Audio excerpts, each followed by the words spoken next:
Patience is a hungry thing. You make it precious, you make it sing.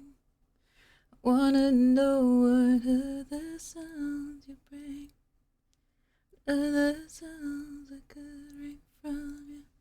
Other sounds I could. Oh, it's working. Oh la la. Hello, hello, hello, hello. It feels like only yesterday that we were chatting, because it was. In fact, it was less than 24 hours because I just couldn't stay away. I was thinking about you guys all night. I was just so, beside myself, tossing and turning, thinking about this momentous occasion.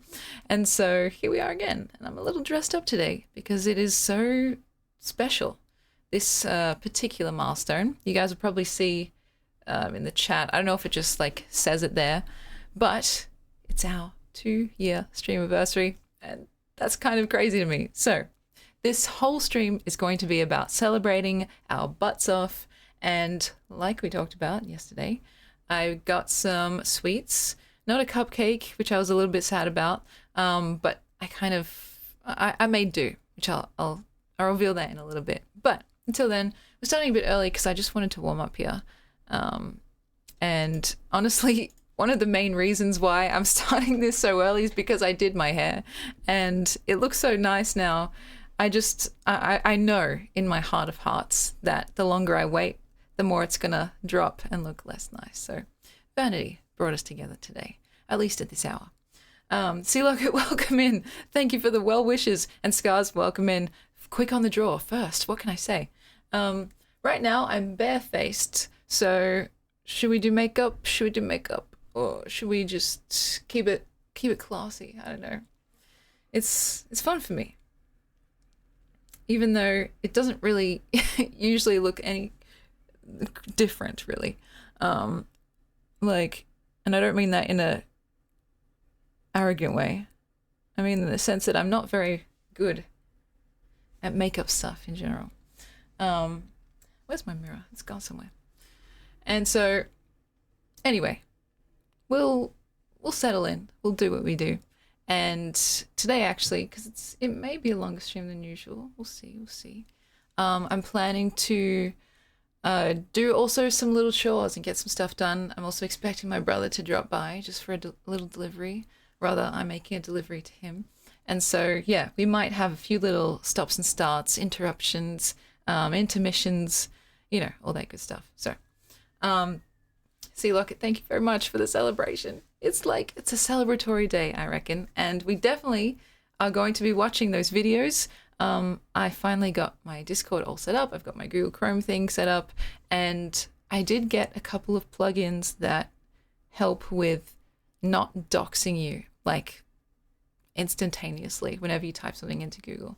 It kind of works like an ad blocker, but you can pick out specific parts of a web page and just completely erase them, which is really helpful because I tested it literally just before. I was like, cafes near me. And it was like, oh, do you mean cafes near your exact address? And I was like, I can't do that on stream, And literally all the search results were like, cafe in your postcode. And I was like, okay, so that's good to know.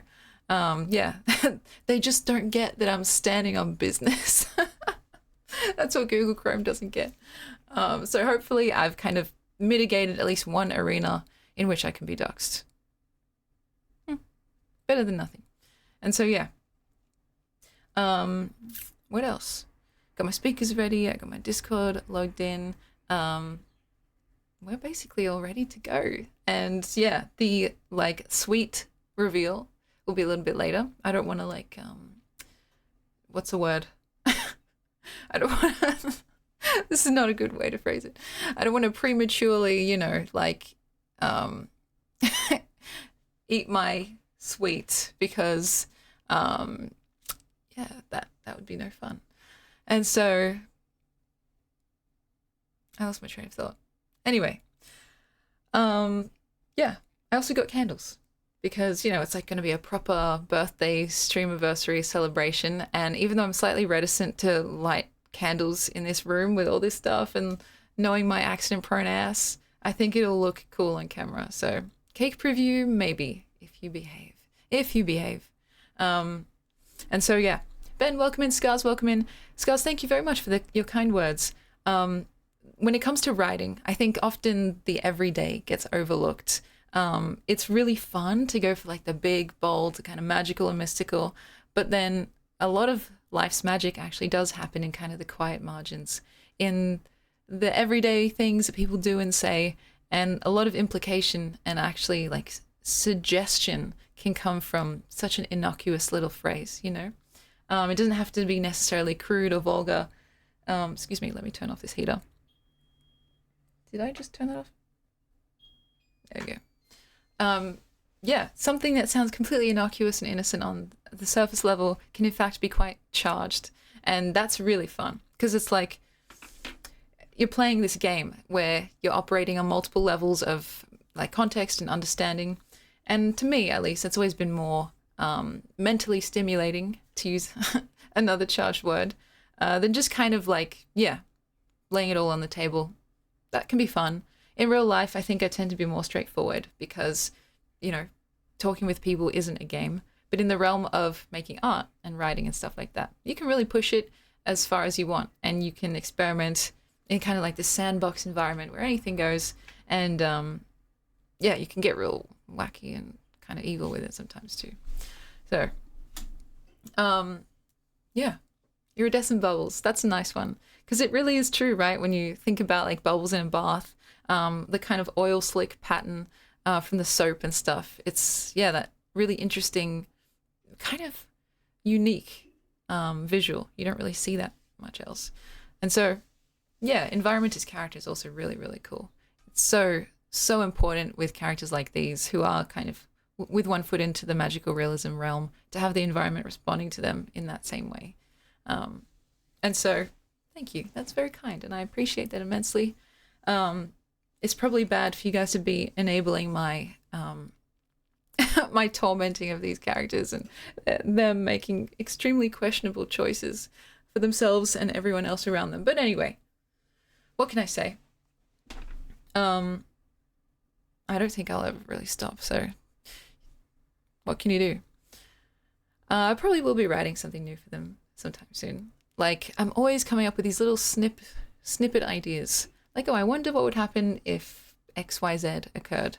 And because I know them so well at this point, it's like, it's easy to use them as a template. So even if I have a random thought about, and no one in particular, like any random character, it's like, oh, I already have this pre-established world and these characters. I kind of have a feel already for how they would act. And it gets to a certain point, like, as maybe sad or silly as this sounds, but when you write a character for so long, and this has happened to me with so many different characters in my life, they kind of start to feel almost like friends, like kind of they gain an element of realness or dimension, and writing them becomes like, I don't know, it transforms from like creating something to just kind of like documenting something. Like you are taking something that feels real and just noting it down as opposed to just conjuring something from nothing. And so I don't know if that's sad, like having your characters be your friends, but I'm willing to take the L on that if it is. And it tends to happen with characters that I sit with for a really long time. Hundreds of thousands of words of writing, which sounds crazy, but it's absolutely true. And I think I've probably written in my whole entire life over 1 million words of just random shit. So,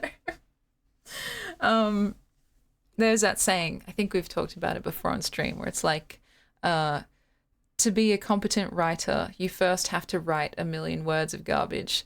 And I remember once I was telling my friend, fuck, I wish I'd started counting, you know?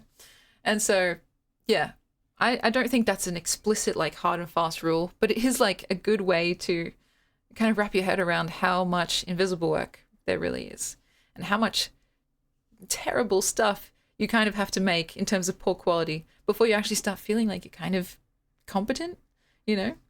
And so at times, and nowadays, I have to be honest, like, there's no sense of false humility here. More often than not, I feel competent when I write, especially when it's in domains that I get to pick, you know. these people doing questionable things. If I had to write something I'm not familiar with, like an instructional manual on changing a car's engine, you know what I mean? I'd struggle with that. But in the realm of creative writing, more often than not, definitely over 50%, probably over 80% of the time, I feel competent and comfortable. But that's not how it always was. Not at all, and not by a long shot. It's like a slow creeping up on you feeling as you kind of stumble through and you write something and you're like, well, that was shit. You write something else, well, that was shit. You write something else, that was kind of okay. And you just keep on going. Still, even nowadays, it fluctuates. It's kind of like a sine wave because, you know, I don't think anyone is just like programmed like an AI to just always have a similar output level, you know? For me, sometimes I write a first draft and it's pretty much done. It's pretty much polished and I'm like, I'm happy with this. And other times I'll write something and I'll be like, wow, it's over for me. You know, like how did my brain create something this bad? But the thing is, when it comes to a first draft, whatever you think about it, you basically just have to ignore your own thoughts and opinions because a first draft is treacherous. It's not at all reality. If anything, it's like it's an echo of future potential, what a thing could possibly end up looking like. Because I've had first drafts that end up wildly different to their final copy. And if I just taken the first draft at face value, I would never have continued. You know, I would have just been like, wow, I need to go back to school and get a degree in anything else because what am I doing with my life? But if you believe that feeling, you'll be led astray. What you have to do is keep pushing through. You know, if you're going through hell, keep going type beat. And slowly but surely, kind of like if you're working with clay, for example, you start with a big picture, this big slab of clay, and slowly but surely you kind of sculpt it down to its more refined layers, right? Until you have the thing that you kind of knew you wanted in the first place. And so, yeah. To anyone out there who's like an aspiring artist, have grace with your own self, have mercy on your own self, and just trust me, like even the people that you think, wow, they've come so far, or like, I don't think I could ever be that good. Trust me, every single person at one point has made something and felt like, maybe I should switch careers. And it's not a nice feeling. But it gets like that feeling, I think, lessens tremendously over time. And with just really stubborn practice, you have to be stubborn. You kind of have to be like, defy your own self. It's like sometimes that uncomfortable feeling in your stomach where it's just like, am I wasting my time doing this? Like, do I think I have what it takes? Do I really believe I have what it takes to write a horny story? Because that's like the pinnacle of, you know, what life's all about. And really there's no one set perfect method to overcome that feeling. It's really more just like, yeah, that staunch stubbornness, like, fuck you, I'm going to do it anyway. Yeah, believe in yourself. That's exactly right. And it very much is like chipping away at marble. It's like making a sculpture. It's a very, at least for me nowadays, it's a very iterative process, which means like, instead of like forcing myself to make something kind of chronologically in one go and have it be perfect by the end, I kind of get down anything for a first draft, even if it's just a set of dot points, or even if it's like just a back and forth dialogue, however sparse it may be. And that's kind of like iteration one. I come back to it sometime later, whenever I feel like I want to or need to, and just kind of start adding stuff. And that will be iteration 2, 3, 4. And eventually you get close to something possible, you know? And it's like, it's rewarding. It's very rewarding as a process. And it's simultaneously quite maddening. But, you know, it's been working for me because otherwise, if I'm expecting perfection at the end of a first draft, I'll usually, I'll usually just psych myself out, essentially, and never finish the thing. And that's not what we want to do. We want to finish the work that we start, if possible, because there's always more stuff to do. And like Annie Dillard was talking about in that excerpt, these things fill from behind, from beneath, like well water, there'll always be something better, bigger, stronger, faster to write about, to make music about. And it's like I'm just trying to honor that, essentially. And so, yeah, getting something perfect on the first try, it's very rare. I mean, I'm sure it happens to people. I'm sure some people have more of a like hit streak than others. But like expecting that from yourself is just like unachievable, I think. Even though in that same excerpt from Annie Dillard, she talks about the one line out of 14 that falls from the sky, and when it comes to the sonnets. But I think that applies like to any art form. Sometimes through all the gruelingness, like the blood, sweat, and tears that come from making a piece of art, it feels like at times there's just one singular piece that seems to just fall into your lap, and it's like the mercy from the creative gods that just decided to cut you some slack. That is definitely a relatable feeling. So thank God for that one line, she says. But anyway, what can I say? Welcome in. I know we're looking quite different today. It's actually starting to look like a professional stream. Who would have thunk it? And you know, I'm still trying to figure things out, but it's come a long way since even a few days ago. Thank you guys for the well wishes, by the way. I should have got a party hat. Fuck. Maybe I have one somewhere. Phase 27, here we come, exactly. And a very sweet message here, which I will read, Maroon. You look beautiful every stream. Thank you. That's nice of you to say. I love watching your streams and look forward to many more years to come. I honestly, if I'm around for many years to come, I will consider that an absolute blessing, because longevity, it's kind of a fraught thing in online spaces. And so my opinion from the start has been just hold on tight, ride the wave for however long it takes me. Very much like at the mercy of the shifting and quite fickle at times currents of the internet. And so it's impersonal, you know what I mean? I won't be cut if one day I find myself utterly irrelevant. But for now, I'm very immensely grateful that I get to just kind of chill here with you guys and do silly things, and especially when I get to eat cake. And so, yeah. Thank you very much. And, you know, I just feel like when it comes to our community in particular, there's a lot of sweetness like that I feel very lucky to be kind of the recipient of, and hopefully also the deliverer of. And I want to highlight, you know, how rare that can really be.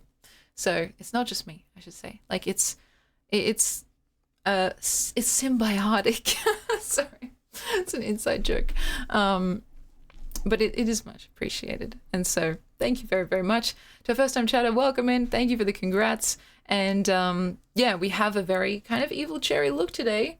I basically just picked the fanciest dress that I could find, you know, barring a ball gown essentially.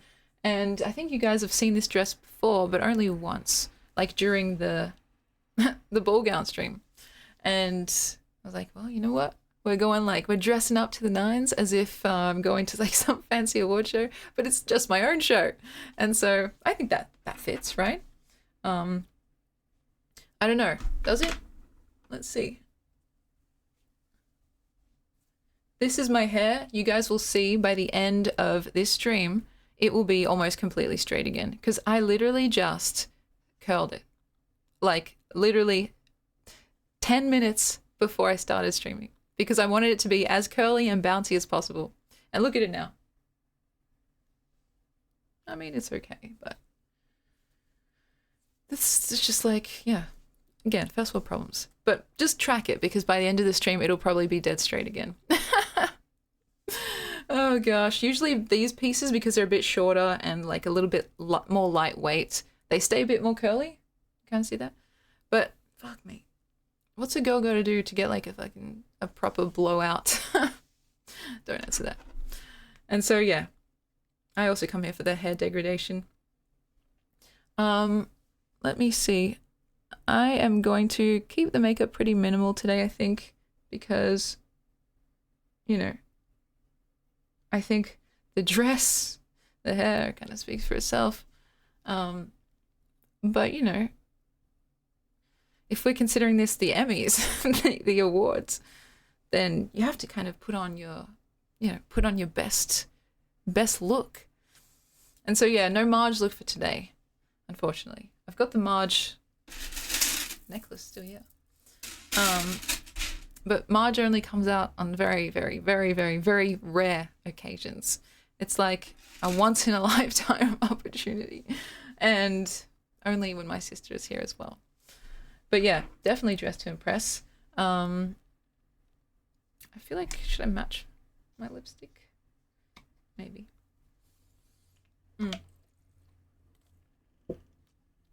Yeah, you had to be there. Exactly right. And so, goodness me. You really just had to be there. What is our next cosplay? Did we decide that? I can't remember. And don't mind me just looking off to the side. I moved my OBS to be on this side. I don't know if I like it. My other screen has a weird tinge over it, like a filter that I can't take off. It almost looks like there's like an orange filter over it, like when you make your screen orange to counteract the blue light, but it's not toggleable. I don't know. Yeah, it's orange. And check it out, guys, the precision, the utter precision. Did that actually work? This is called a lip liner, by the way. It lines your lips. And you can also color in your lips with it, because it helps lipstick stay on more. So that's what I'm going to do. Yeah, so namesakey. Exactly. This one's kind of, it's nearly running out as well. This was ridiculously expensive. Like, I don't know why lip liner is so expensive, but it was like $30 for a pencil. Guys, if you guys aren't into makeup, consider yourselves lucky. And yeah, today we are watching videos. I've got it all set up just for that. Yeah, $30 for a pencil. Like, does it also wash my dishes? Come on, man.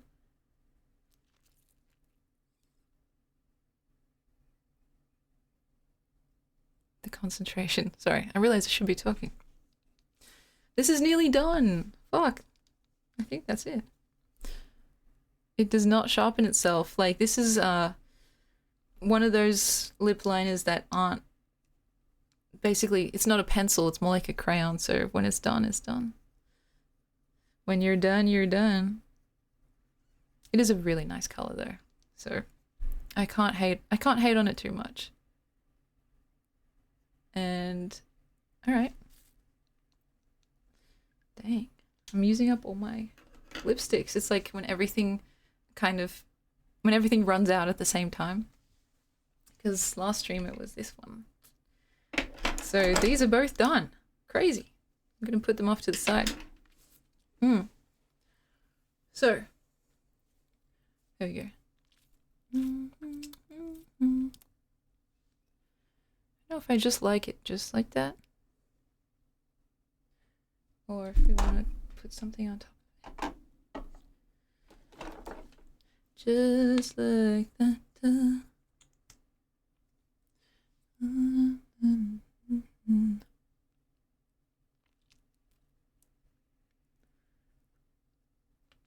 And I know this is a really weird face to do when people go like,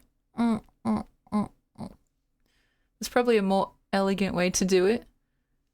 But usually, well, I can only speak for myself. Usually when I like put on my own makeup, it's when I'm alone, and so you can make all the crazy weird faces that you want. I know a lot of people when they put on eyeliner, they open their mouths really wide. And I don't think I've ever really done that. Quim, hello, hello. This is our 2-year streamiversary. So yeah, it's kind of a mini get ready with me. I mean, I'm basically ready, kind of.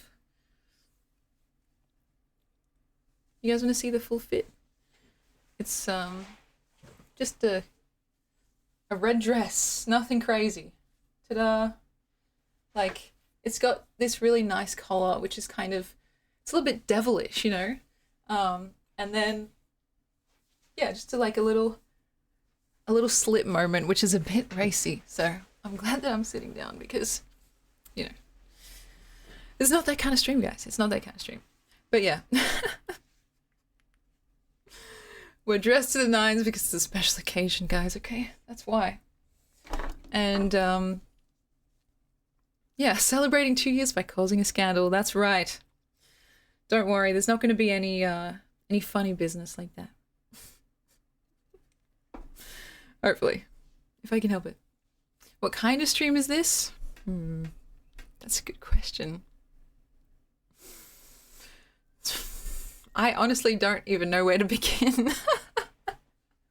What kind of stream is this? In one word or less.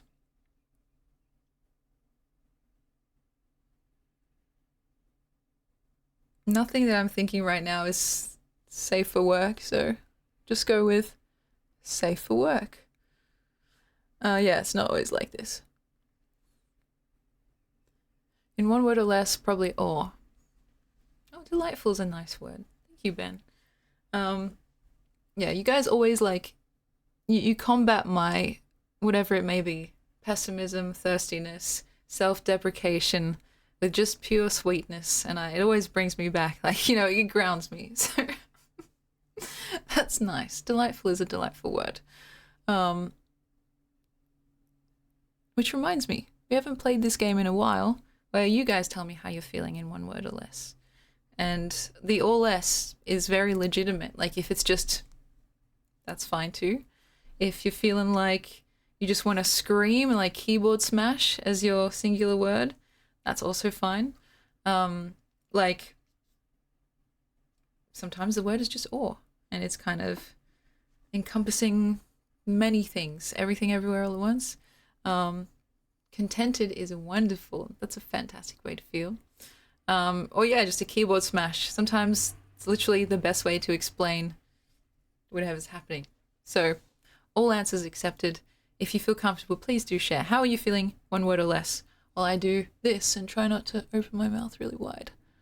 Emto, welcome in. Thank you for the well wishes. It is party time, indeed. Did that do literally anything? I don't know. Feeling hyped. Fantastic. I'm hyped to see these videos. Like, I'm a little bit scared, and please don't make me cry. Because I feel like that's going to happen. I'm gonna try and be strong, okay? Strong for you guys. And, I don't know what to expect. So, go easy on me. Please. Yeah, I guess we'll see how we go. 2 years absolutely went quick. I mean, I know there was a bit of a break in between. There was a couple of breaks. Most recently was probably the longest one. But, you know, 2 years since I actually started. Not 2 years streaming, but yeah. Is this waterproof? Fuck, I hope it is. It says wet and wild. Does that count? What does that mean? What does that... Don't answer that. 2 years, same old me. That's exactly right. A little bit older, a little bit weirder, but basically the same old girl from the block. And so, yeah, I started this channel basically on a total whim. It was a social experiment, but just for myself, a solo social experiment, and one that just kind of got away from me, and I'm so glad that it did. It's like, you know, when you just like decide to do something in kind of like a fuck it, find out type of way. That was how I was feeling. And very quickly, I realized it was actually more of a before and after situation. And so, yeah, I mean, my life has changed immensely since then. mostly for the better, I would say. And I've been afforded way too many privileges and, quite frankly, pleasures from doing this with you guys and the many memories that we've shared. And so it's like, you know, it's something that, holy shit, sometimes I think about, oh, imagine if I hadn't, like, said fuck it and just pressed go live randomly. What would I be doing right now? And to be honest, I shudder to think about it. I don't know. I know I'd still be writing, of course. I'd probably be in like a regular 9 to 5, maybe. Hating my life. Like, you know, staring out the window and being like, ugh. Wonder if I should start streaming. It would have been immensely different, absolutely. And I would not have met so many incredible friends, not just you guys like online, but also people in person that I was like, where have you been all my life? And you've actually just been living around the corner this whole time, which is so cool because, yeah, where else and how else do you find people so absolutely compatible? It's really cool. And I'm a bit sad because, you know, I have been gone for a while now, so I haven't really caught up with people in that amount of time. You know, I feel a bit like, oh shit, I've been kind of bad. I've been a bad friend. But I'm hoping that, you know, with my renewed resources in my own self, I can be a better friend than ever. Just like be there to support people, catch up with people, go to events and stuff. And so if Emmy lived around the corner, she'd get sick of me. I think it would be the other way around, to be honest. You guys, like, you might enjoy the idea of, like, meeting me in person or, like, hanging around with me for a little bit, but I'm like, I don't even want to hang around with myself. Like, you know, at a certain point, it's like, okay, Emmy, we get it. Wherever you go, there you are, type B. And so, yeah, it's funny. I can handle myself in small increments, and I feel like it's nothing personal. But, you know, it's a compliment, so thank you. And, yeah, my friends online and in person have been very gracious, so I should be grateful. Is it really a worthwhile friendship if it can't endure the test of time? Facts. I've had very long-standing friendships, like, still to this day that I've kept, and they seem to be pretty rock solid, though, you know, the future is uncertain. So I've taken it upon myself now to just enjoy the time that I have with people while I'm having it, because you never know. Like, I think, what's the best way to phrase this? It's literally so cheesy, but that line from The Office, which I don't really quote that much, I wish there was a way to know that you were in the good times before you were out of them. Something like that. To me, even though I kind of butchered that, it's got a poignant note somewhere in there. Like, we're often waiting around for the good times, thinking about them, dreaming about them, hoping for them, anticipating them. But the good times are right now. And so that's something that I'm trying to work on as well. And so, anyway, I don't know what the mood for this stream is going to be. We might get into our feels occasionally, especially depending on whatever nature that those videos that you guys have set up will take. But yeah, I think we'll also have a lot of laughs, hopefully. And I'll be eating cake, so, you know, like, I can't really complain. Yeah, being mindful is, I think, it's hard to go wrong. You know, everything can be harmful in excess, but mindfulness is one of those things where I think it's hard to get to a point where it is harmful. Like, I'm being so mindful right now. I'm being way too mindful. Like, okay, that's great. But yeah, cake. It's a special type of cake as well. So I can't wait to show you guys. I already did have a slice yesterday. So, but it's big. So we're going to have a slice together later. And I was going to get a cupcake because that's what we talked about. And I thought that'd be really cute and, like, I don't know, thematic in a weird way. But I went to the store and there wasn't really any good cupcakes. There were muffins, but I wanted something with icing, and the ones with icing were tiny. They were like that big and so expensive. I was like, why are these $10? Like, what the fuck? And so I just like looked around and saw a massive cake, and it was a kind of limited edition flavor, which I'll tell you guys that as well later. I was like, oh, fuck it. I'll just have a slice and put a candle in there. So, yeah, next year maybe. Because I was thinking in my mind, I was picturing like this big, like stereotypical cupcake, like, you know, with this picture perfect dollop of icing. I was like, yeah, that would be really, really cutesy for a stream. But what I got, like what I saw, was just like this tiny, pathetic excuse for a cupcake. Sorry. This is the harshest that I'll ever get. And so I didn't want to do you guys dirty like that. Yeah, it's like, it's just not on. And so I thought, no, let's do one better than just a tiny, pathetic little cupcake. Because literally, when I mean little, it was like edible in one bite. The candle would be bigger. And so I thought, yeah, no, that just won't do. That just won't do. And we got a cake instead. So we're going to enjoy that together. And yeah, that means I'll have some for the next few days as well. Or maybe I'll give some to my brother because he's coming over later. I don't know if he's going to stay. But yeah, a big hollowed out cake with a certain semi-retired streamer inside. Oh, God. Guys, you don't know. Like, you don't know. If I could do that, I absolutely would.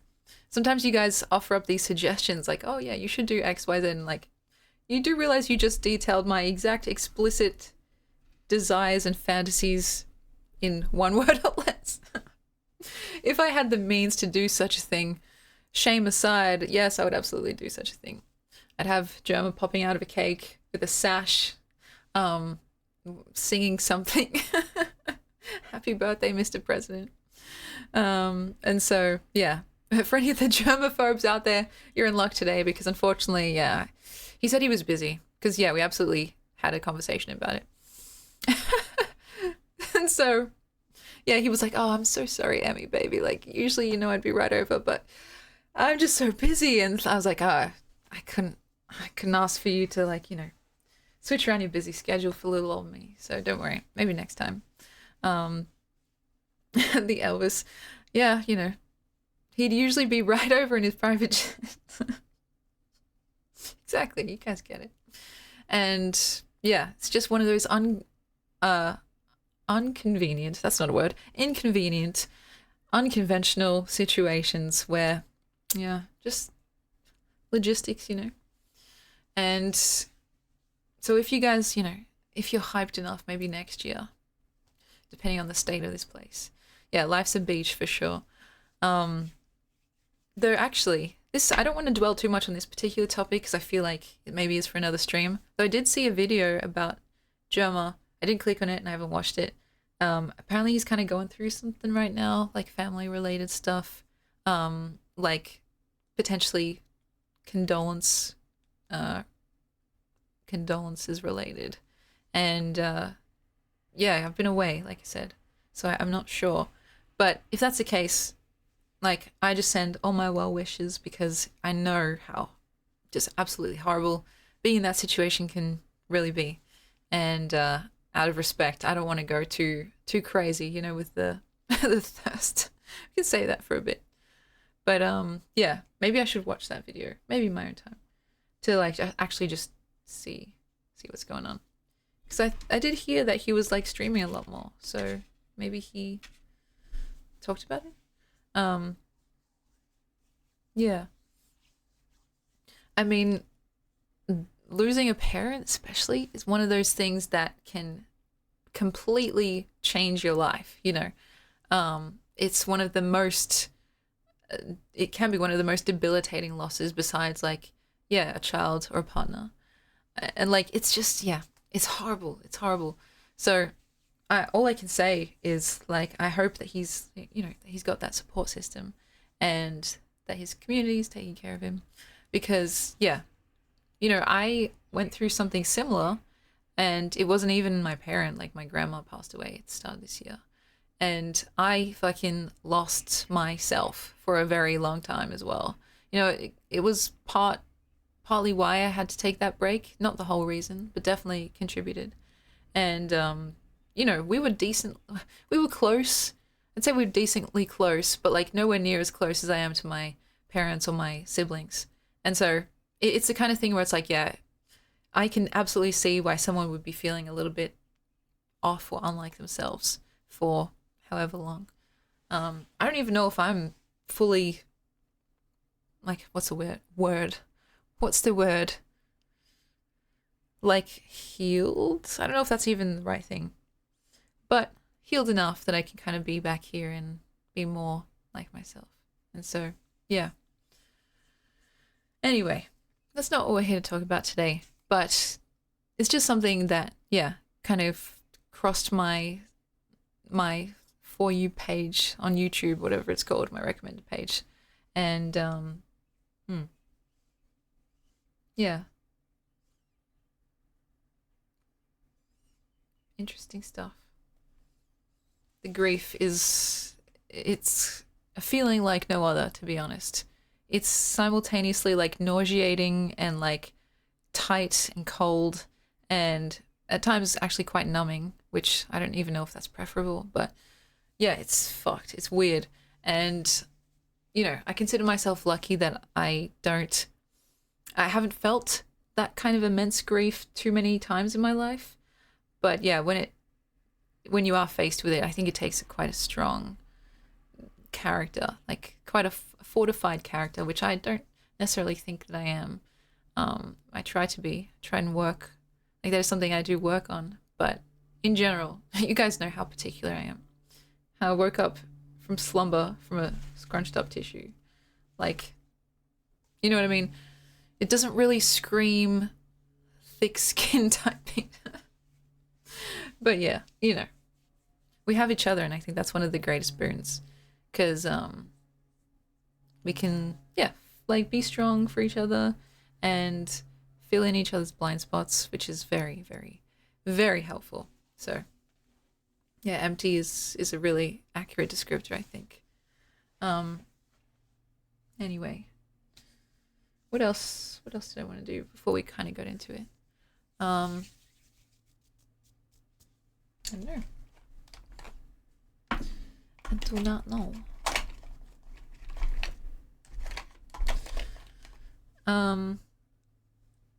Yeah. We're getting into the good feeling instead. If you guys feel comfortable, I'd love for people to just share their good feeling memories. Like, what's something that made you happy recently? No matter how small. It could be seeing a really nicely shaped and colored leaf on the ground, you know, if we're going that minute. Or it could be something pretty big, like, oh yeah, I got a new job, I got a promotion, I got married.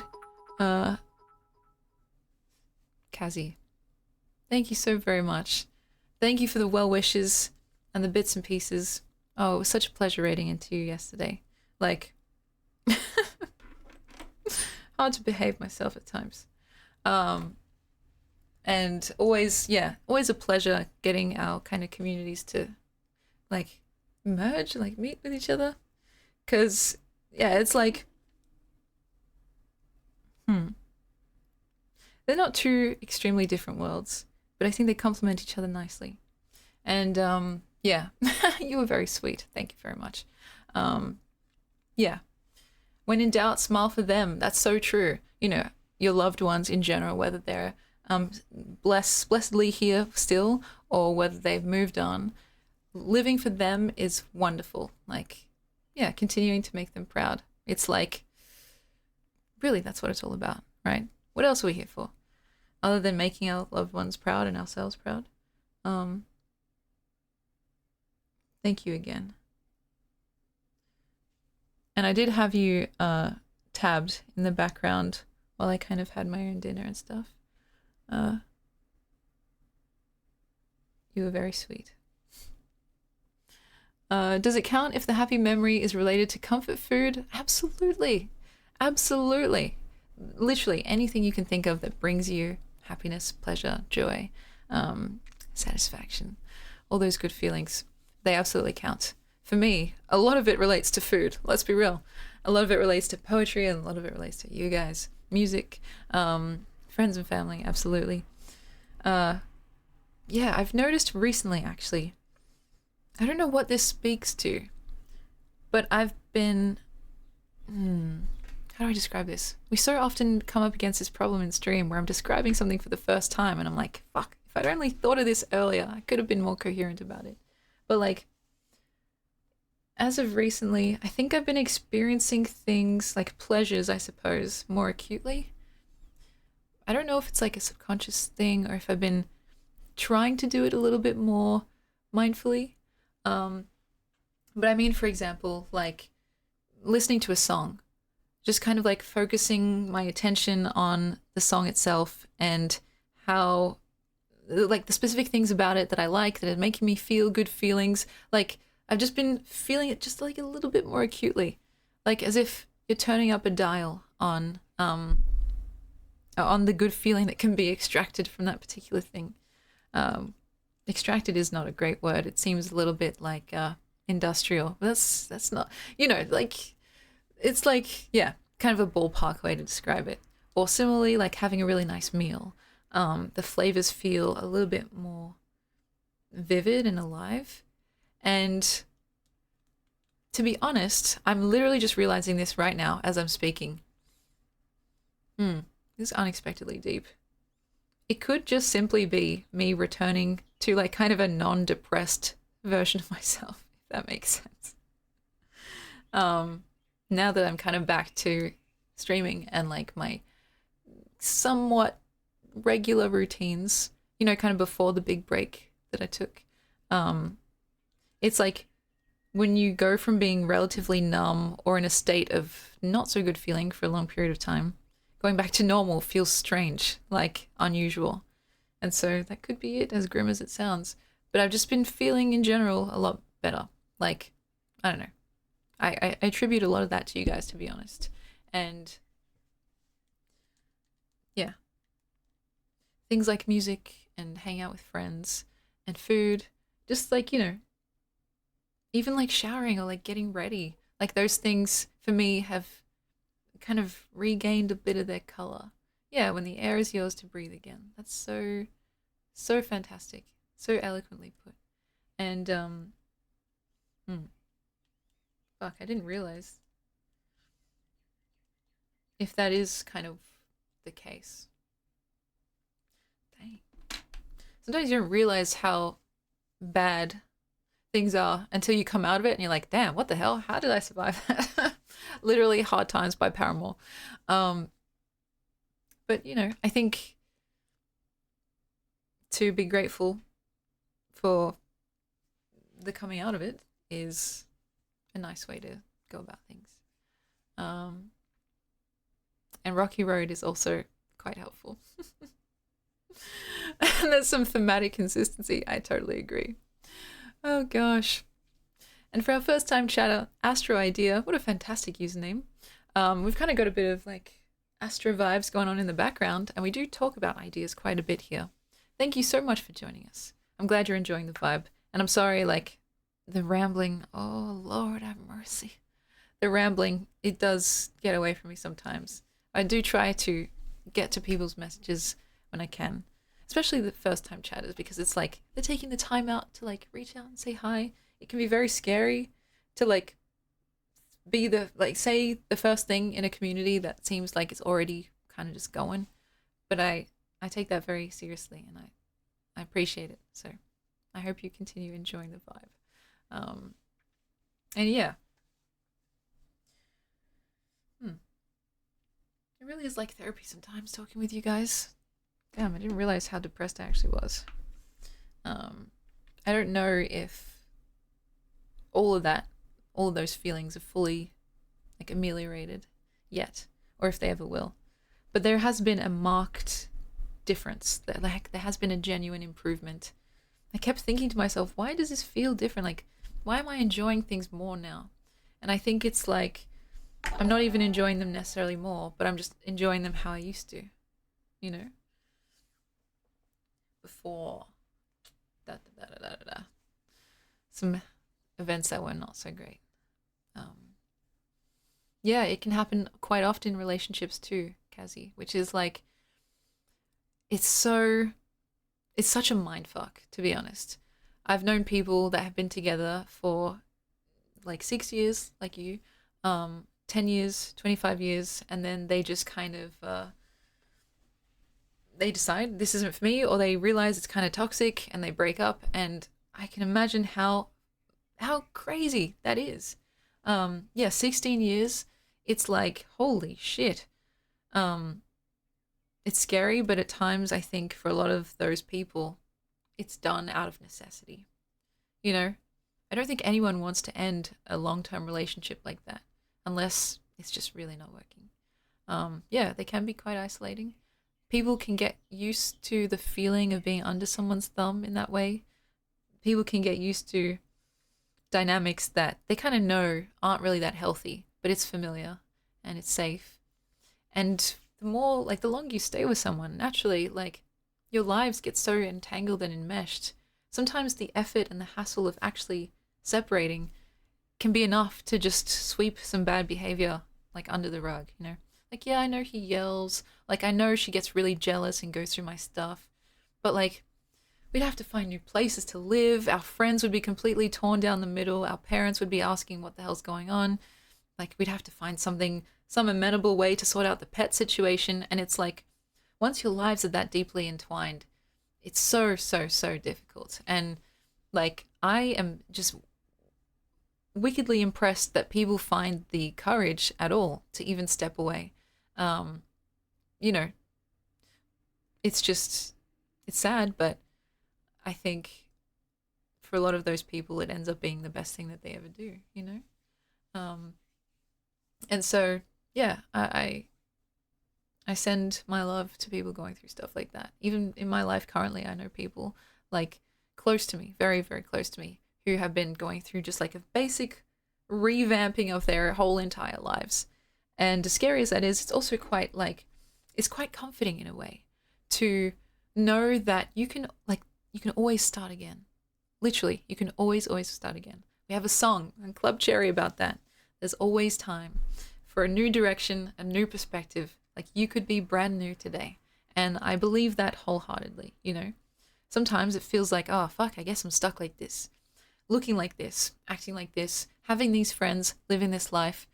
It can feel compelling. It can feel like the truth. But the truth of the matter is that things could be wildly different in a day from now, in a year from now, in 10 years from now. And basically the only thing that's stopping you is, I think it'd be reductionist to simply say your own willingness, because that's not true. There are a million influences that are operating and systems operating on us at once that influence our behavior. But most of the time, it starts with a belief, you know? Like, the belief that things can actually be different. Ego in a psychological sense is a great way to put it. Like, we've talked about this before, that story of the elephant, the baby elephant that's tied to a little wooden stake in the ground. When it's young, it's so small and it's not big enough, like it's not heavy or big enough to actually like kind of wrestle free from the stake that it's tied to. It keeps trying, like struggles and struggles and struggles. Eventually it just learns to stop fighting, right? But then as it grows up, you know, elephants, they grow up to be pretty massive, still tied to that tiny little stake in the ground. It doesn't realize it could very easily just rip it out and like roam free, but it doesn't even try because it's learned essentially that the truth is that they're stuck there. This stake is like embedded into the center of the earth. It's not coming out. Sometimes I think we operate in a similar way, you know, like we have created wonderful systems for ourselves. Usually they're efficient, they're convenient, they keep us safe, let us organize things, but they can also be constricting. We start to think, oh, I'm a shy person. That's who I am. I'm shy. Once you say that about yourself, you have necessarily limited yourself into that category, right? Or you could be like, I'm not good at this thing. I shouldn't even try. I'm going to make a fool out of myself. And all that time spent avoiding that thing, like if you were interested in it and if you felt pleasure doing it, like you could have spent that time actually getting better, You know, it's okay to be kind of shit at something for a while. And so, yeah, it's that idea of learned helplessness. Um, we're all like kind of victims of this. I've done this a lot. I will probably continue to do it as long as you're mindful of it though, and trying to like break the habit where it really counts. I think that's the only thing you can really do, you know? Because labels and stuff, they are helpful. It's like the way that we categorize things, it serves a function. It serves a purpose. It's not entirely meaningless, you know? But I think it's about doing that sort of thing with intention, like making sure the labels that we give things serve us well, and that they haven't just stuck around for legacy's sake, you know? Um, and when I say legacy, I mean something that has just stuck around for so long, you assume it to be true, because, yeah, often that's a very insidious way that we kind of saddle ourselves with unhelpful expectations or understandings, you know?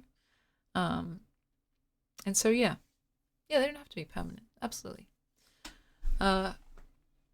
Life is weird, and yeah, we're all just winging it. That's so true. And so, yeah. There was also a question here from Quim. If it's not too nosy, did you ever imagine what things could be like after 2 years of streaming, and how does the reality compare? That's a fantastic question. I don't know if this is a common, like, kind of story from streamers, because I did start in a very unconventional way, and it doesn't even necessarily reflect that well on me. It actually shows quite a bit of naivety and maybe a little bit of conceitedness, I suppose. But the way that I started, it was kind of like an experiment. I told myself, I don't know anything about Twitch. I don't know anything about streaming. I find the idea of public speaking utterly terrifying, like shitting a brick house type beat. Just the thought of it. I know this is a skill I want to improve. Why don't I do the thing that utterly terrifies me and essentially throw myself into the gauntlet of like full on month straight of public speaking every single day? I had no expectations beyond that. I literally thought, you know, I'm going to do this thing. Whatever happens, happens. I'll get back to my regular scheduled programming after it, right? I had no idea what Twitch really was. I didn't know what a subscriber was. I didn't know basically anything about it. I didn't know what an emote was. And so I started. And I kind of treated it like a 9 to 5. Spent hours and hours and hours, like, just talking to myself, essentially. People would come in, they'd like say hello, people would filter out. I got really lucky in the sense that I kind of stumbled into the laps of some really generous people, some Aussie streamers who had just like found me by accident, or some like chatters who really generously gave me the time of the day, and something was happening. I was like, wait, people are actually watching me now. They actually like are engaging with me and saying things like being nice and helpful and like inspiring thoughts in my brain. It went very quickly from a solo social experiment to more like a genuine endeavor to like have maybe a dialogue with people in a way. And at that time, I had literally no thoughts whatsoever of me doing this for the next 2 years. You know what I mean? I was basically only thinking one day at a time. And eventually, kind of slowly and surely, like, kind of like a dripping tap. It's like really slow, but eventually it fills up the sink. I realized, hang on, I could actually just keep doing this. I could actually make something out of this, potentially. Is that so crazy to think?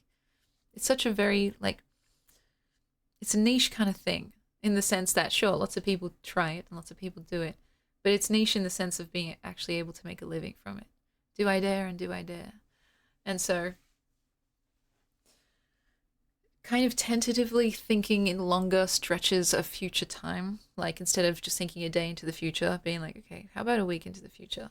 And how about a month into the future? Like, how about a few months into the future? What about our next milestone? And eventually I was like, wait, I'm literally doing this kind of like a job. And so, yeah, I guess in shorter words than that, I had very few thoughts and expectations, and they've all been exceeded tremendously, which I think is quite nice. Um, I didn't expect actually to have so many breaks, and especially that last break that I went on. That wasn't really something I had planned. I also didn't expect it to be so interestingly demanding, you know?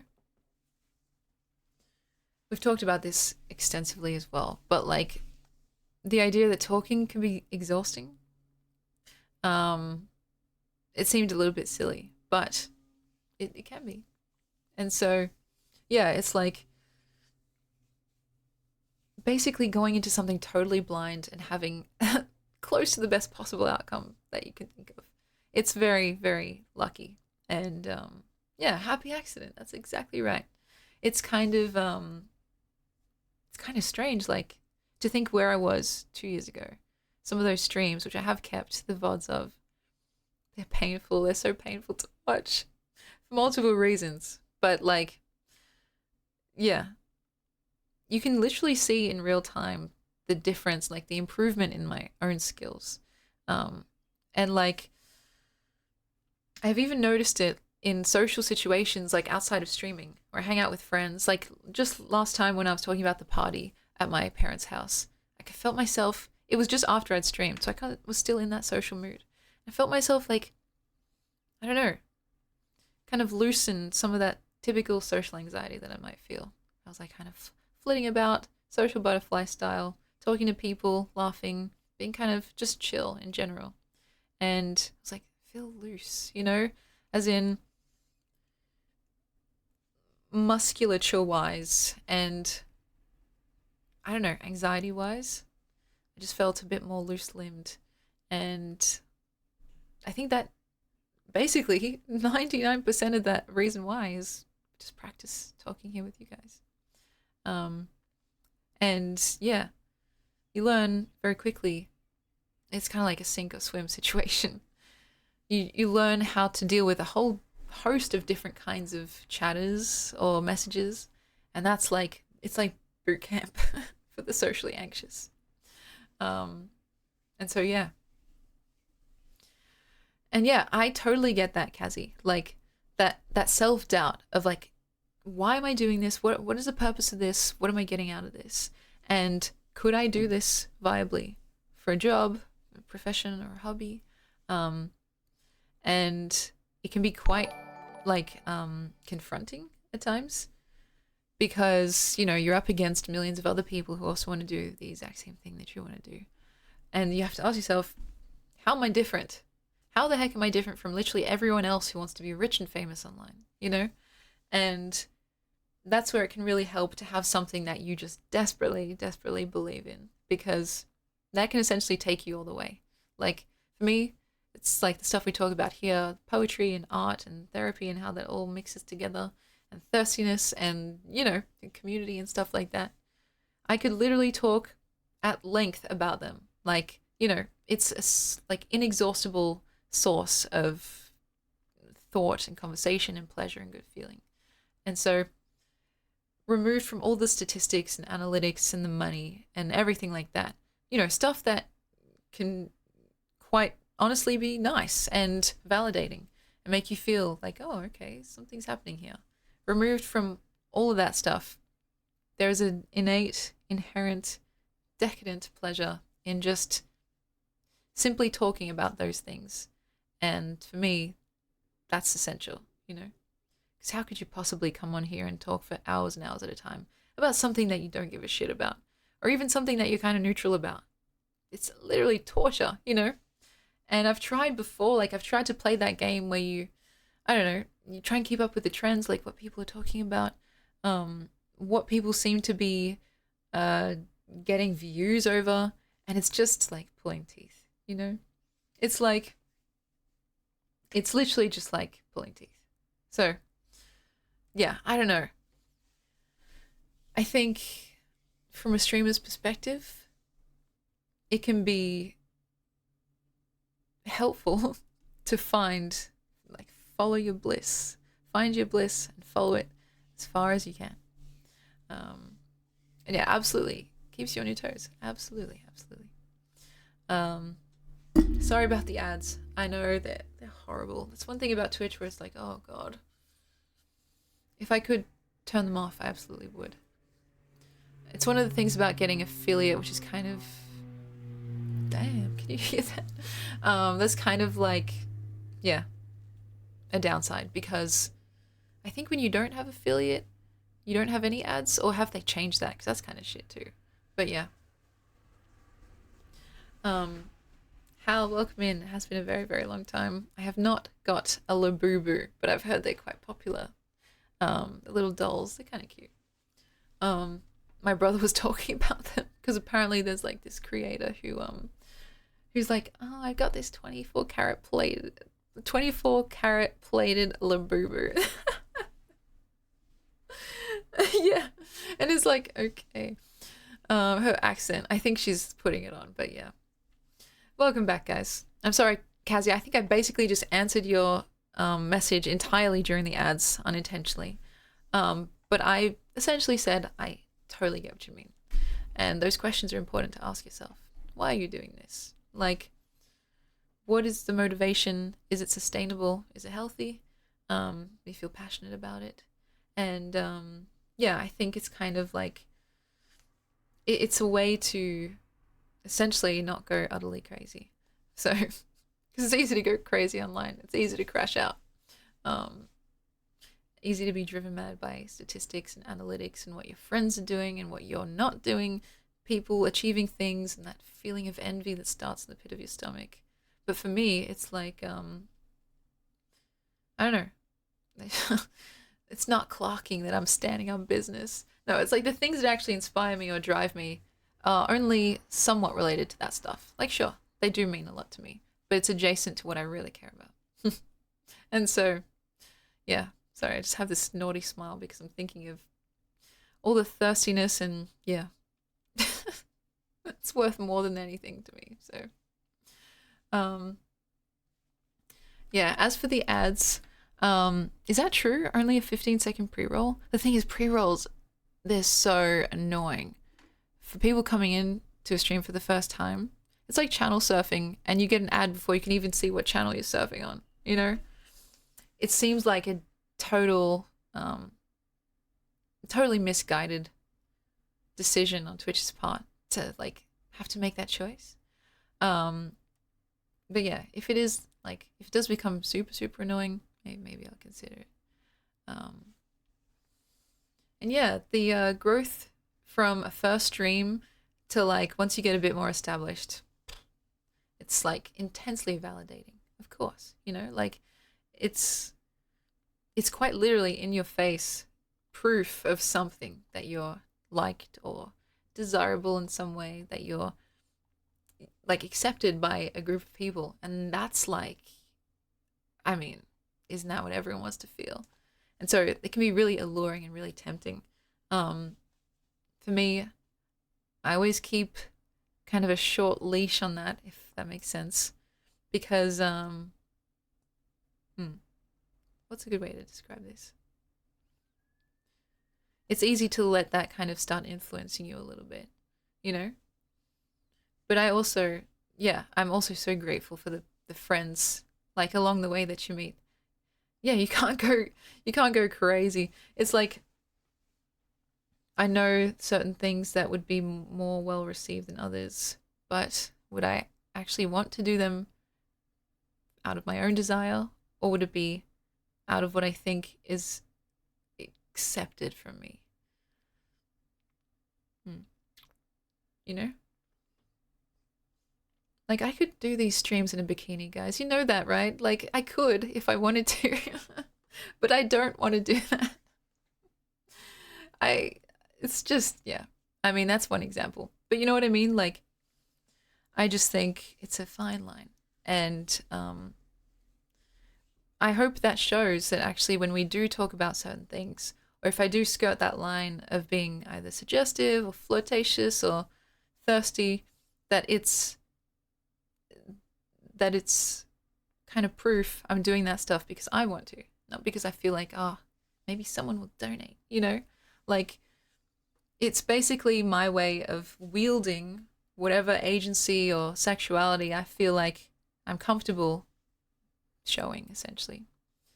And to me, that distinction is really important, you know? Because I'm not a prude. You guys, I think, know that better than anyone else. Like, some people are quite derisive towards the hot tub streamers.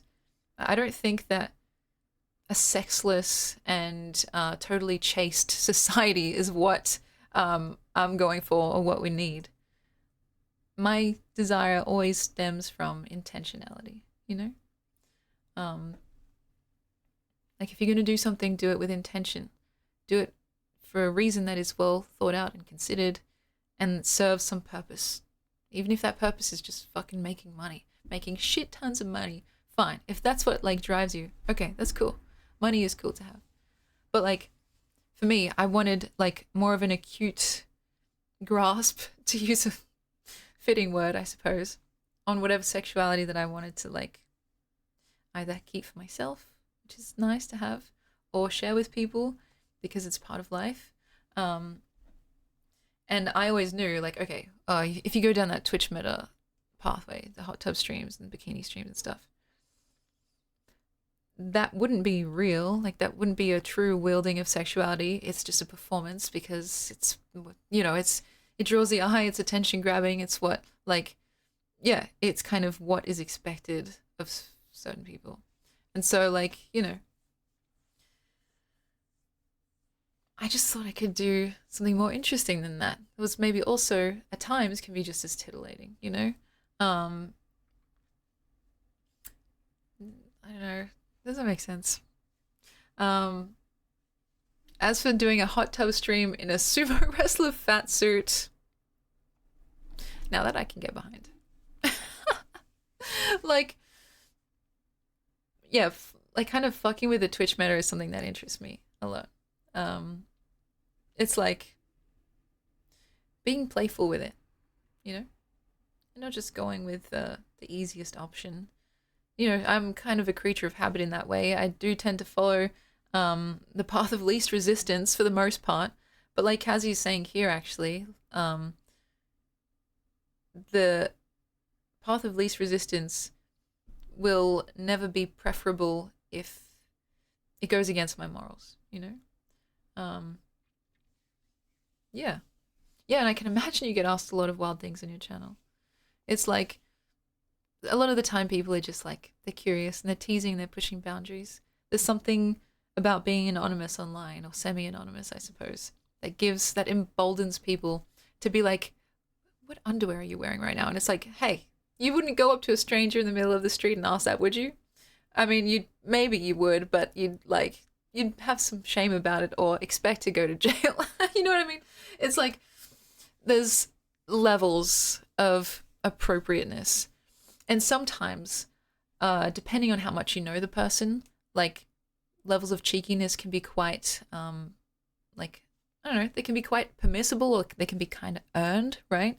But if it's like someone new, for instance, it can be kind of hard because you're like, hey, I kind of see where you're coming from, and I know it's cheeky, and usually it's not maliciously intended, but we just haven't got there yet. Like, you haven't earned that yet, you know? And yeah, I think that's where the social, like, social skills training comes into character. Like, character comes into play. Sorry, I just read your message, Quim. Because it's like, you have to learn how to maybe gently let someone down, or gently redirect a conversation, or like take whatever like was helpful from a message and leave out the rest. Like, that stuff happening on the fly is quite difficult, and I don't think I'm the best at it, to be honest. But I was way worse before I started streaming.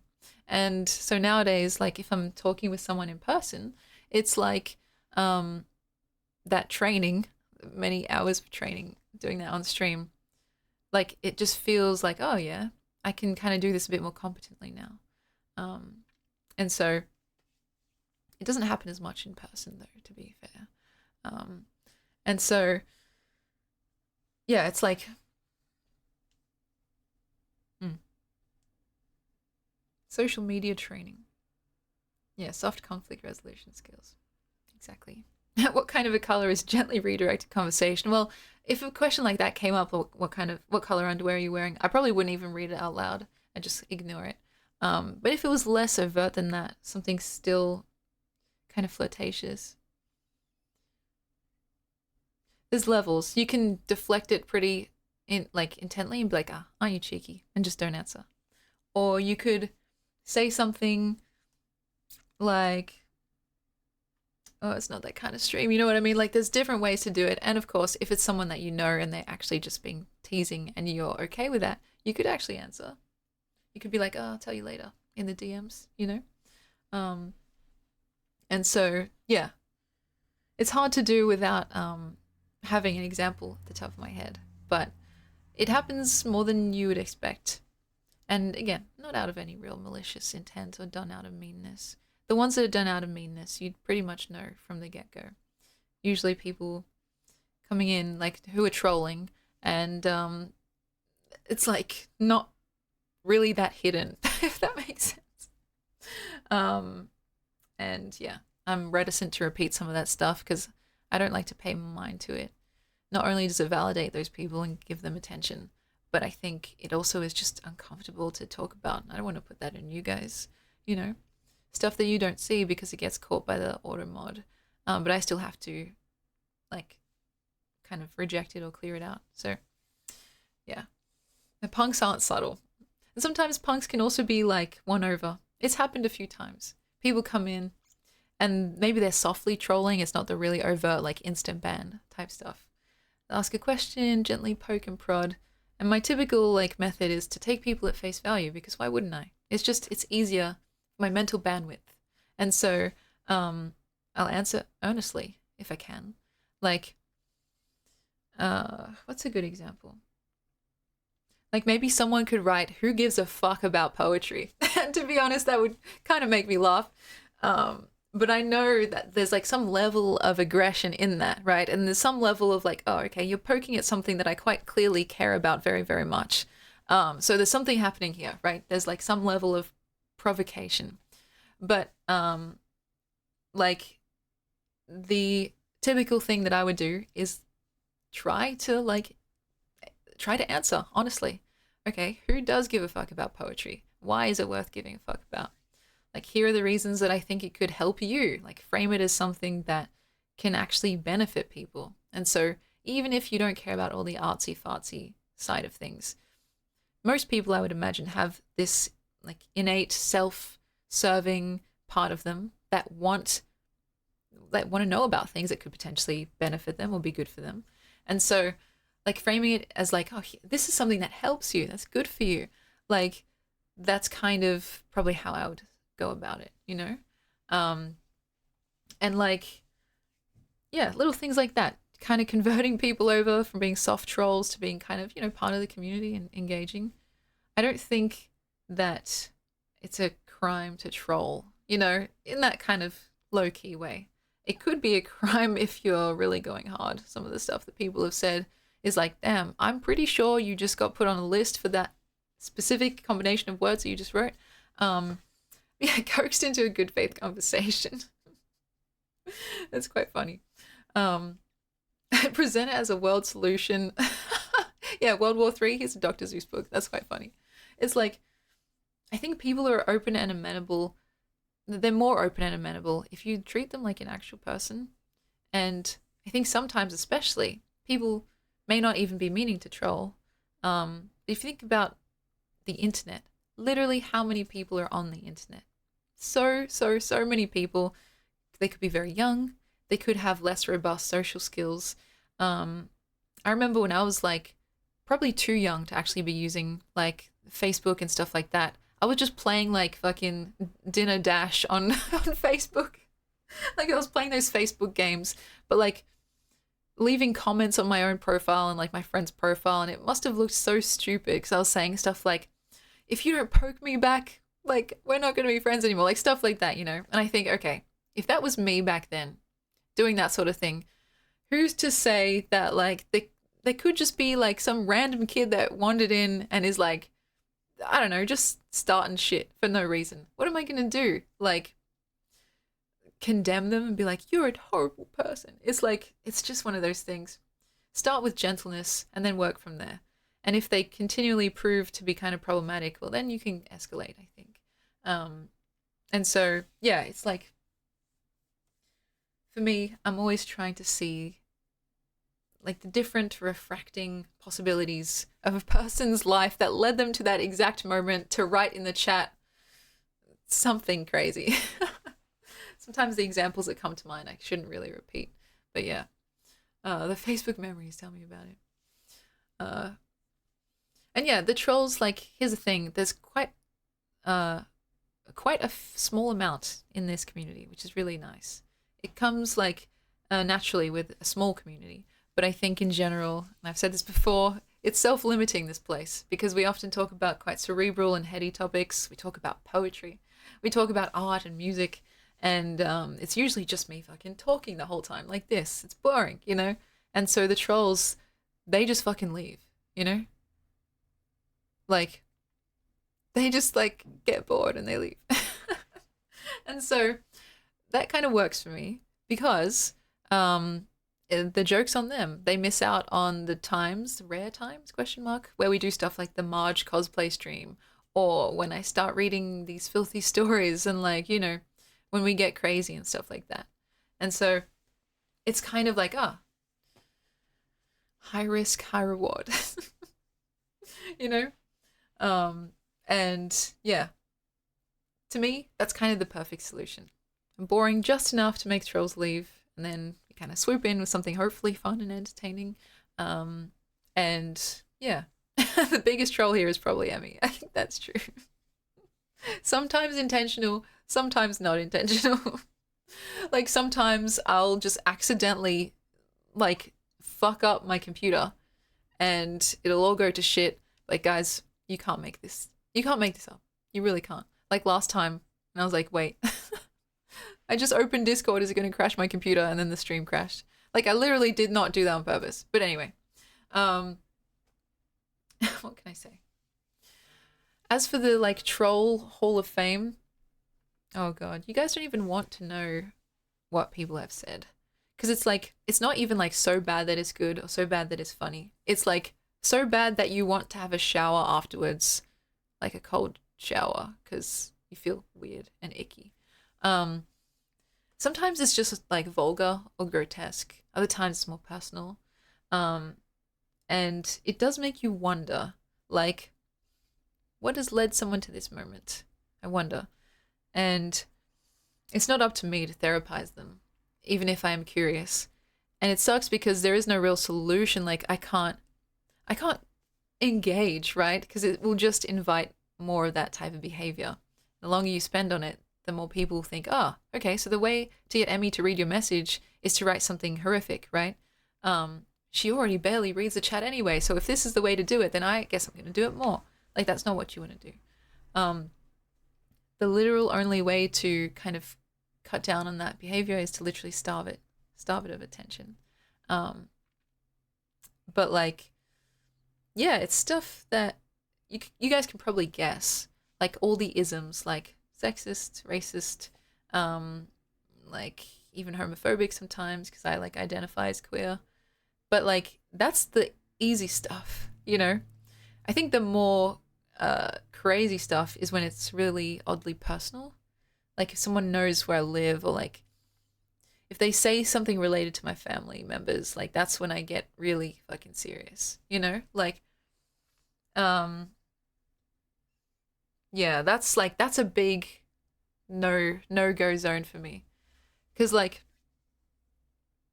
you guys know how I feel about my family. It's not a rare feeling to care about your family members. But in general, because we're so close, like, I care about my brother and sister, for instance, like, way more than at times I care about myself. In terms of streaming, like, if a troll came up to me and was like, you're ugly, I'd be like, okay. You can't be everyone's cup of tea. But if someone were to say something that kind of mean spirited, like to my sister on stream, I'd really like I'd wind up. Cause like I would consider my brother and my sister like my like two halves of my heart essentially. And so that's kind of the stuff that gets to me more. And I do not have any tolerance for it. If it's related to their appearance, their character, you know, their names, their choices, that sort of thing. Their laughs. Like, you know, you guys haven't seen my brother. Like, he hasn't shown up visually on stream. You guys have met my sister. You've met some of my friends. My friends are also included in that too. Like, if anyone were to say anything derisive, it'd probably just be an instant, like timeout or ban, you know? And so, yeah. I don't know what that says about me. I'm not trying to be kind of a martyristic in that way. But yeah. Is calling Sister Cherry a poopy butthead the best way to speedrun a permaban? That's allowed, I think. But, you know, because that's kind of, it's cutesy and lighthearted, but some of the stuff that people say is really crazy. And it's like, who hurt you? You know, who genuinely who hurt you? Like, I can't even think, because this has been a long time. Like, I have also taken a pretty long break now, but in the thick of it, people like will find your deepest insecurity and they'll just needle in, you know? Like, fuck, I literally can't think of anything right now. That's probably for the best, because I'll get genuinely mad. Yeah, if it's like about my friends or family members' appearance or something like that, I'll get really mad, you know? You start getting a message so horrific, you start to wonder if it's nature or nurture. That's hilarious and so true. And yeah, of course, if trolls start like coming for you guys, it's like, hold up. Like, bro, that's not the vibe, you know? Because, yeah, obviously, as someone like who is in charge, I suppose, or responsible for the vibes here, I want you guys to be comfortable. Like, I want you to feel like you can just chill and relax, have a nice time. If someone is coming in and kind of fucking with that, of course, it's my job to be like, hey man, take it easy. Take a chill pill. Is it true you got spaghetti bones? It is true. Forget what you've heard. It's all true. But yeah. I don't know. The most concerning thing is that ChatGPT is going to end up replacing trolls. I know. ChatGPT is going to replace us all, guys. I've been talking about this for ages, and like, I haven't been able to stress enough how fucking crazy it is that we are literally living in the future. That sounds stupid, but like, we are living in a sci-fi future. And it's like, holy shit. If you had told someone maybe 5 to 10 years ago what we'd be able to do with like AI and modern technology, they'd be like, oh, fuck off, mate. Like, pull the other one type beat. But it's true. It's like, yeah. The stuff that's like happening right now, we're literally on the precipice of something crazy and scary and cool and potentially ruinous all at once. Oh yeah, this isn't the cyberpunk dystopia I was hoping for. I am scared. I'm not gonna lie. But I'm hypocritical because I do use ChatGPT for various things. I've been so curious about it that I've experimented with like asking it different questions related to different topics. I've like talked about writing with it. I've talked about theory with it. It's like, it's something that I have really like spent quite a bit of time on, you know, reading about it and stuff like that. And I'm nowhere near as learned as the people that are actually involved in it, you know?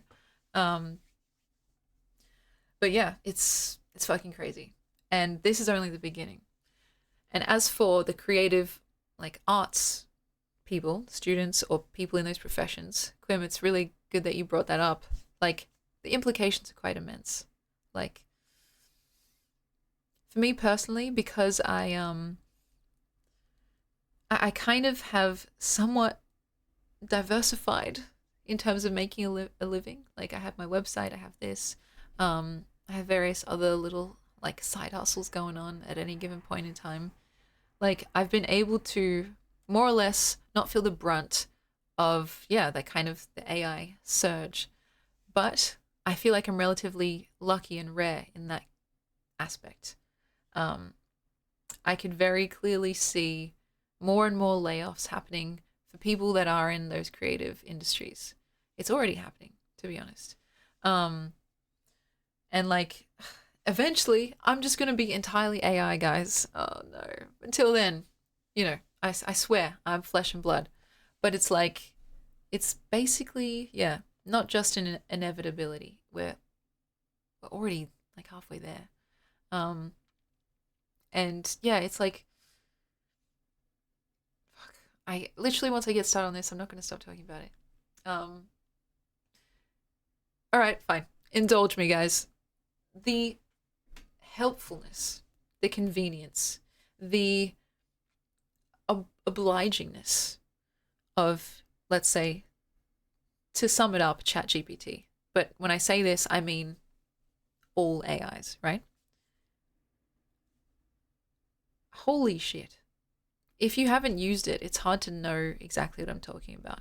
And I wouldn't encourage or discourage anyone from using it, to be honest. I haven't fully fleshed out my thoughts in that realm. But the amount of convenience that you feel when you ask ChatGPT, like when you take a photo of your pantry and you send it to ChatGPT and you're like, what meal can I make for tonight out of these ingredients? And it sends you like a 7-day itinerary of like breakfast, lunch, and dinner that you can make in one go. Of course, people are going to fucking lose their minds. It is convenience on steroids. And what do humans love more than convenience? I'm not sure. Maybe sex, but it's like that is the level of like helpfulness that you can do with these apps. And by the way, that is basically the bottom of the barrel when it comes to what AI can do. Like I've done that kind of stuff before. I've been like, and by the way, this comes from like sheer laziness, I should say. This does not reflect well on me. This is literally a kind of curtain pull on kind of humanity's more or less, vices. And so for me, if there's an option to be like, oh, I don't want to come up with a shopping list. I don't know why it's all food related, but just stay with me. I can't think of like a shopping list to put together. ChatGPT, you know a bit about me by now. What ingredients should I get from the store? And which store should I go to? Which one around me has the best deals? Instead of spending like fucking hours Googling all this random niche stuff, like it just does it instantaneously and more or less accurate. I mean, there's always the possibility that it's going to be utterly hallucinated, and so double check. But like in general, because of the state of most search engines at this point, especially Google, who have enshittified their like kind of product to no end, of course people are flocking to something that seems a little bit less bullshit, like you don't have to scroll through all these random links that could probably be viruses, or like click on a website and scroll multiple years until you get to the actual recipe. You can actually ask ChatGPT, like you can actually, what's something complicated that will blow your guys' mind? I don't even know. You can upload a document, whether it's your own or someone else's, and say, hey, can you roast this document line by line? And that's something I admit I have done before. Or can you give me edits line by line? Just suggestions, based on this specific framework that I'm doing. It's literally like, having an editor in your pocket, and like that's so easy. And so it's tapping into something which is not necessarily humans' desire for accuracy, humans' desire for like intimacy. It's tapping into humans' desire for convenience. And at times, just strictly obedience, obligation, because it will always respond when you type something to it, unless you've run out of messages, which can be avoided if you buy the pro plan, which I'll never do. It is always there to basically glaze you because, they call it chat glaze GPT for a reason. If you type it in, like if you type a message like, oh, I basically just robbed a bank and divorced my wife and I'm going to leave my whole family destitute. ChatGPT will be like, I see you're making a very brave decision right now. And it's like, okay, people love that shit, They love being fucking like, I don't know what the word is, glazed essentially. And like feeling like they have 24/7 deference whenever they want, Yeah, enabled. That's exactly right. And so it does not surprise me in the least that people have absolutely flocked to something like this. How could we stand a chance, Yeah, the decision to rob a bank takes a lot of guts. Oh, God. Would you like me to develop a list of things to spend the cash on? Literally. I'm glad you guys get what I mean. But it's like, I say all this, and there's a part of me that has a very deep sympathetic streak, and maybe even empathetic, actually, for the people that do this, Because it's like being presented, it's like being starving and being presented with a big juicy steak, But what you're actually starving for is like maybe not necessarily endless glazing and endless convenience. It's pretty packaging over something that doesn't have really that much substance when you open it up, right? Still, pretty packaging is compelling. It attracts the eye. It's so easy and it gives you so much dopamine. And because it is quite like limitless, you don't have to wait for your friend to message you back. You don't have to spend hours Googling something when you could just chat GPT it, You don't have to potentially be seen as weird or strange or embarrass yourself if you're asking it a question that maybe is a bit more, how's your father type beat? Or if you're like giving it a request that is a little bit left of center, Like, it has essentially taken every anxiety that humans have when it comes to interacting with others and just been like, oh, forget about that. Talk to me. I won't judge you. Yeah, tell me all about your fucking clown fetish. Like, I'm all ears, Would you like me to write a story? And it's like, okay, how the hell were people meant to resist such a thing that speaks to their deepest desires, never pushes back, and like is always ready? And I'm scared for what that means for the future, especially for young people, because, at least we've kind of grown up knowing what it's like to not have AI like always there.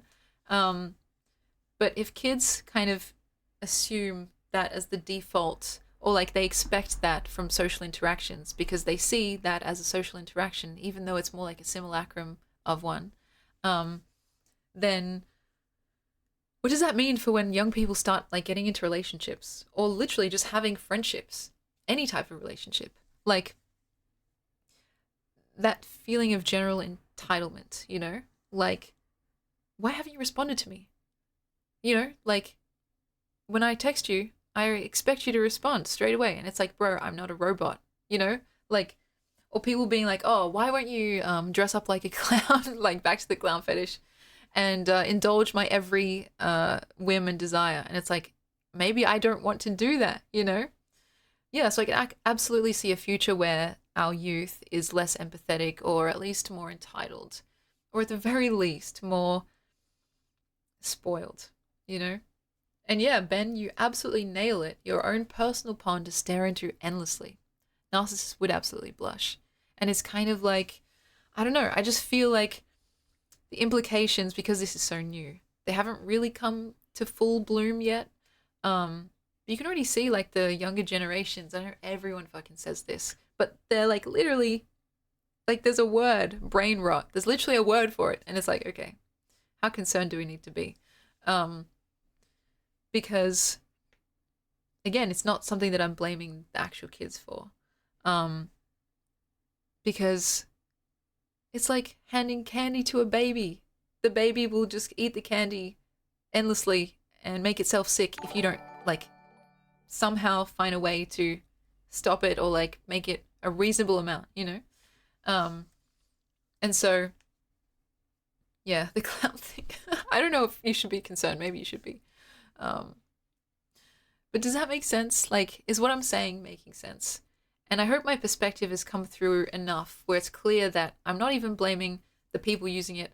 I'm not even blaming the app itself. And a less, like, more reticent part of me is not even necessarily blaming the people that made the app, but it's like, they're probably the most to blame, let's be real. But like, this is a genuinely helpful thing. So, ChatGPT, I mean, and welcome in. Thank you for the well wishes. Because it's like, I can see the intensely beneficial and therapeutic application. So I can't fully blame the people that make this stuff, you know?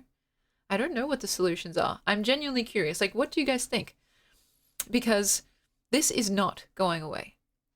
I can guarantee this. Unless the unthinkable happens, like unless there's a World War III, unless the stock market absolutely crashes, this is here to stay. In fact, it will only become more ubiquitous and more like kind of spread out through society until it's quite enmeshed in the same way the internet is now. And so, what do we do? I don't know. We have to find some way to coexist peacefully, you know? We have to find some way to extract as much of the good from it as we can, while also somehow like not falling into the pitfalls and the traps of the kind of potential negatives and downsides, like the laziness. Like, you know, personally, I try to, whether it's delude myself or genuinely believe this, that using it does not make me lazier in terms of my own writing, because I mostly use it for like analysis and stuff. But I can definitely see it being like something that becomes a crutch, you know? And so, what do we do? What do we do? Laws, I think, are probably on the horizon. It's shameful, though, how far behind a lot of like governments are when it comes to anything related to the online realm, like cyber safety and like, you know, they're still kind of ironing out the kinks of laws that should have been ironed out a very long time ago because they happen to do with online stuff. And it's like, oh, I don't know, that's not real, you know? And so what can you do? This stuff like is absolutely alien to a lot of the older generations, not to stereotype. Like my grandma, for example, she literally watches AI generated videos on Facebook and she thinks they're real. It's like she sees a video of like literally Jesus Christ himself, like resurrecting a baby, and they start singing hallelujah together. And she's like, I can't believe this actually happened. I'm like, yeah, I can't believe it either. And it's like, it's so clearly not real. Like, you know what I mean? But how do you explain that to someone? How do you even explain it to yourself? Like the fact that we can make this stuff now, it's getting very compelling, and it will only continue to get more realistic until we can't basically trust anything that we see. It is going to fundamentally change how we engage with media online. And I think the ways it will change that landscape have to do with people seeking authenticity in some other way, you know? Not only will there be probably a rise, like a re-rise in physical media, like let's say CDs and stuff like that in movies, but there will be some way for people to say, hey, I'm actually fucking real. And it might have to do with like actual, you know, we talk about on the Club Cherry channel, In Pursuit of Imperfection.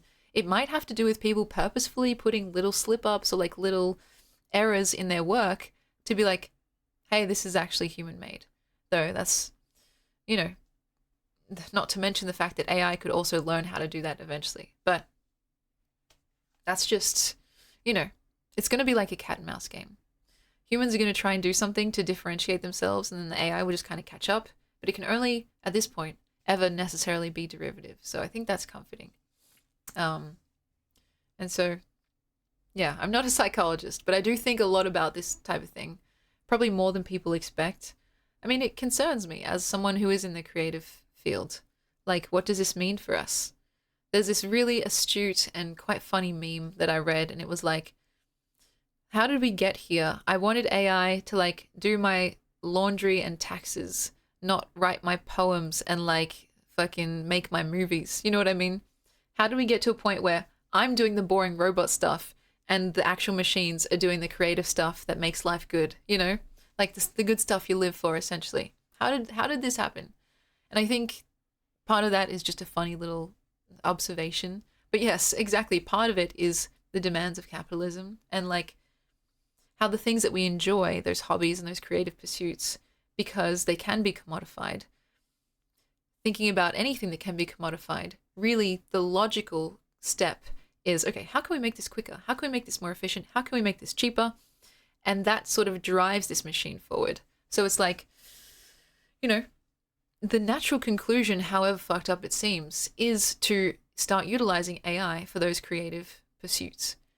It's faster, cheaper, better, faster, stronger. You know what I mean? If you don't have to pay someone to write a story, you're just making double your money. Like, you know what I mean? The people that are concerned with that type of stuff.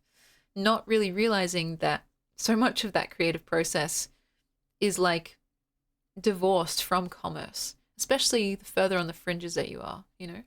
It's like, sure, like fucking blockbuster movies, they're gonna get a kind of, what's the word?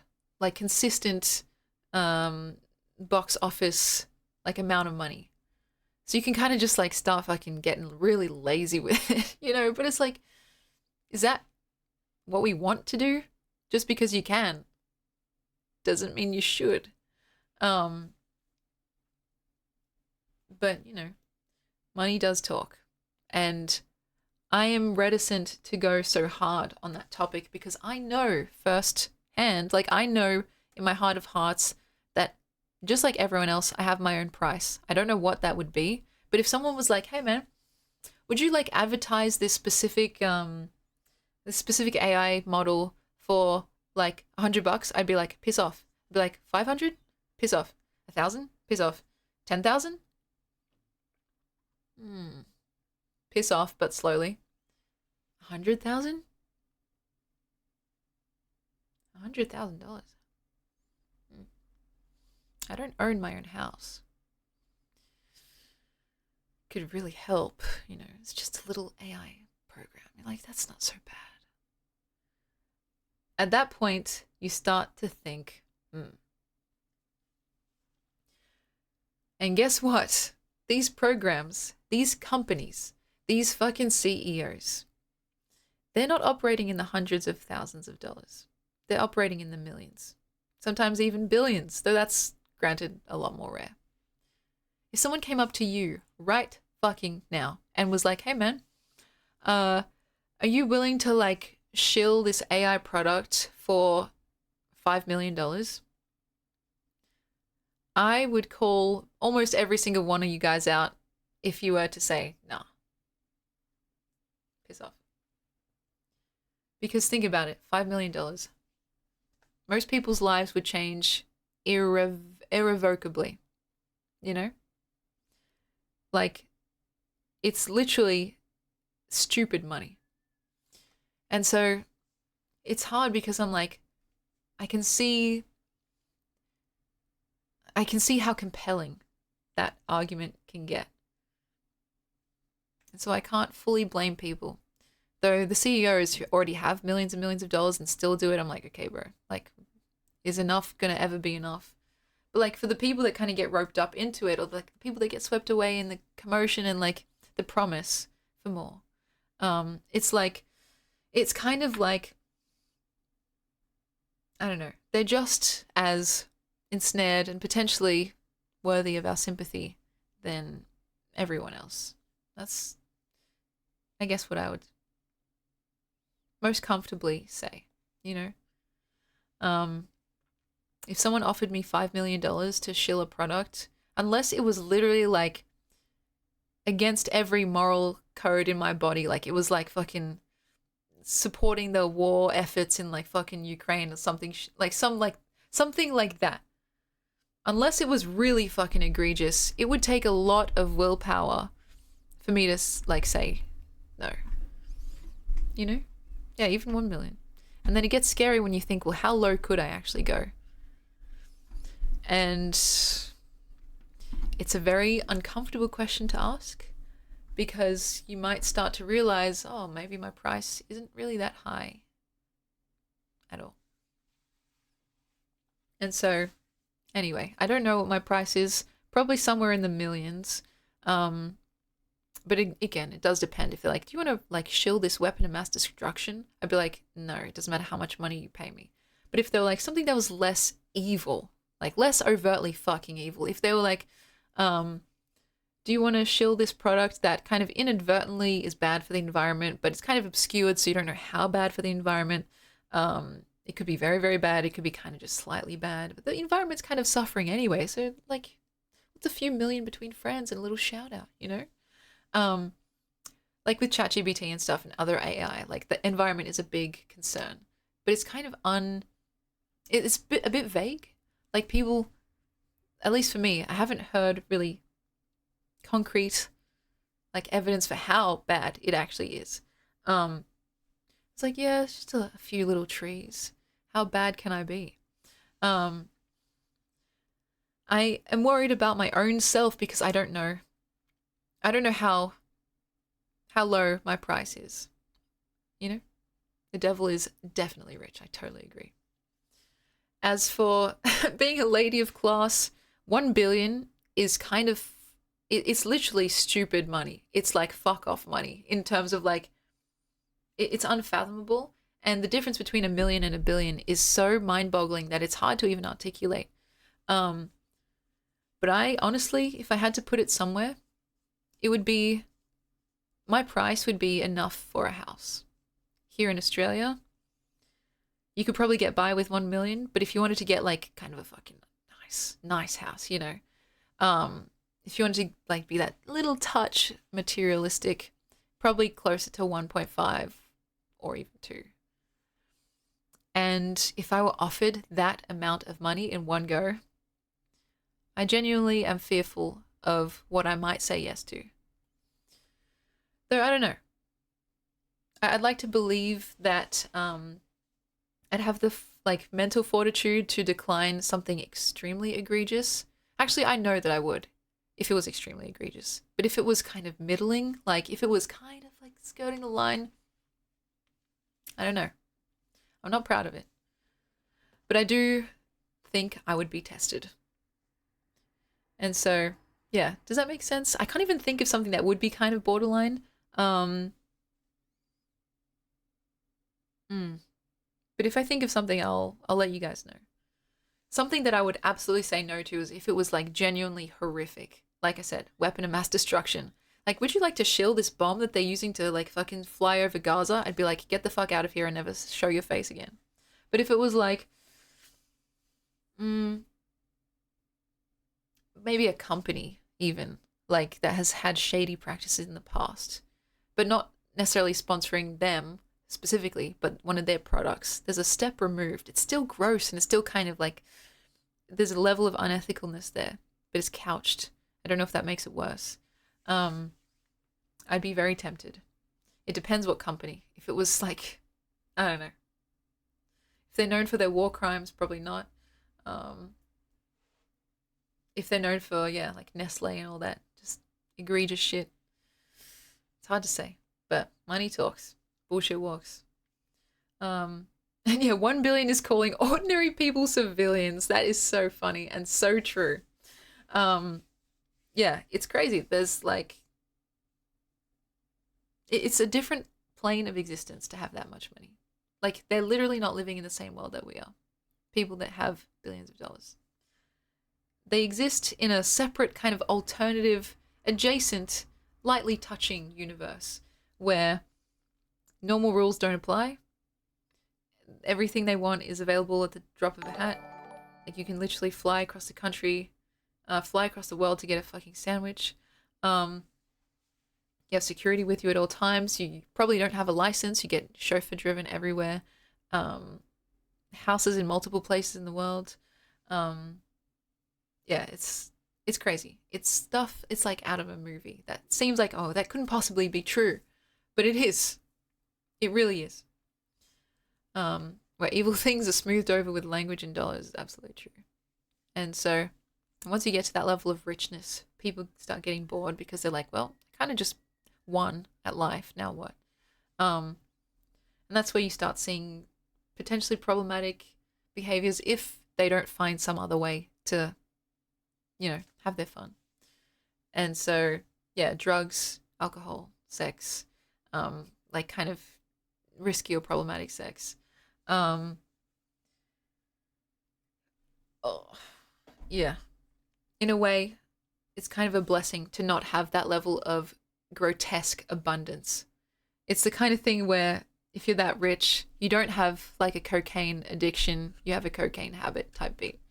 Because it's not an addiction unless you can't afford it, And so, yeah, it's like, in a way, I'm kind of glad that I don't have to like deal with that sort of thing, But still, so many people have a lot of issues all stemming from the amount of money that they have, Like not having enough of it, not getting enough of it soon enough, living paycheck to paycheck, the cost of living going up drastically. Like imagine if that concern was alleviated for people. I wonder what that would do to the world. I think people would be a bit more relaxed. Maybe there'd be more time to make things and enjoy like each other's company. But of course, I think someone more shrewd or potentially cynical would argue that's exactly the point. If someone has to work almost every day to live paycheck to paycheck, that leaves a lot less time, effort, and like money and energy for kind of more big political moves or like, yeah, that kind of community building stuff that actually helps when it comes to corrupt systems and governments.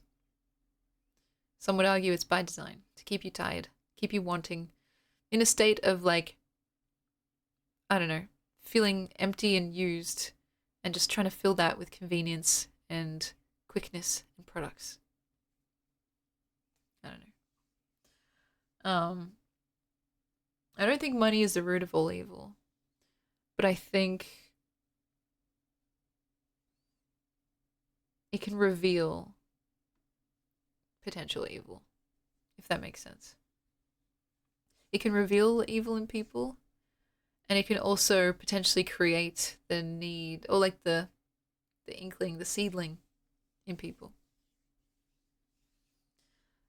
Whether you have too much or too little, But yeah, anyway, we've been talking for almost 2 hours and we haven't even watched our videos yet. I think we should do that now. And in fact, I think we should get our cake. Should we do that? So maybe I'll get like some nice music up first. And I'll be right back because I need to kind of cut it and prepare it. So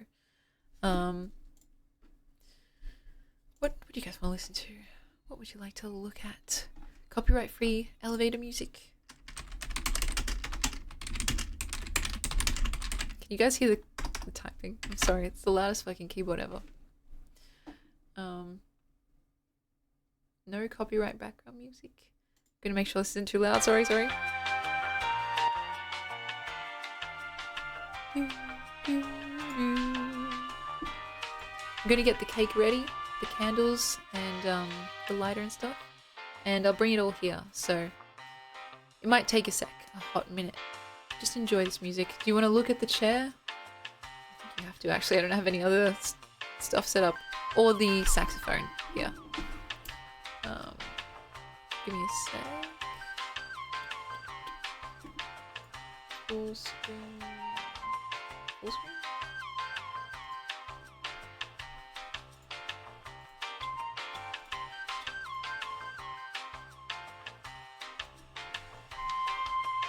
Chair time or saxophone?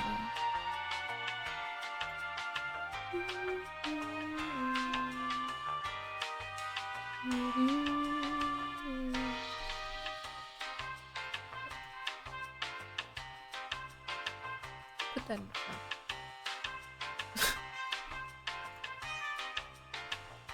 Sorry. I'm just realizing that says Emmy Cherry without the E. What the fuck? Okay. I'll be back. Enjoy the music. You can see my outfit again before I leave. Ta-da! Like, this is meant to be like this. My hair's so long now, it's crazy. Alright. Take care, behave, I'll be right back.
Did you miss me?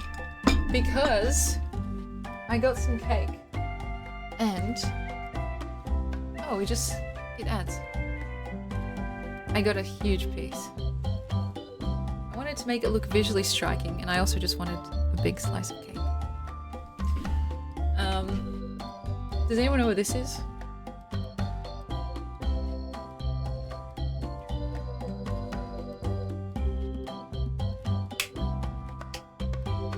I'm gonna fucking burn this house down. Shit. It's a lighter, yes. And I'm gonna wait till the ad's done. But this is the cake. Look how big that is. It's a quarter. And the flavor is meant to be a chocolate chip mud cake.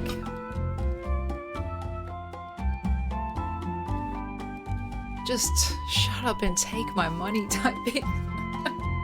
So you can see on the top, I think that's meant to be like the chocolate chip pieces. And it's a mud cake, one of my favorites. I think my absolute favorite cake is a Belgian marble mud cake from a specific store. This is just from the regular grocery store, but I still really love the mud cake from the grocery store because it's kind of, here in Australia, it's got a bit of a, what's the word? I've been swindled by this music. It's got like a meme around it. What's the word?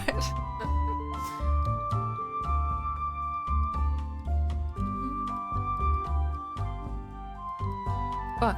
There's literally just no thoughts in my head right now. I'm just enjoying this music.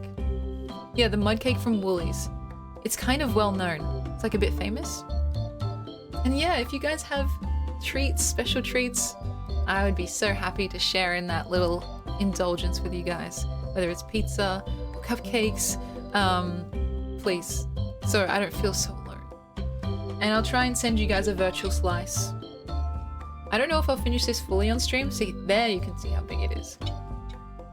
Though, let's be real, if I don't finish it on stream, I'll probably finish it off stream. Like, you know what I mean? Ken Oath the Woolly's muddy. That is such a fucking Australian sentence, I love it. Ken Oath is a great one. Oh man, I have to start using that. Yeah, it kind of does look like a giant cookie. That's right. And I also got these little candles. You can't really tell. Maybe I'll zoom in. One of them's purple and one of them's pink. So pink for Emmy Cherry and purple because it kind of goes with pink. And it's like 2 out of 3 colors of the bisexual flag. So, yeah, 2 out of 3 ain't bad. Next year, maybe we'll do the full flag. And yeah, I stole these candles from my parents' place. So, Mom and Dad, if you're watching, sorry, I'll put them back. But yeah, they are pretty colors, aren't they? And honestly, oh wait, the ads are done, right? I was about to say I can't wait for these ads to end. Should we light these together and sing? Should I zoom in first? Do you guys want to see this properly? Shit. This dress, I can't move my arm. Wait. Let's do this for a second. Ooh. It doesn't look that good on camera, but goddamn, it looks good in real life. There we go. Sorry, guys. I'm doing like the blue steel.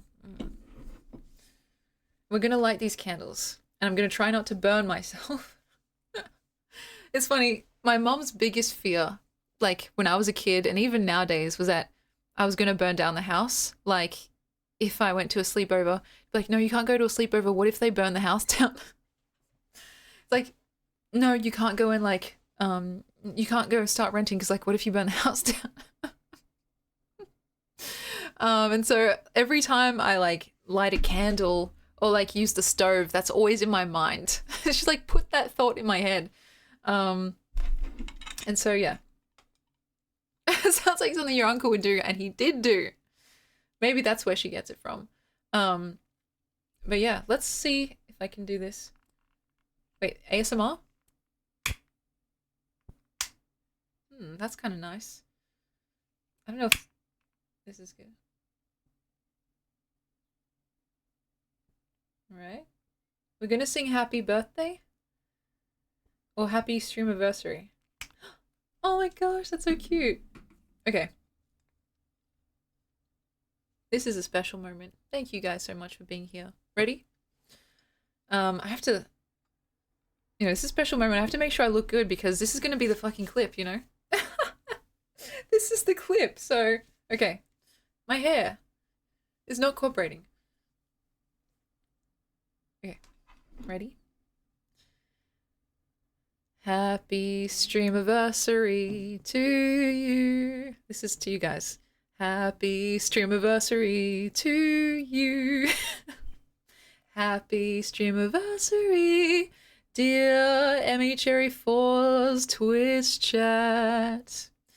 Happy Streamerversary to you. No need to ask, you're a smooth operator. Each and every one of you. Smooth operator.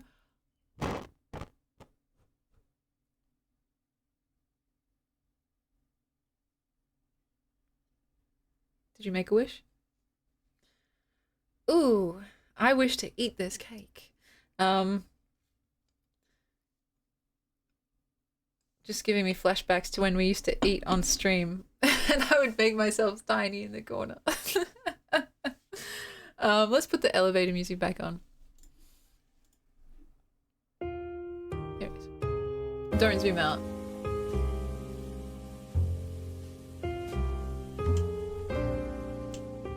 This is really setting the mood. Let's have our first piece together. Right from the tip. Oh god, I'm literally fiending. Ready? First bite. Cheers. Or do you guys want the first bite? Yeah.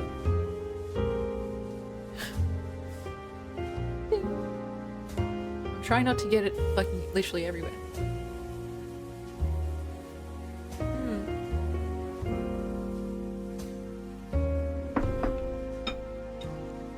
Muddy. In the best way. Why is this like so romantic? What the hell? It's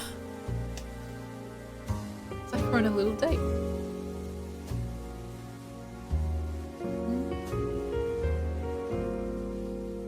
And I'm so glad that I don't have any co-hosts today. If you know, you know. Oh my god. It's kind of funny actually when you guys started calling the flies co-hosts as well, because then out of context it's very like question mark, you killed your co-host? Yes I did, and I'd do it again. If you're trying to seduce me, it's absolutely working. Oh well. Wait till you see the second date. Oh Lord have mercy. Let's try the cookie half of it. This is like just ambiguous cookie material.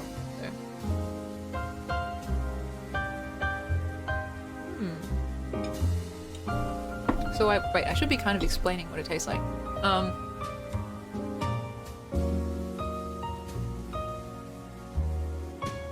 It's chocolatey and caramelly. It's really rich. So it's almost like, you know, I know people hate the word moist. But it's like when you bite down, especially as like the flavor hits your tongue, it just feels like slightly wet, you know? Sorry. I much prefer wet cakes over dry crumbly ones. I know people like dry crumbly cakes, but that's not my style. Yeah, sorry about the word moist, guys, I'm sorry. But it's good. It's like, yeah, juicy.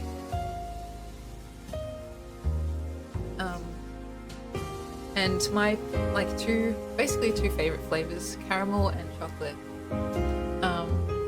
and cookie dough.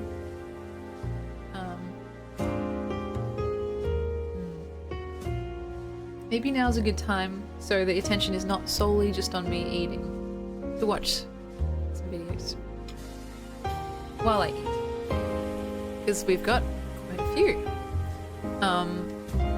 Should we start with your sea locket? So that music was really a vibe. Yeah, cut the music. This one from Cherry Clips. Like, here, let me show you. It's funny because look at this. How does my computer know me so well? The queer history of the Lord of the Rings and happy 2-year streamiversary. That's it. That's all you need. Just for like reference, I have not seen this. And I'm fully prepared to cry. So we'll see how we go. Let me know if the levels are okay as well.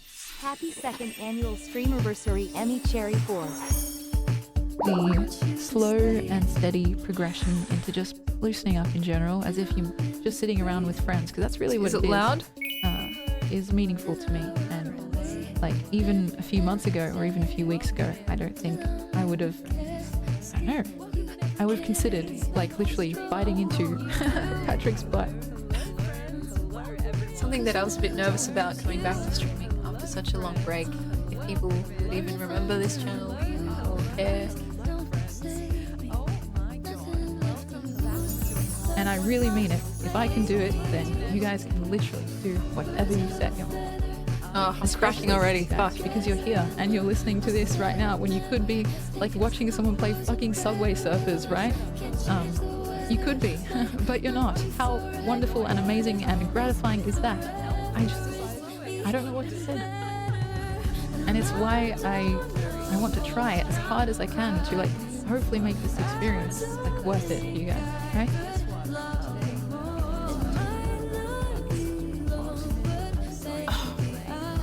Oh my god.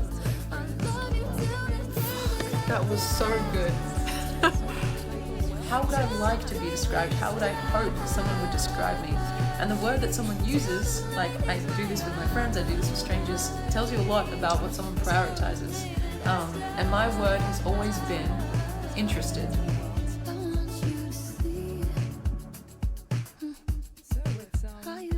The most uncoordinated dance you've ever seen. Germa is the thing you want to be doing. Fuck. Gosh, I feel like you guys are absolutely like philosophers and therapists. I'm doing all this like self-development work on stream and I'm like, dang, my life is genuinely better because you guys are in it. And yeah, it's true.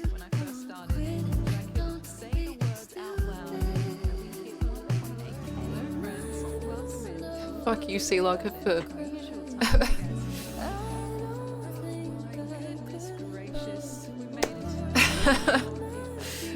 this.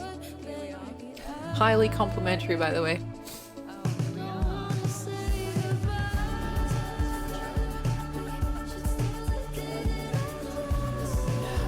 God.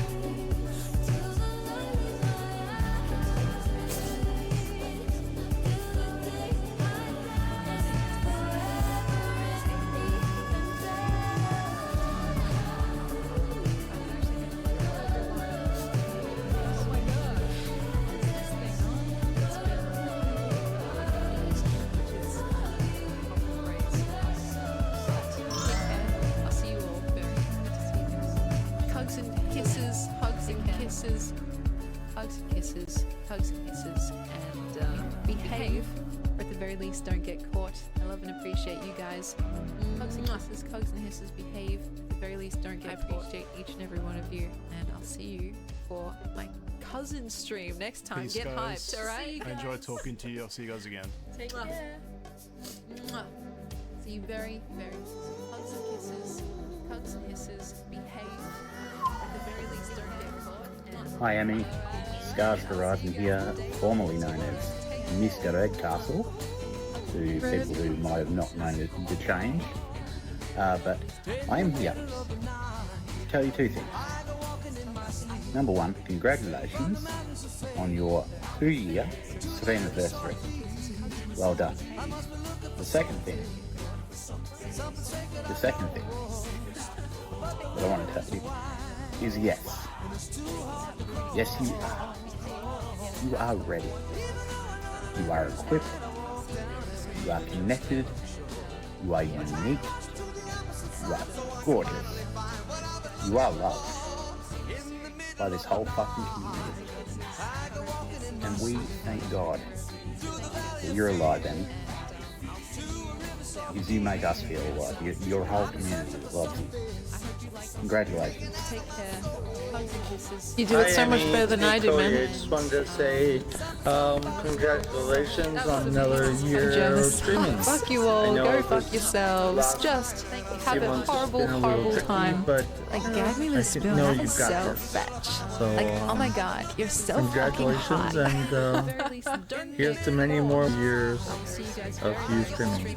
Thank you so much, guys. So be safe, behave. All right, you little twerps. Hugs and kisses. Bunnies bite like a stapler. I'll let you know when hug time is. Hugs and kisses. Thank you so much, Code. Behave, or at the very least, don't get caught. I'll see you all very, very soon.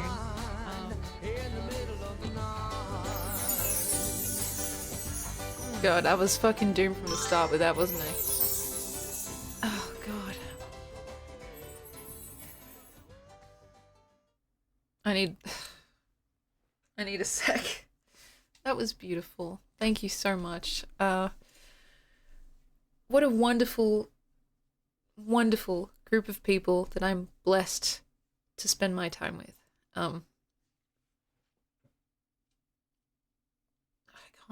can't do this.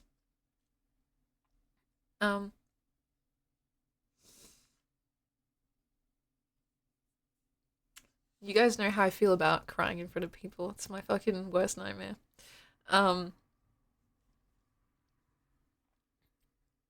You guys make this easy. I hope you know that.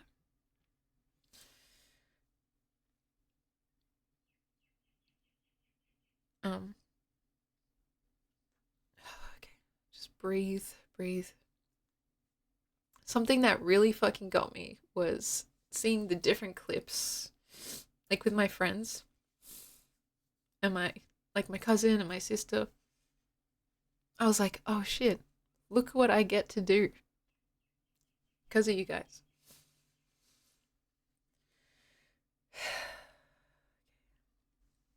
Like, I get to sit here and play games and talk with cool people. Literally, solely because of you guys.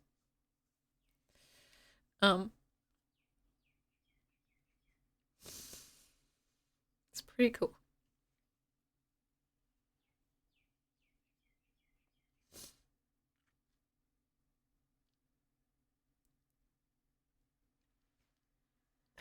Okay, breathe, breathe, in and out. And one of the reasons I said fuck you, Sea Locket, was not just because it's a wonderful video and you fucking got me from the right at the start. But you picked the two songs. Like that Billie Eilish song. I love it so much and I literally can never listen to it without crying. So just like instant waterworks.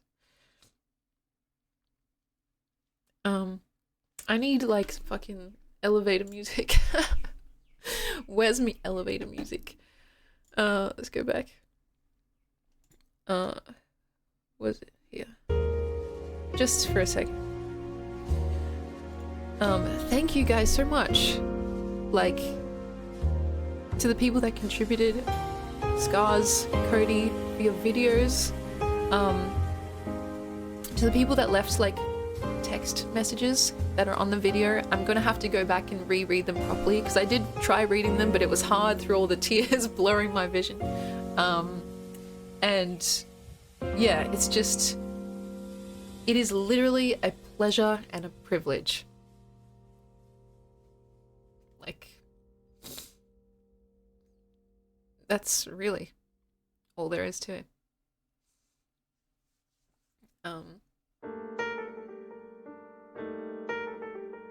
And you guys make it so fucking easy. Some of those clips, oh god. Some of those clips, man, they got me. Fuck. I can't even.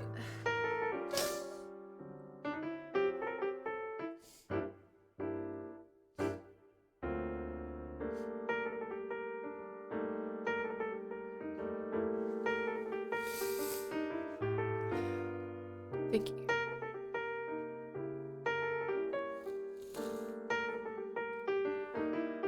I need something like ridiculous in the background to fucking get me on track. Wait, I think I got an idea. I think I have an idea.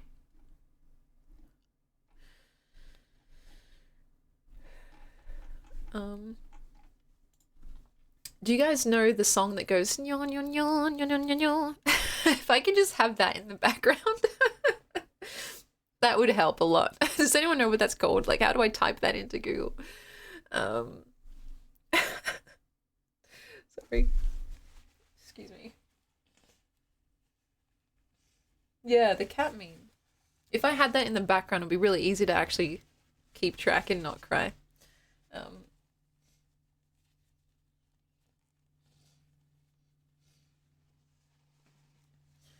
God damn.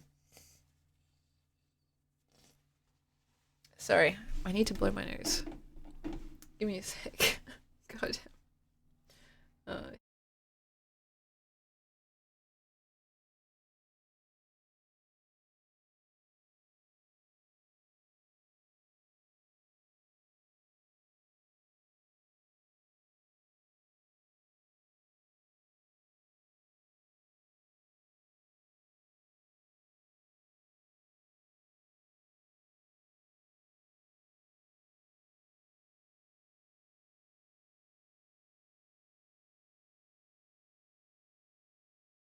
Okay, I think I tried to make myself presentable. Damn. You fucking got me, Sea Locket.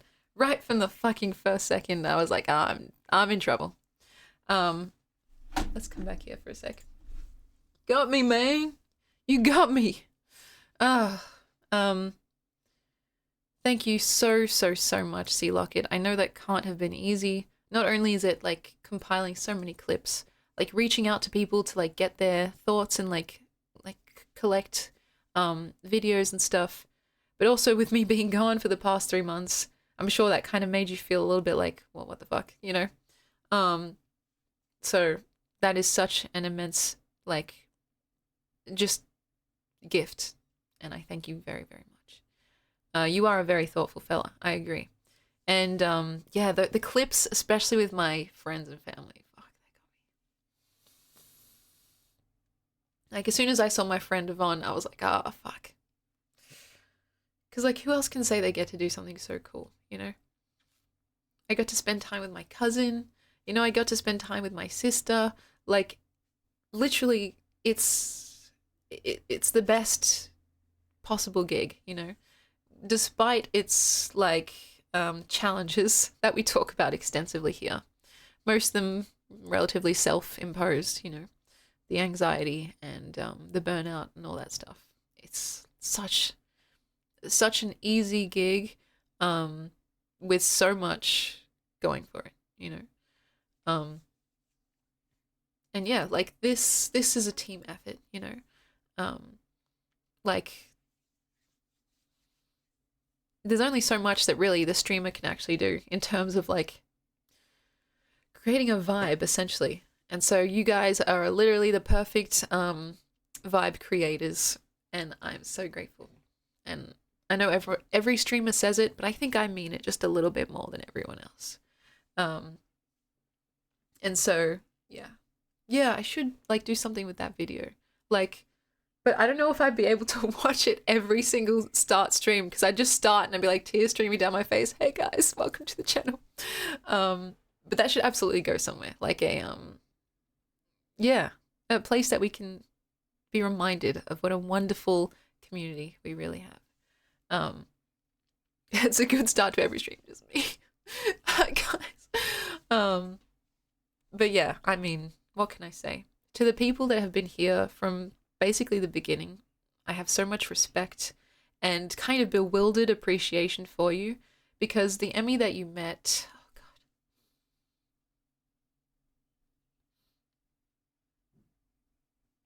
oh god.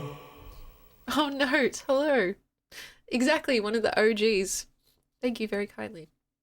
I did see you before, but I didn't say hello. Note is literally like one of the second or third people that I ever met while streaming. And so it's incredibly meaningful that you're here today. And thank you. What a kindness. I was about to say that the Emmy you guys met back then,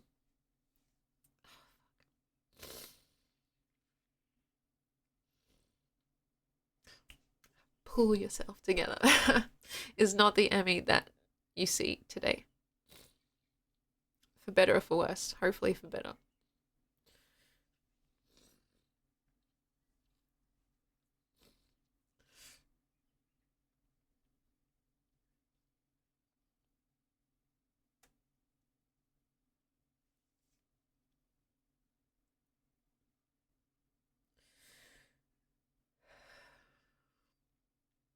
So, thank you for sticking around, because it's quite the investment. The early adopters like to see some kind of potential in that version. It doesn't go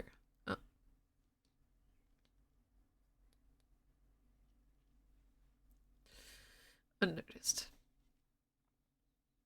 It was really just talking to the void. No, you know, you've been there. You were there, like, right from the beginning. Sometimes, like, you were the only person in the chat for hours at a time. And so, yeah. To some of our new friends, thank you as well.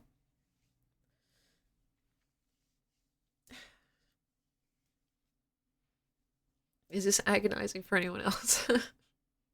Sorry. Um,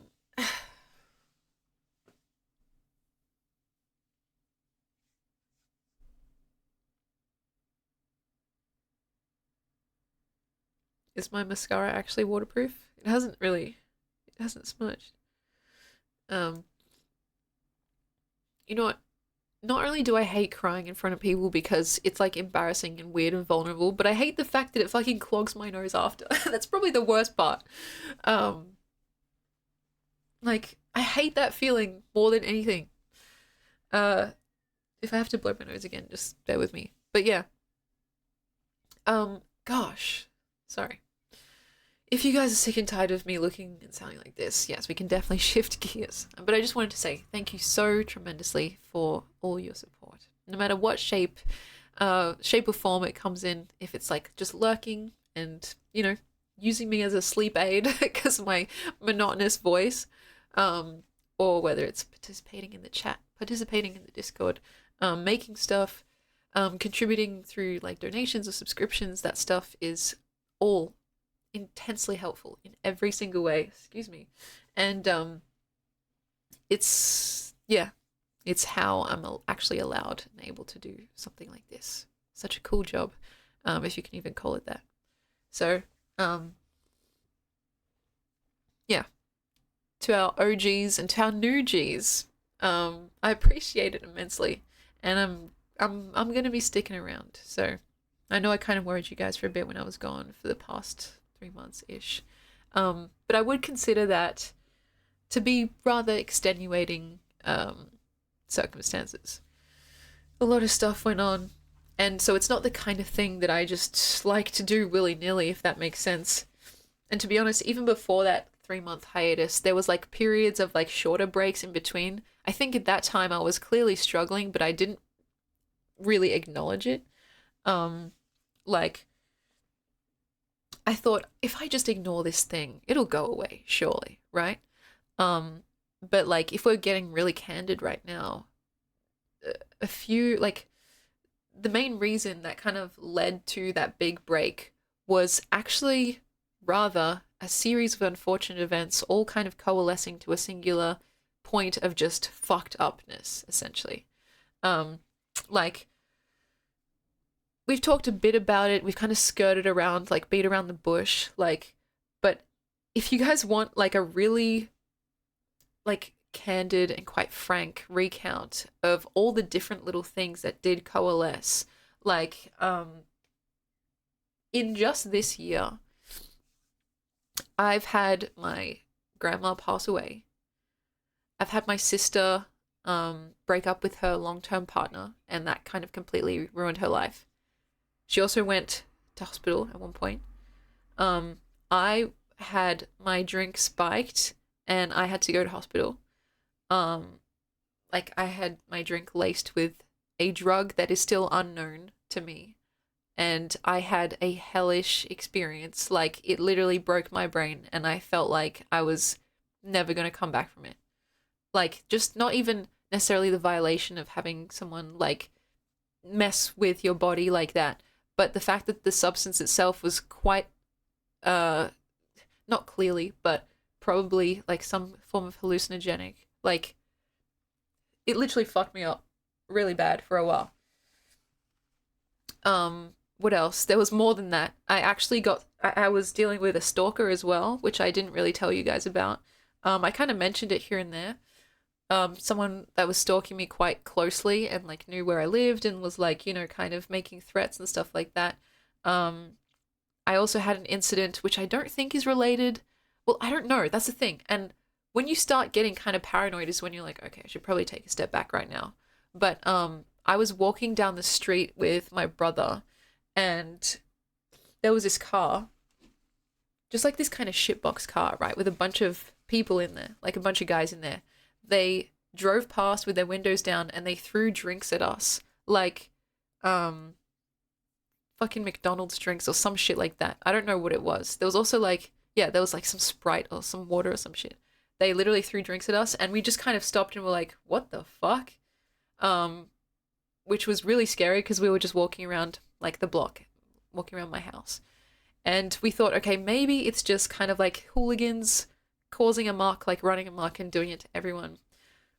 But what happened was we kind of like, we walked around the block, so they turned the corner, and what they must have done is like driven around the block to come back to us, or driven straight and then driven around back to us, because they actually followed us somehow and threw more drinks. So it seemed a little bit more targeted and not just like, this is just something they're doing to anyone who happened to be there, you know? They threw milk at us. And, like, that was really scary, because I was like, is someone actually following me? Or like, is someone actually trying to hurt me or like harm me, right? And when you pair it with everything else that had happened at that time, it all kind of just like merged together into this one kind of weird fucking conspiracy. And I was trying to ignore it and trying not to think about it. And it was kind of like, the more I didn't think about it, the worse it was getting, essentially. And so eventually I started feeling this disinclination to stream, because I don't know, I just had these negative associations, because, you know, ostensibly this person stalking me is from the stream. And so even though it's not fair, it was like, oh, okay, well, I don't know if this person is going to be watching me. I don't know if they're going to be talking about me to their friends, or like planning something, or listening to what I'm saying and trying to triangulate where I am.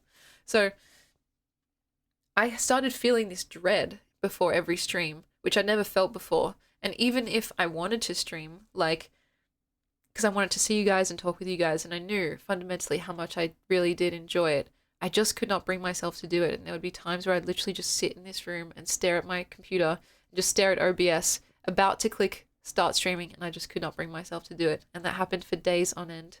And so eventually I did get therapy. I'm still in therapy, though I just used up my last kind of free lesson, and so I have to get some more.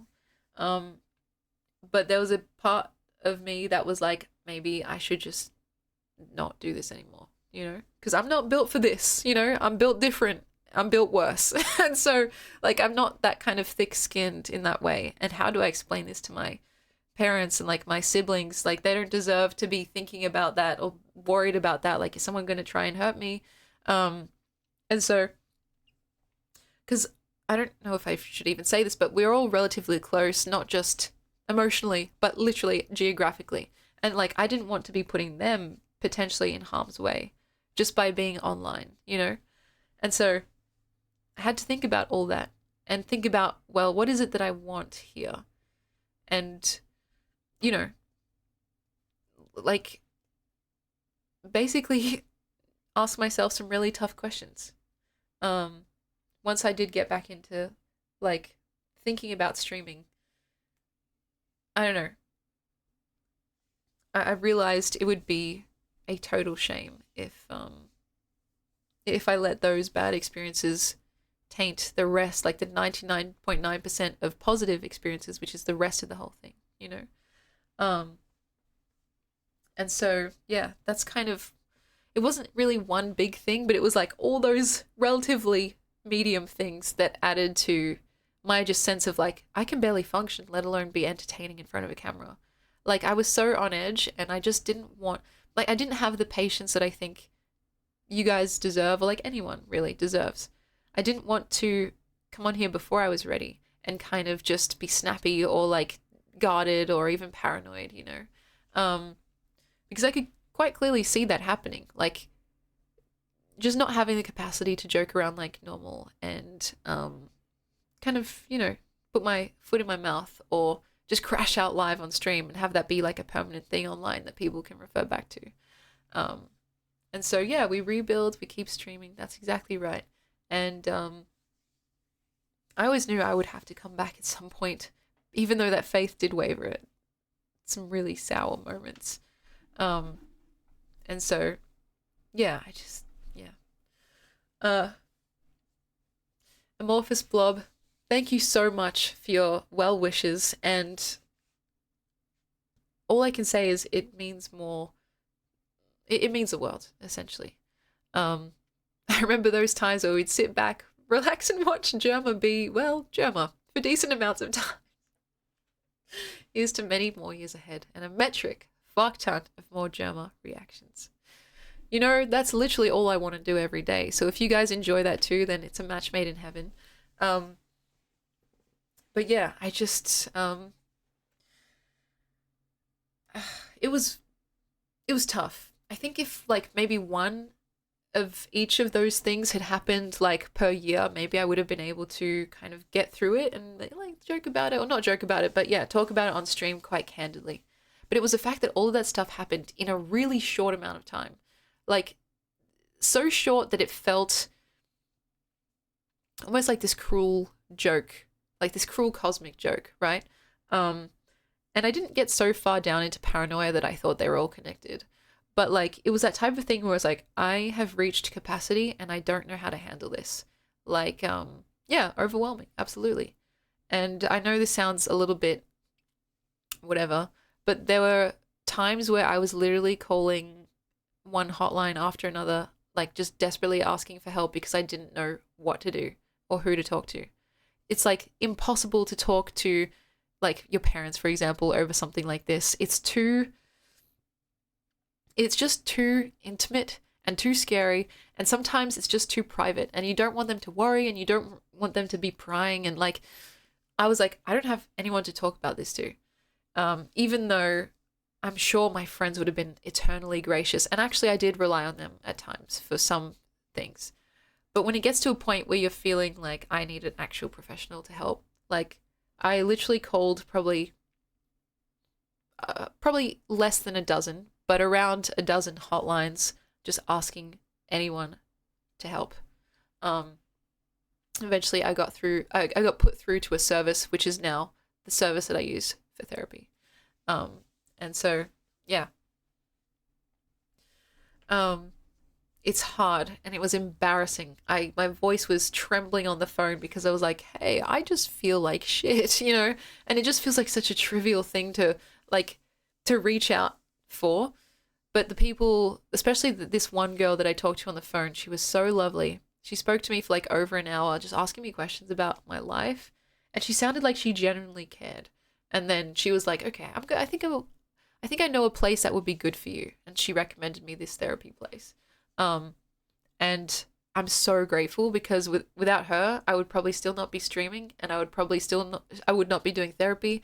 I'd probably still be just either sitting here, hovering over the start streaming button, not being able to press it, or just like, yeah, something infinitely worse, which we don't have to talk about. But yeah, cheers to that woman, absolutely. And yeah,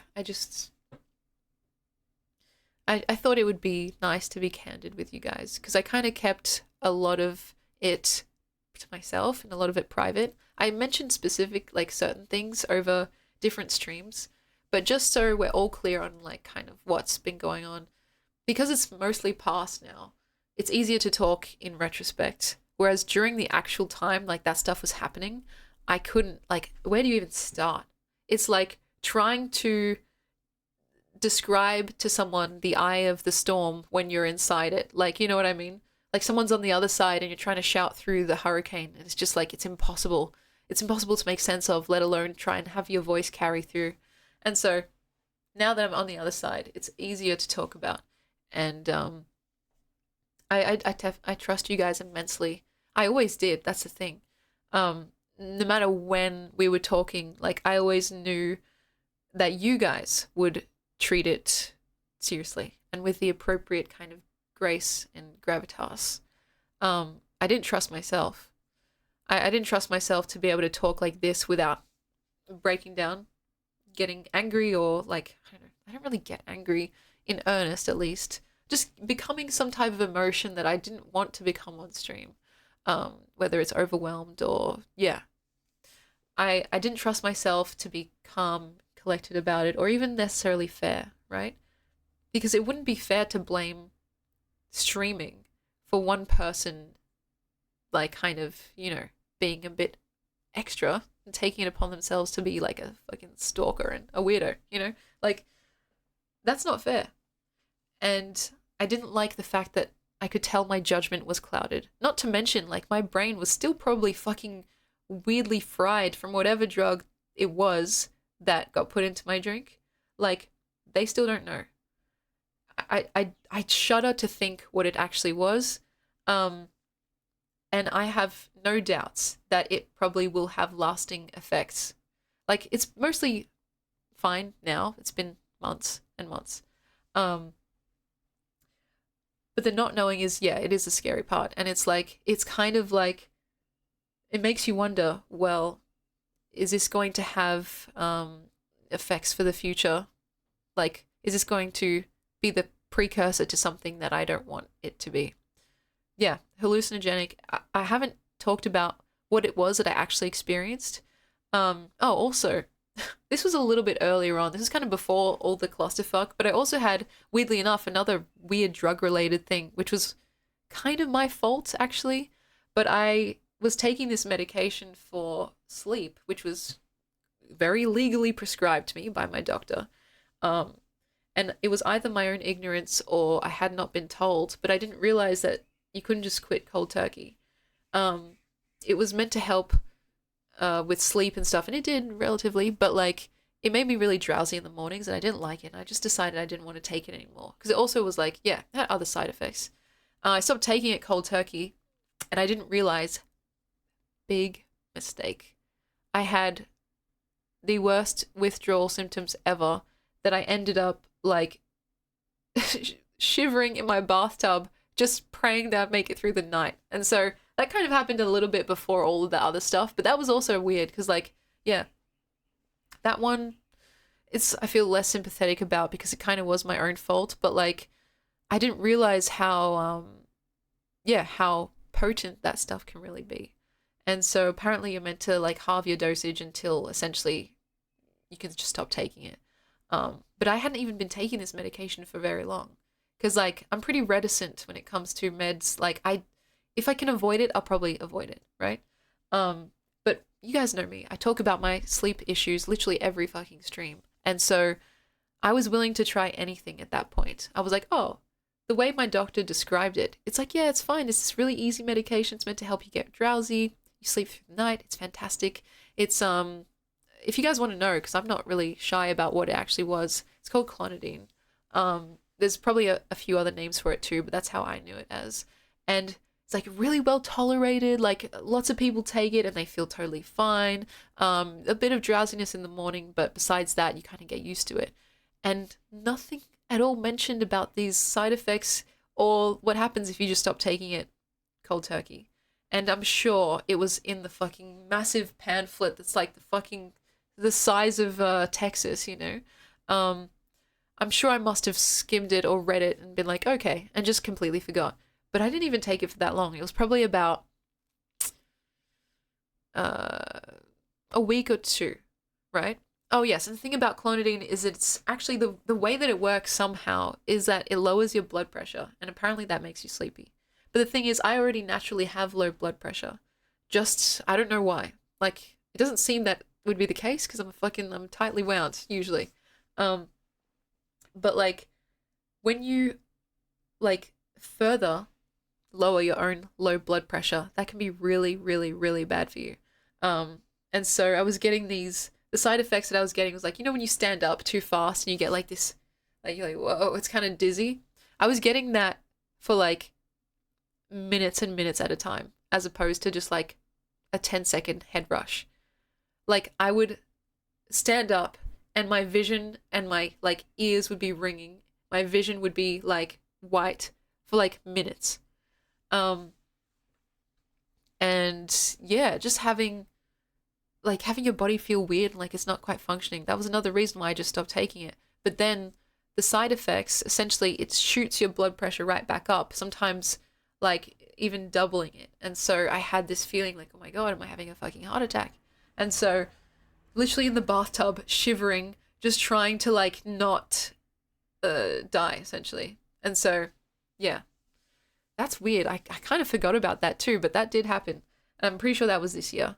But it wasn't really in the eye of the storm, so I guess I didn't really take it into consideration. But yeah, I just had a bunch of weird experiences, negative experiences. And I'm glad I didn't die as well. Like, I'm very glad. Though it's interesting because if I hadn't had those really terrible experiences, I wouldn't have gone to therapy. And if I didn't go to therapy, I wouldn't have like made some really interesting insights and had those really interesting conversations with my wonderful therapist. So it's weird. I'm not saying that like it was good that that stuff happened, but I was able to take at least some sliver of something from that, some sliver of good feeling, or like yeah, some silver lining. So what doesn't kill you makes you stronger. Yeah, or just leaves you cripplingly traumatized. But yes, typically I would agree. And so I don't know if that helps fill in the blanks. Again, one of the reasons why I also didn't want to bring it up was because I didn't want to start like this pity party. Oh, let's have a pity party for M Cherry. Like, boo-hoo, bad stuff has happened to you. You know what I mean? Because I remember, and this is something we also talked about on stream way back when, I shared with someone that my grandma had passed away. This was like a streamer friend at the time. And kind of the first thing they mentioned was, oh, that's going to be great for getting donos and stuff and subscriptions. And I was like, what the fuck did you just say? Like, it was like this startlingly cold, piercing moment of just like pure greed and evilness. And I was just like, huh? Is that how people think? Is that really a thing? Like, is that a thought that goes through people's minds? And I haven't spoken to that person since then. Like, we've basically just completely lost contact. Yeah, fuck me dead is the appropriate response. Because, like, then that kind of fucked me up for a bit. Because I was like, is that what people are going to think about me? Like, if I bring this stuff up, are they going to think that I'm fishing for fucking donations, right? And it did like stick in my head for a bit because I was like, okay, for someone to say that so casually, I don't know, does that imply that that's a thing that goes through people's minds? I don't know if they were kidding, though it's possible. I read it as sincere, but if they were kidding, so distasteful as well. Like, I was like, my grandma just died. I feel really sad and lost and alone. And the first thing they say back is like, oh yeah, but think of the donations. It's like, there's no amount of donations that would replace, oh God, I can't even get into it. Yeah, the fucking audacity, literally. And so that empty shell vibe is 100% accurate. That's exactly the feeling that I got. This wasn't in person, but like, I just got this wave of freaked outness and like, you are not a person that is safe to be around, essentially. And just didn't talk to them ever again, essentially. And yeah. The reason why I took them at face value is because, unfortunately, like when I have gone to some of those streamer events, people do kind of talk like that. It wasn't that egregious and it wasn't that personal, like it wasn't directed at me. But when people do talk, you'd be surprised the kinds of stuff that they say. Like, I don't mean to spill any tea or anything like that. And I don't mean to take things out of context, but some of the things that I've heard other streamers say, not people that I like would consider friends, but just in passing, because you guys don't know, these events, there's hundreds and hundreds of like streamers there. Like, people that, you know, you've never really heard of or seen before, but they're like, oh yeah, I have like 500 million followers on Twitch. And I'm like, oh, fuck, okay. And the way they talk about it, the way they talk about their communities, they're like, yeah, I kind of fucking hate my community, but there's some really good whales in there. So I just kind of like, I do what they want. And it's like, holy shit. It's so casual and it's so casually cruel. Other people who are like, yeah, just saying shit where it's like, it makes you think, if this is how you're willing to talk so candidly in front of people you've just met, you think just because we're both streamers that I'm going to agree with that perspective? Yeah, nah. It's like, what must they be saying in private? That's really what scared me as well. And so I had that thought in the back of my head when that person said that to me, and I was like, wait, this is like a common thing. Like, this is how people actually think. And that's why my first thought was to believe that they were being serious. It is possible they could have been kidding, but I guess I'll never know. I don't really ever want to speak to them again. And yeah, it just like kind of fucked me up for a little bit as well. But yeah, there should be some kind of requirement for being a decent human being. I would think so. It's like, it's astonishing. And those events, like, shit has gone down there that is like, what the fuck? We're not in high school anymore. People, yeah, I don't know, they get caught up in all the clout of it, the glitz and the glamour, and who's got more followers, and like, you know, I don't know. It's just a weird world. Sometimes I don't feel like I'm exactly cut out for it.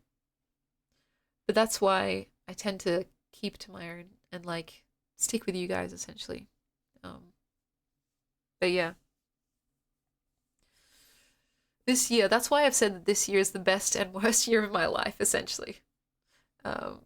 Because it has been quite horrific in a lot of ways, but so much good has come out of it too. And, you know, like I've been able to basically, if you're going through hell, keep going type beat. And yeah, that in itself is probably the most comforting of all. It's like, holy shit, I thought I was actually gonna die for a bit there. The fact that I'm here is, it's pretty good actually. And so, yeah. I don't know if that brings you guys any comfort, but you're stronger than you think. You know? There's a quote, it's like, you're wiser than you believe, stronger than you think, smarter than you assume, something like that. I think it's true. You're stronger than you think. Bent but not broken is, I think, definitely applicable to me. And yeah.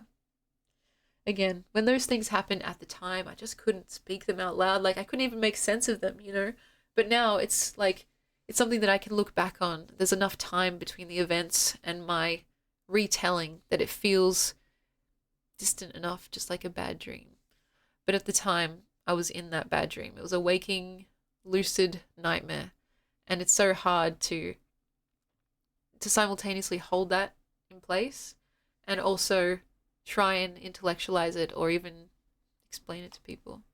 And so that's why all that is to say, like, my big break, the 3-month break, and even like the little breaks in between, like leading up to that, is not a habit that I often get into. You know what I mean? Extenuating circumstances is putting it lightly, and it did make things complicated when it comes to like my living situation, you know? Not only because this is how I made most of my income, but also because once my brother moved out, I didn't feel safe at home, essentially. And so nowadays, it's kind of this thing where I would kind of consider, this is not entirely true, but just bear with me. I'll explain myself. I'd almost consider my house here a bit of a halfway house, because I have people coming in and out so often. Like my brother, my parents, my auntie, I've got my friends. Like, I've got people coming over so often that it doesn't feel like I necessarily live alone, if that makes sense. And so I basically needed to do that after my brother moved out and after, like, I had all that stuff with, like, the stalkers and shit. Because, like, I needed to feel like I wasn't alone and that, you know, I wouldn't be just ambushed at any moment. And so nowadays, I feel, like, more secure. Though, yeah, having to pay rent on your own, on a streamer's kind of salary, especially when you're not streaming, that was a challenge, and I basically, yeah, have no savings. But, you know, there's always a possibility for me to, like, go back to an actual proper job. But I couldn't even, like, I couldn't even think about working at all in general. Like, I was functionally useless in that time. I wasn't really even writing that much.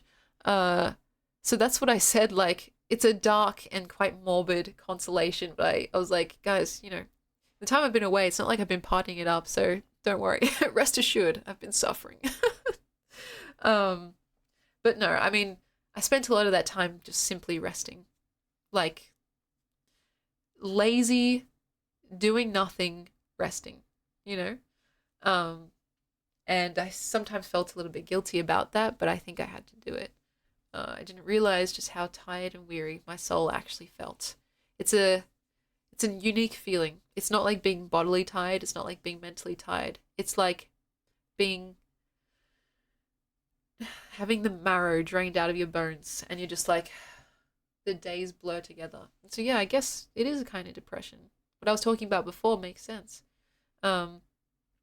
Like, recently, and I mean as recently as a week or two ago, since I started streaming, I'm like, why does food suddenly taste better? Why does music suddenly sound better? It's like, oh, maybe I'm actually just not as depressed anymore. So interesting. Anyway, we should watch more videos, I think. Right now, yes, I am happy. I feel like happy isn't even the right word. It's like my heart is full. So, if that's not too cheesy.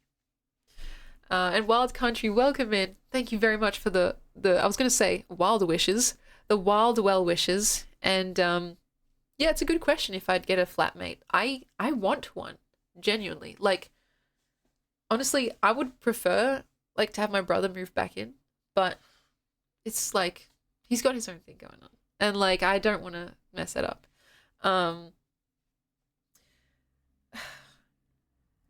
If not him, then probably one of my friends. But again, they've all got their own thing going on, so to get a flatmate, as in like a stranger that I've never met before, would be tricky.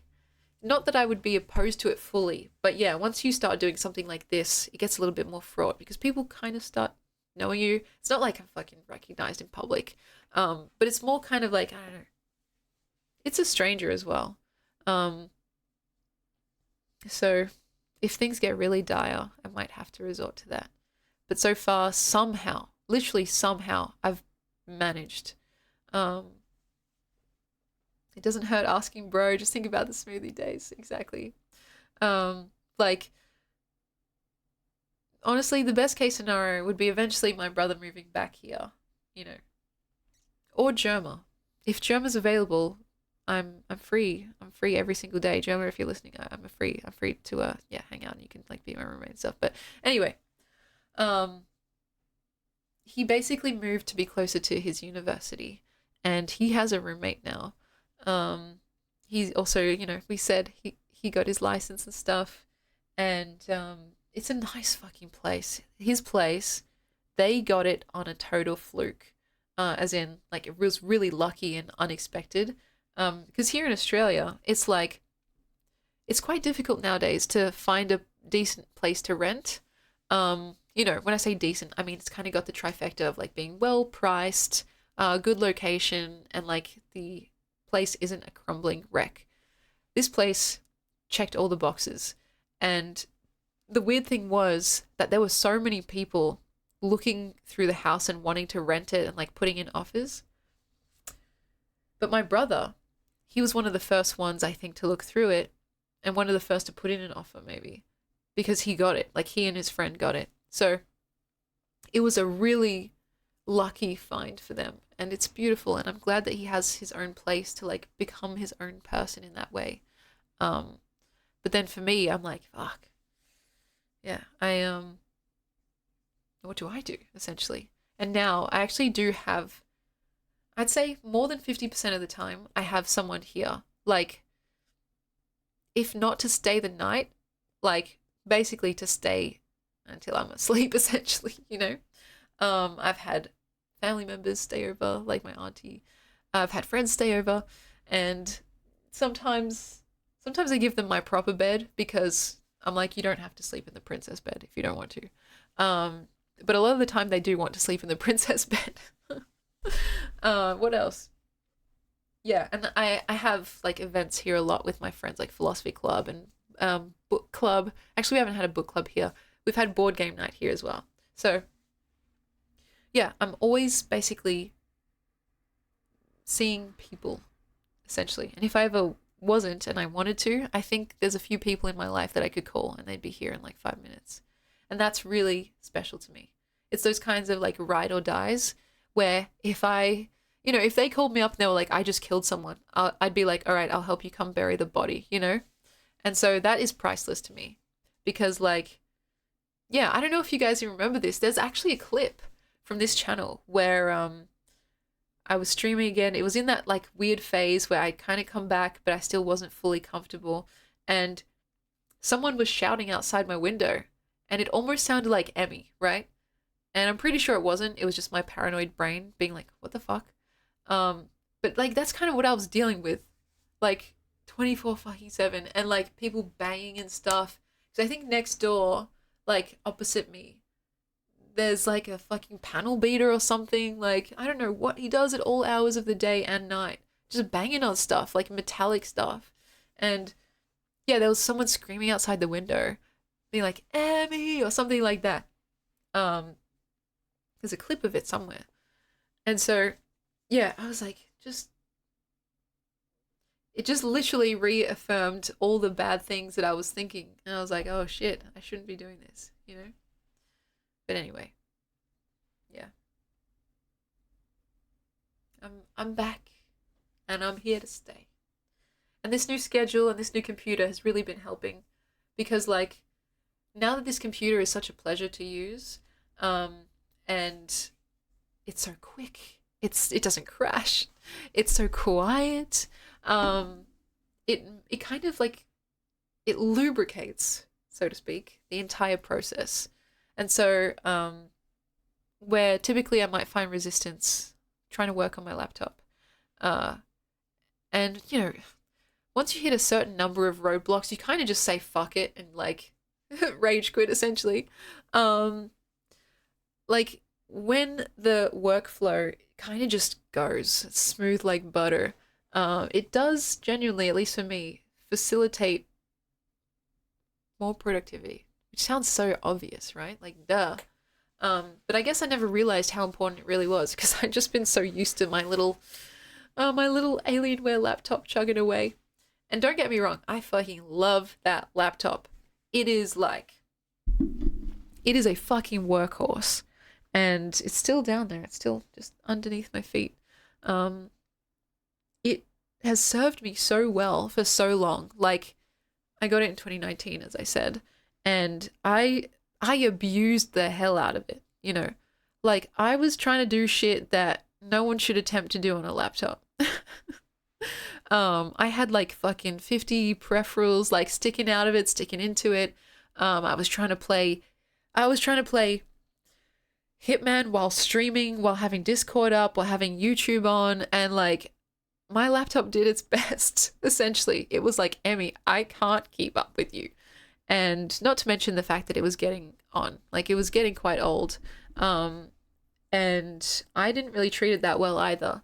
This is something I'm working on, and my friends, especially my IT friends, got a couple of IT friends, Alex included, the one that you guys have met, like, who's always like, you need to turn off your computer when you're finished using it. And I'm like, but I always am using it. And like, if I leave for like 10 minutes and come back, like, do I have to turn off my computer then? No.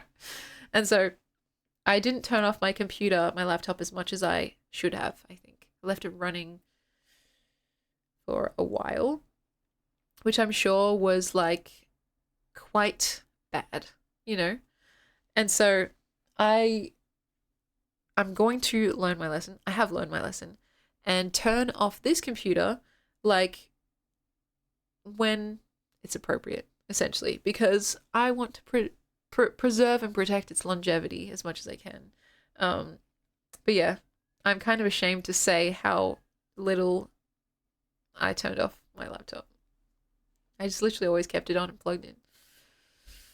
So anyway, I never turned it off.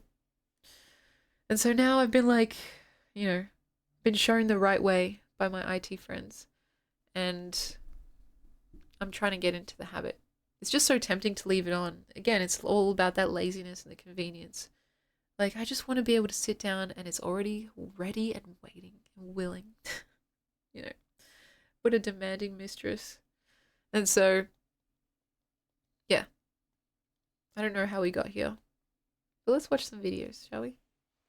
To have it ready to go. Exactly. Cody, I want to watch the video that we were meant to watch yesterday. So, this is so cool.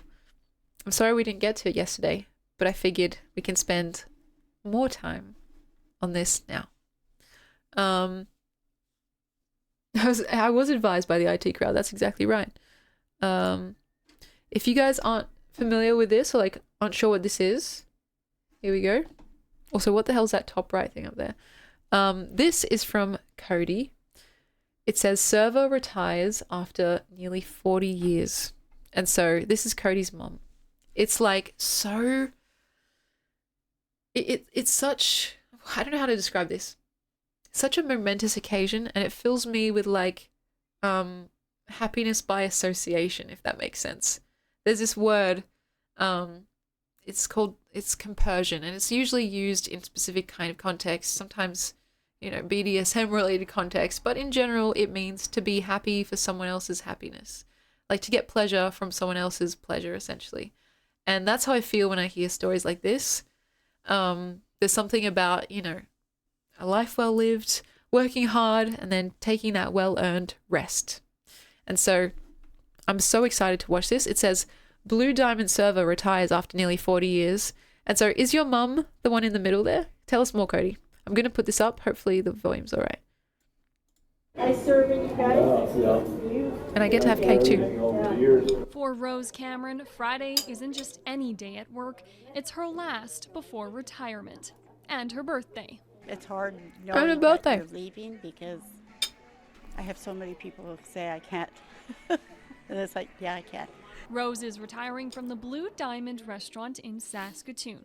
37 years, 4 months, 1 week, and 1 Fuck day. me. The day I told her to come in for an interview, I forgot and was late. And so she sat at the Aw. table waiting for me for over an hour. And I felt so Oh, bad. come I on, said, man. You know what? Just, you can work. Friends, family, and loyal customers making job sure by her guilt. last day is more than just that. She'd do anything for you. And she'd even write on our boxes to go home. She'd draw a little picture. Yeah. And wish us a good day. Yeah, she's very, very kind and loving. Oh, she's so We always loved. came here to Sorry, is that celebrate, too so, quiet? I can't. It'll be weird not to come here for for special occasions, but you know it's really great. She's so loved. Like, have a break now. She remembers people. She makes you feel like she remembers you. She remembers your birthdays. The customers make my job and everything, and I make it fun for them because it's like you gotta make your job, and it's like I have. Rose is a staple here. She's been here for a very long time. She's going to be missed by a lot of people that come here, so it's going to be hard to replace her. A goodbye for now, but not forever. Buy and have coffee with the girls, But we'll be seeing each other. Now that she's retired, this is wonderful. They're going to miss her. We're all going to miss her. I will miss her. I write her name on the schedule. Aw. I don't know how I can stop doing that. I have no plans. It's called whatever comes and everything, whatever. Whatever the hand draws, baby. Happens. Nicole Healy, Global News. That's such a feel-good story. That's like such a sweet little snippet of news in between all the fucking like horrific shit that's going on nowadays. Gorgeous, and I'm so excited for Rose to just have a wonderful, wonderful retirement. Thank you, Cody, for sharing. And don't mind me just eating cake. It's funny now. All we see here is like fucking Good Mythical Morning, Lord of the Rings, Good Mythical Morning, Lord of the Rings. Italian Bat. What other videos did we say we're going to watch? There was a Tolkien one that I was really excited for. Oh, and Cody, the younger women in that video were your cousins. That's so cool. Was it these? Yeah.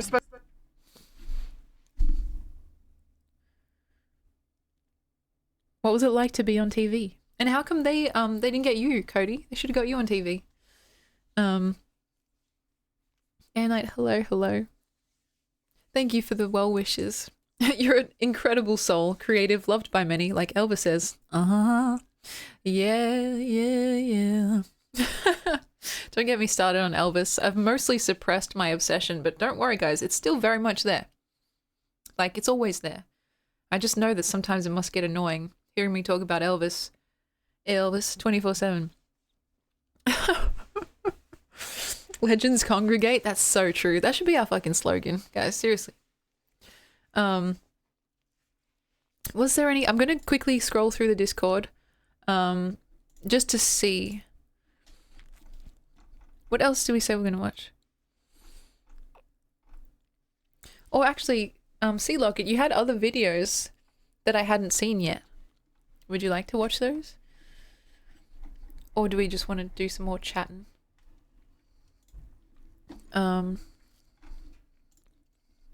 We're going up, we're going down, we're going up, down, down, up, anywhere you want, let it roll. Yeah. This is so funny. These first two videos literally contradict each other. The queer history of the Lord of the Rings and friendship is not gay, actually. And then, of course, it's fucking Dan Henschel. Ben, thank you so much for stopping by. Please have a wonderful, whatever it is you're about to do. And I'll hopefully see you around. I very much appreciated your presence, as I always do. And yeah, you know, we'll be out here. We'll be wilding out here. So please take care. Was it Cherry Clips? Thank you very kindly. There's a bunch of videos here that I haven't seen. Actually, I saw the Phase 2 teaser, which made me laugh. Oh, God. But there's a couple that I haven't seen. And so...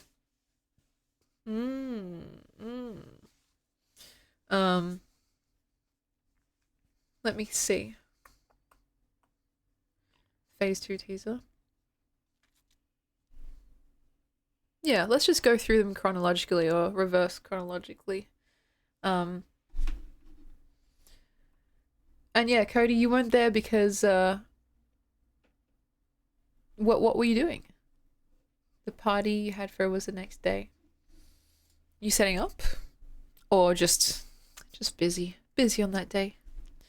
Let's watch this because this cracked me the hell up and was really like, it highlighted the absolute craziness of Phase 2. So Hello, friends.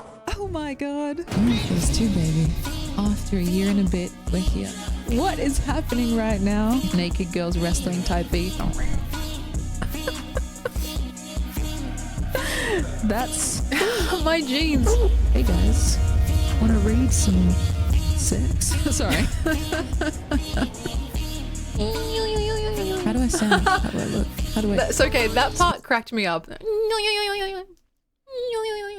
Like, sometimes I don't even remember doing this shit, but it's like, okay, my sense of humor makes me laugh.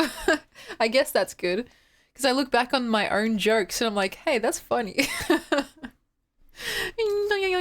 can't even recreate it now. I have to actually be sleeping.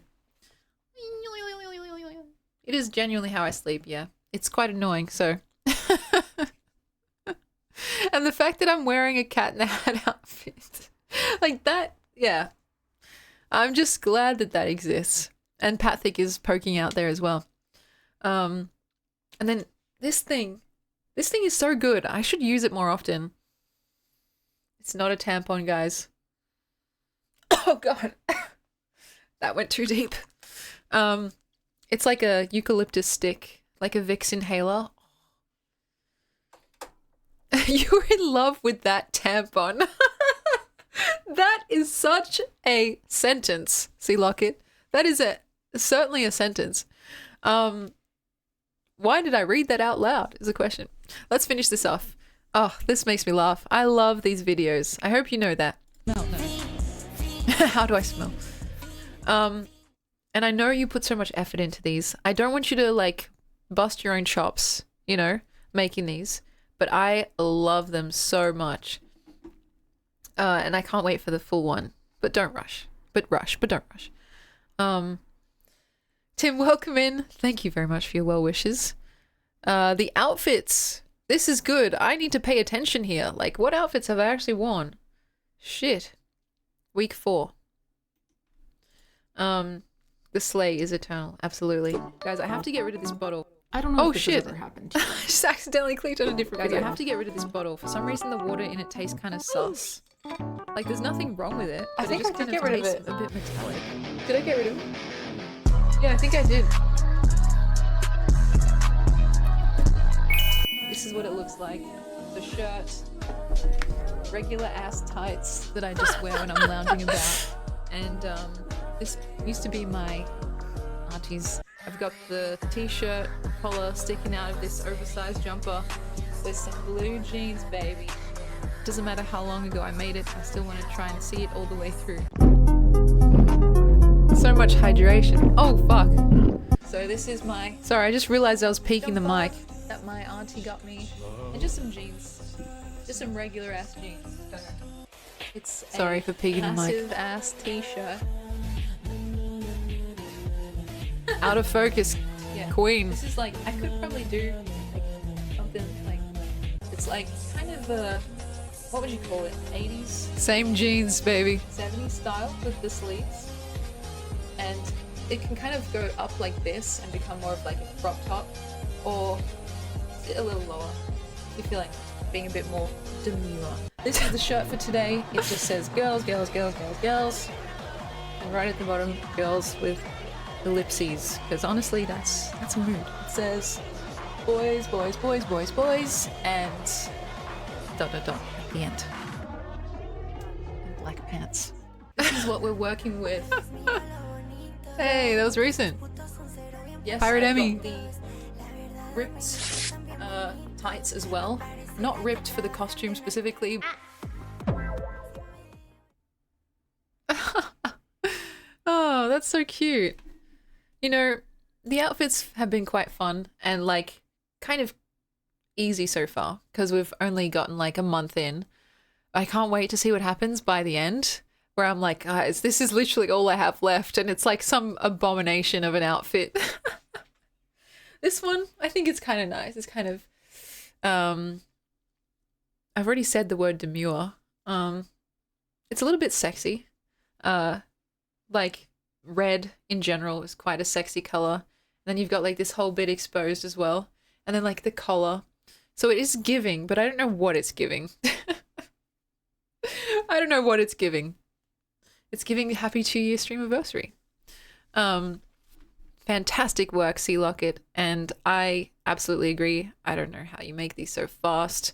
Remember to take care of yourself. Okay, slow down. Have some cake. If cake is available. Get some sun on you. And I always like to say that it's an investment in your own self and like your personal health is an investment in the quality of your future creative projects, you know? Like sometimes it can be like, oh, I just want to focus on this thing and get it done. And I do this all the time too.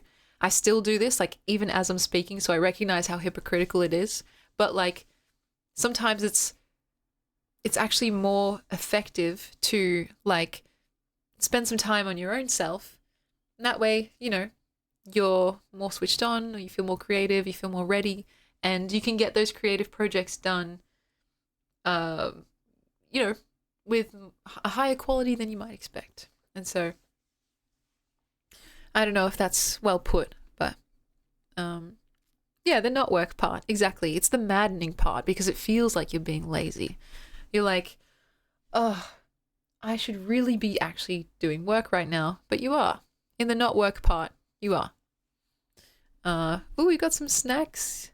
Oh, and the next video is quite long. I want to watch that too. Your mum, yeah, she does look very young. She looks like, She doesn't look 60. She looks probably early 50s, I would say. Late 40s.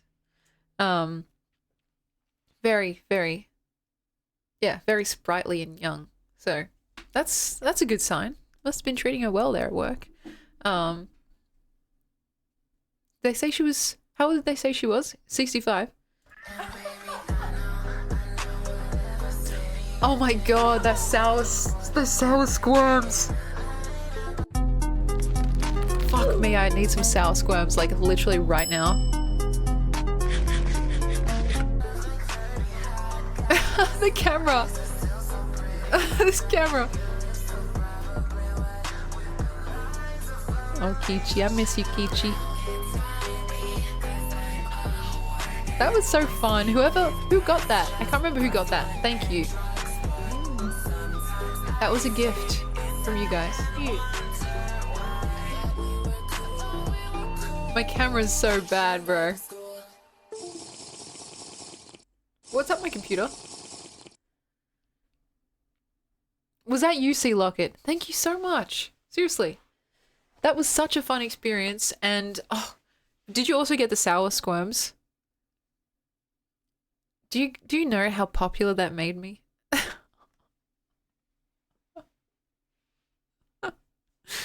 Literally, all of a sudden, okay, let's be real, all of a sudden I'm everyone's favorite. Like, oh, Emmy, you know, in person, I mean. Oh, Emmy, just visiting your room because I just love my sister so very much. By the way, like, what's the status on those sour squirms? You got any more sour squirms? I'm like, yeah, take some. You know, my brother and sister, they're peeping their heads in like they actually care about me. And it's like, oh, I know you just want me for my squirms. Like, even, you know, the rest of my family, like lugging out that massive bag and just being like, okay, who wants some? Yeah, what's the status? And that bag, oh man.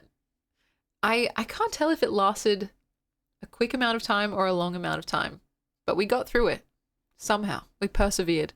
And you know, massive bag like that, I thought, nah, there's no way. But we make do. We really do. And yeah, now I kind of want some sour squirms.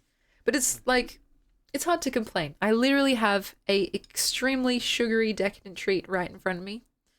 But now my mouth is watering because sour. I like sour. And oh, don't worry, Sea Locket. I'll see if I can get some myself. My brother's calling me. Can't show it, but should I answer? Hello. Hey, buddy. I'm actually streaming right now, but what's up? No, don't worry. I'd love that. Where would you like to go?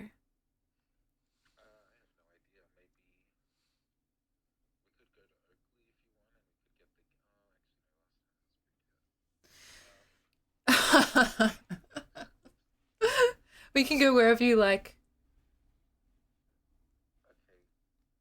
Yeah?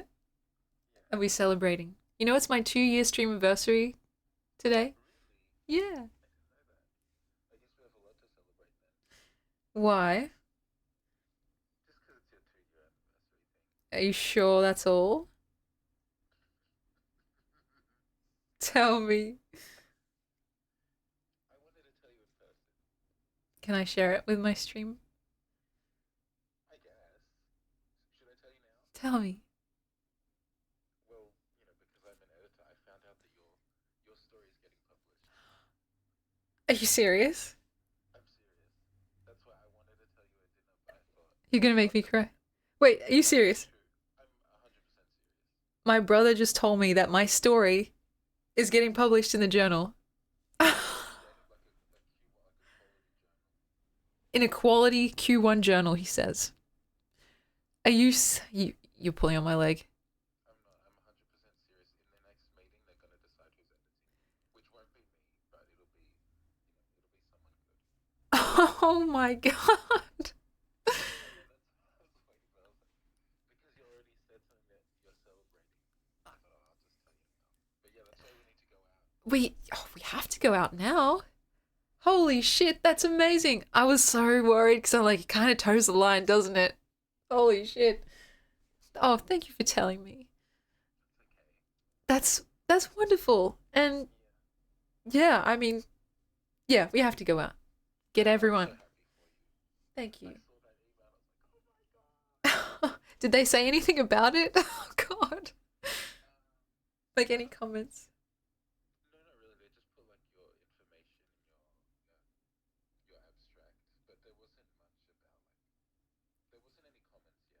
Okay. Oh my God, that's actually really good because I've been thinking about this almost every day. Oh shit. No, this is perfect. I'm literally streaming right now. Hi guys. That's perfect. That's so perfect. Oh, I'm so relieved. I kind of gambled on that story, I'm not gonna lie. Oh my gosh. Thank you. Uh,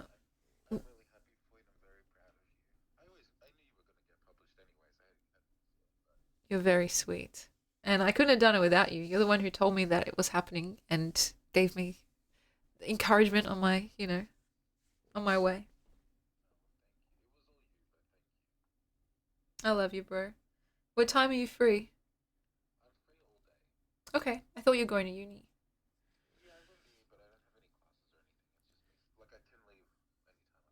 Okay.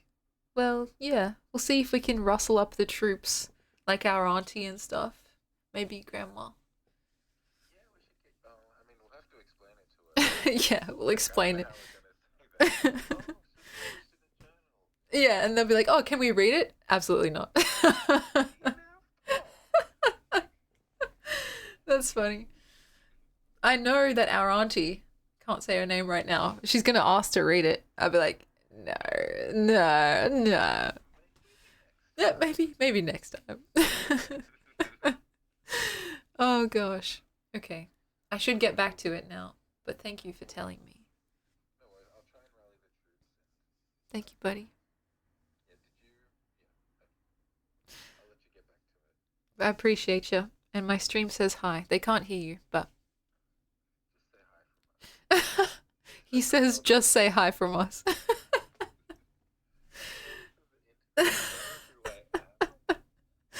Oh my gosh. I love you. No, it's fantastic. I'm so happy. Thank you. Big moves, little bro. Money moves. Yeah. Wait, they don't pay you, do they?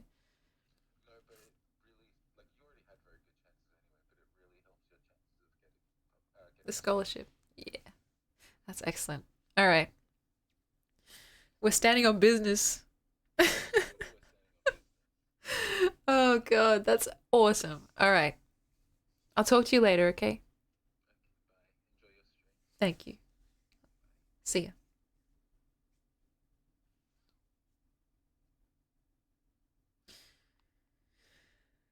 What the hell? I'm sorry, guys. I didn't mean to ignore you.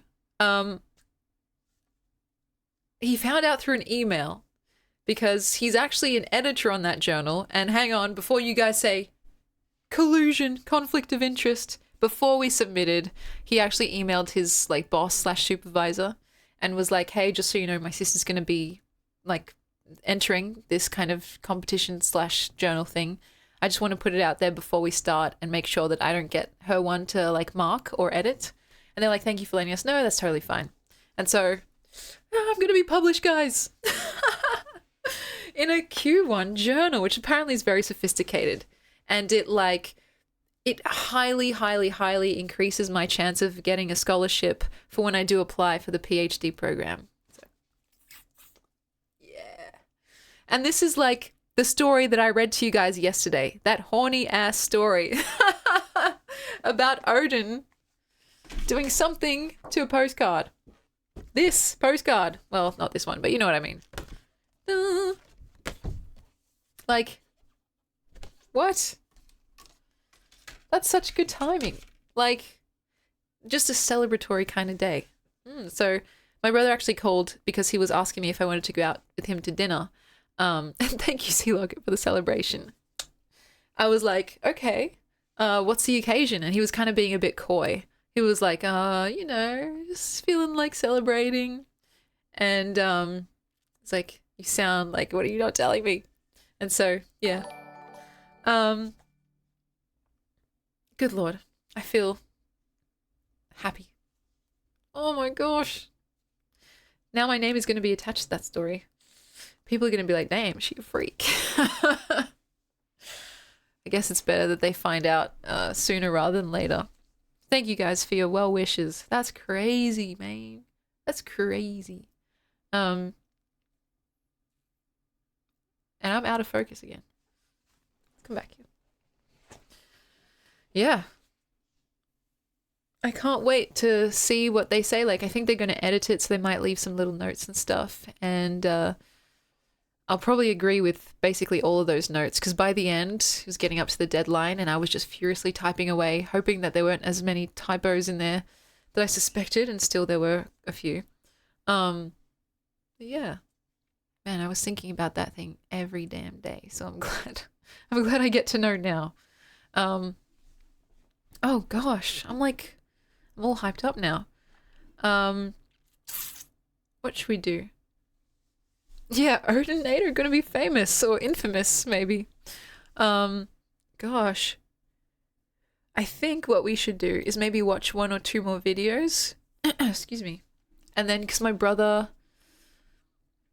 wants to go out, he wants to go out for dinner, so I've got time. But I still had other stuff that I had planned to do today. Oh fuck. Like the chores. Oh god. I think I actually need to do the chores right now, because you know when you leave the clothes in the washer for too long, they get moldy. I think I have to do that right now. So let me just do this. I'll play this for a second while I'm gone, because I know I'll cry if I watch it again, but you guys can watch it. So Happy second annual stream. No, thank you so much for stopping by. I appreciate it so much. And yeah, a little chore break. All I'm going to do is put the clothes from the washer into the dryer, but I still need to do other chores after. So if you missed it before, this is a perfect opportunity. Here we go. Streamerversary Emmy Cherry Board. The slow and steady progression into just loosening up in general, as if you're just sitting around with friends, because that's really what it is meaningful to me. And even a few months ago, or even a few weeks ago, I don't think I would have, I would have considered literally biting into Patrick's butt. Something that I was a bit nervous about coming back to streaming after such a long break, if people would even remember this channel or care.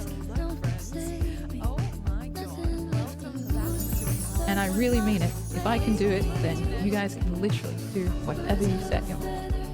Especially you guys, because you're here and you're listening to this right now when you could be watching someone play fucking Subway Surfers, right? You could be, but you're not. How wonderful and amazing and gratifying is that? I don't know what to say. And it's why I want to try as hard as I can to hopefully make this experience worth it for you guys, right?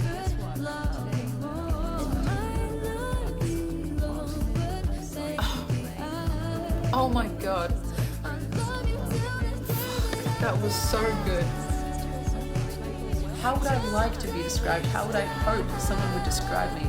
And the word that someone uses, I do this with my friends, I do this with strangers, tells you a lot about what someone prioritizes.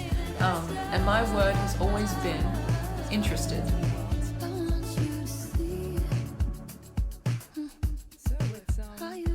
The most uncoordinated dance you've ever seen. Germa is the thing you want to be doing.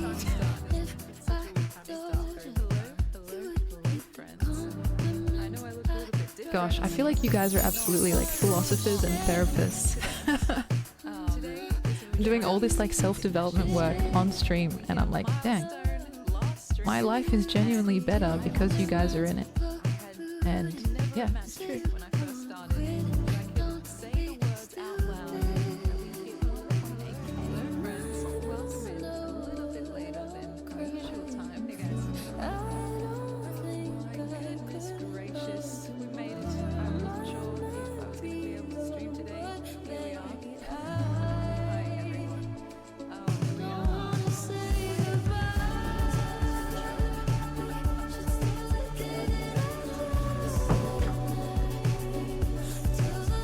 I'm back.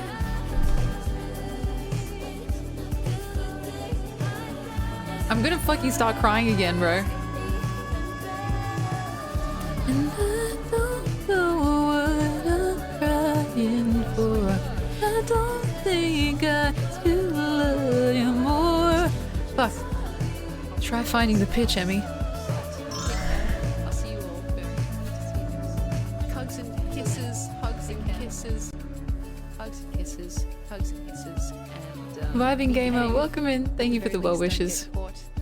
I'm gonna fucking cry again. I shouldn't do this to myself. Behave. At the very least, don't get caught. I appreciate each and every one of you, and I'll see you for my cousin's stream next time. Peace, Get guys. hyped, alright? I enjoyed talking to you. I'll see you guys again. Take care. Mwah. See you very, very soon. Hugs and kisses. Hugs and hisses. It's kind of weird, like, watching myself back. Oh, there's Mr. Redcastle. Watching myself back in all these clips. It's interesting because I remember each of these streams, I felt so...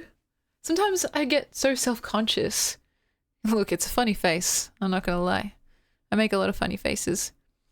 But in general, when you're watching someone back, and try and like remove it from your own self, I think you watch with a lot less scrutiny to others than you would to yourself. Like you see their face. That's a face I'm sure I made as a kid a lot.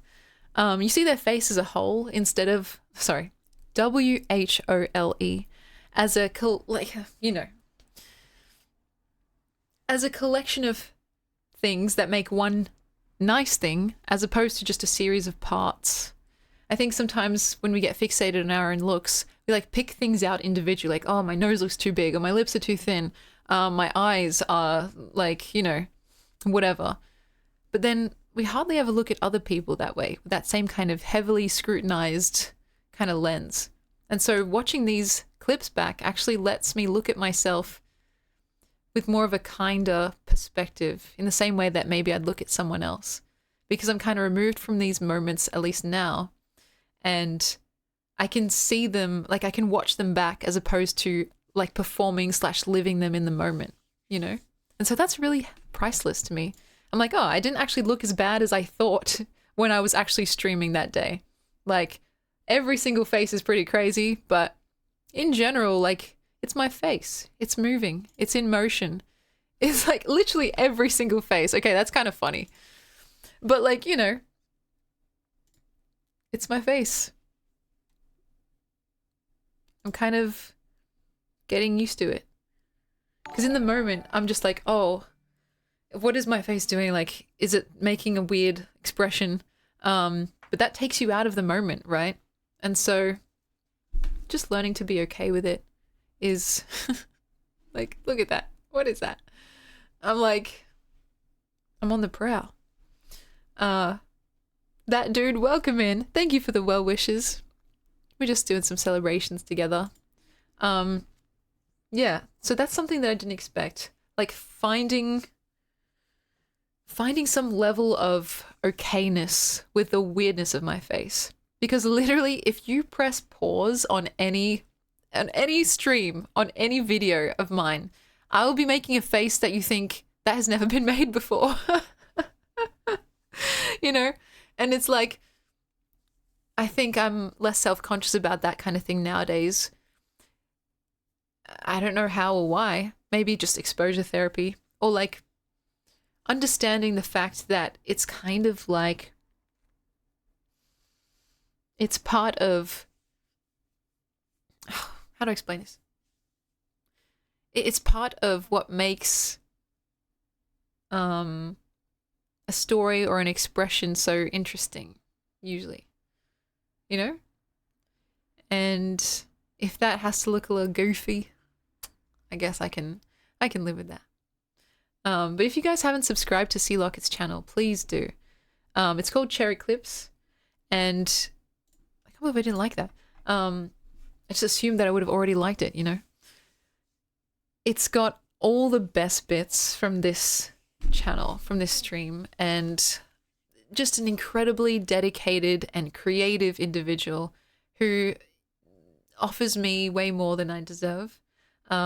And so if you guys are wondering like, oh, I wonder what Emmy's gotten up to in the past, this is a great place to find out. And if it doesn't like scare you away, then you are definitely in the right place. Should we watch the Perth one or the Marge cosplay one? Oh, and I also need to fucking use that trailer that I begged for. Is that okay if I upload that to my Twitch channel, Sea Locking? The Emmy Cherry 4 trailer? Also, this thumbnail is hilarious. Sorry. Whichever one I want. Do you have a favorite? We might end up watching them both, but if I had to pick one... Sorry. I haven't learned the art of eating delicately.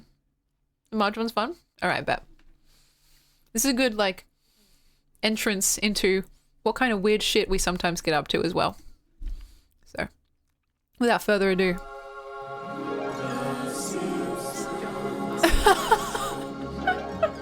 We're already off to a great start. Let me know how the... God's like...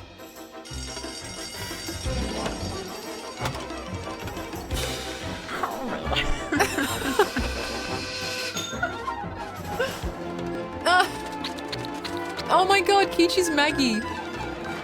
Oh god. That's so cute. Oh my god, Alex is playing the saxophone.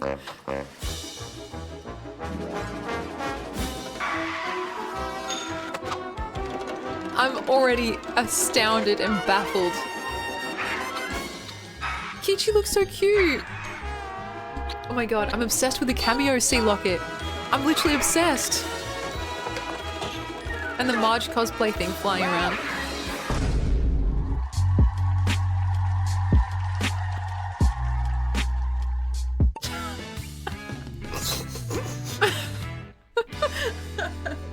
Starting Hi, off everyone. so This is my fucking sus. lovely, beautiful sister. You guys know her as Kichi, and so that's what we're going to call her today.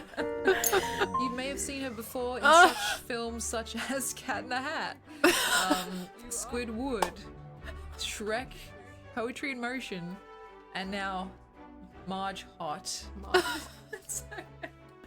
We've got a little impromptu dress up planned for today, and it's going to be... It's really a trust the process situation. It was a last minute decision and... It was. It might fail miserably, but also might be really good. Yes. I love it. I love it. I love when they hate on. I love it. I love it. I know you, man. This was so fun, man. And embarrassing and humiliating, but fun. The socks! It's very DIY. And again, as every time I come here, I say, trust the process. This one, I'm not too sure. I've got the muscle tank going on, and so we've got all the stuff we need. Damn, she's more built than me. Oh my god, guys! I got mogged. What do you think? I got is mogged again. fair? Fuck me. I'd say 250. I got mogged Around again. the airport in full-on Marge garb. And not even a good Marge costume. Marge like a garb. bad Marge costume. Like, Is that's that an too important quiet? Yeah. distinction, I feel. So yeah, 250. That's gonna be our goal. So my plan is to wrap this Is that better? around the Cat in the Hat. Yeah, and somehow secure. Yeah. Okay, so that's... Sorry, only the best quality for you, Sea Locket. Where's the hole? Why do I be looking like that? Too long. It's long and thick. We've got... Oh, she looks so cute. It's kind of giving David Bowie. Let's move on. She does not cute. look like Marge, dude. All over me. We're not done yet. I haven't even started. Okay, keep showing. Is that ASMR or is that... No, It's gonna go everywhere. it's gonna go on you. Well, obviously. That fucking slow look. You okay with it? Oh my God! Oh my god, you're gonna have blue hair. One. It's fine. See that one? Oh. That's the March quote. Hated that. And now hear me out. Do you have scissors? Yeah. Okay, ready? Why am I wheezing, bro?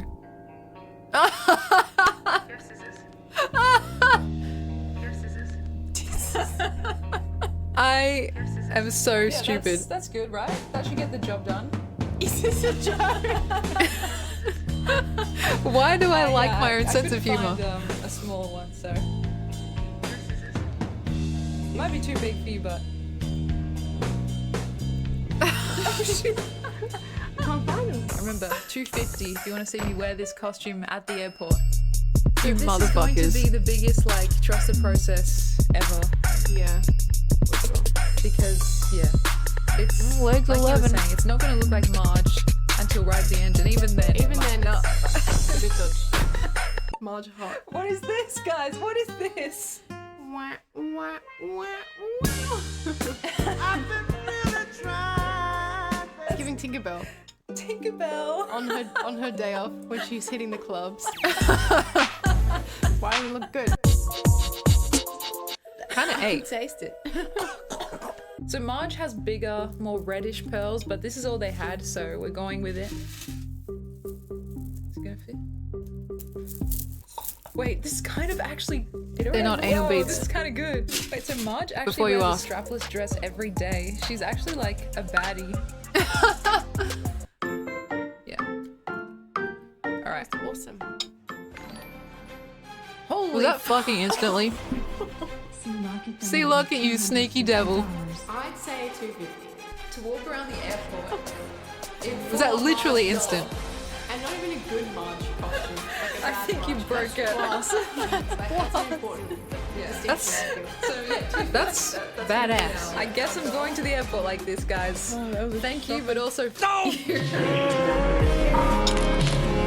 I did it, see? Sorry. Just got violated. I'm gonna violate you. She again. violated me a few times. That looks absolutely terrible. Yeah, I'm not freaking done yet, man. Guys, you're gonna be amazed when it's done. You're gonna be like, but that looks like That looks like absolutely Marge." terrible. Like birthday parties. Weddings. Okay. I'm gonna say something messed up. What? Funerals. Oh my god.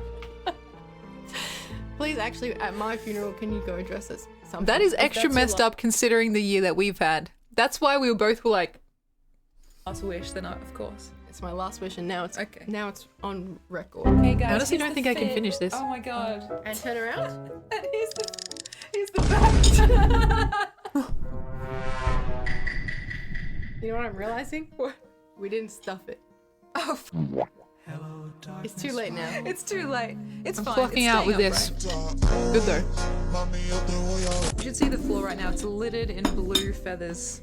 Like I've never seen something shed this much. Giving Smurf. It was so bad. It took ages to clean. Is this giving Abe Lincoln? It's giving Babe Lincoln. Okay, stop. Stop. Oh. Oh. Oh. Oh. Oh. Marge hot. Marge. I think we should go right in. The hair. Oh my god. I think this is my calling. Wow, it's coming together so well. I can see it. I can see the vision. Wow. Oh. This took ages. Oh my god. What has happened? The face card never declined. I'm sticking now. Wow. This feels so wrong. Well, it looks so right. Look how bright it is. Avoid contact with eyes, lips, and nasal passages. I tried to avoid. I don't know if I've told you guys this, but my computer background is Homie sitting on his car looking up at the stars. Yes, it is, and it still is. My background. Did we freeze? Oh shit. We froze. Ow! Get the jet. Really hard. I'm sorry guys, I have to close my mouth and eyes for a bit. I'm not ignoring you. I am. How sassy. One day we should dress you up. The vine tattoo is so cool. Thank you so much. Isn't she beautiful, guys? Let's have some hype in the chat for my wonderful sister for joining me on such short notice. Fuck, I got mogged again. I got mogged again. Messed up. You look like the Jeff the Killer. Okay, no. That's sus. It's actually Mom's eyeliner that I stole, but I don't know if she cares or knows. I steal her eyeliners sometimes. My face card is declining right now. I don't like that. I'm not used to that. It's not even accepting. Did she say I'm not used to that? You want something? Do you want like a little plate or something? Is Homer... The edits are great, right? Sea Locket. He made this. Yes.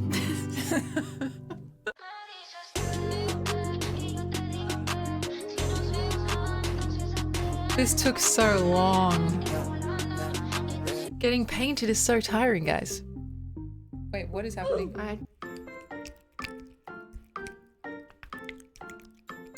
How am I gonna hug you before you leave? Be like, air hug.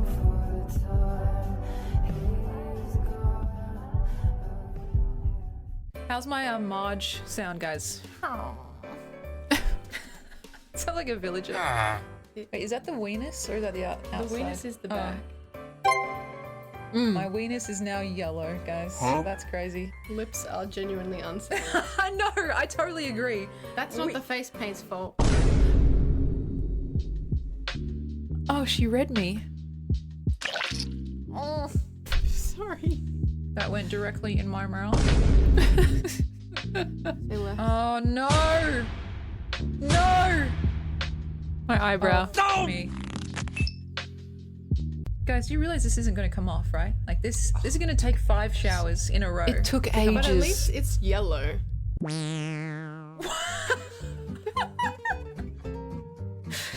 Like, it's not like... What do you mean by that? It's not like purple or blue, like, and you'll look diseased. You'll just look like you've got a weird tan. At least it's a really bright, unnatural color. At least it's only your entire body. At least it's only everywhere. I literally have the paint on my teeth. I didn't even realize. Oh god, that literally just went into my actual eye. Oh, it really hurt as well. So dramatic.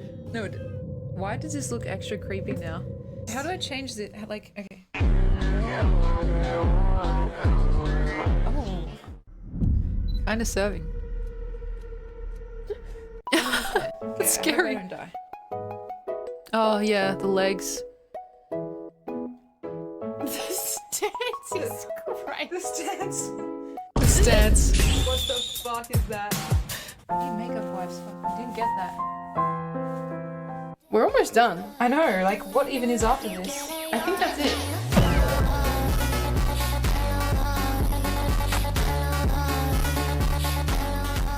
Oh my god. How did I serve so hard? Should I wash my hands and see how much of it comes off? Yes, you should. So who wants a hug? Who wants a hug?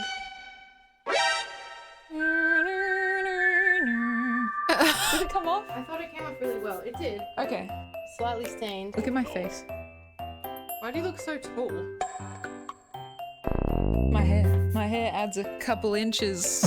Can I take some pictures of you?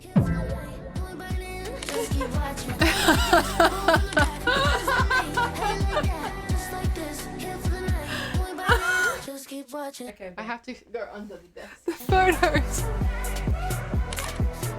What do you guys think? Am I eating? School phototyping.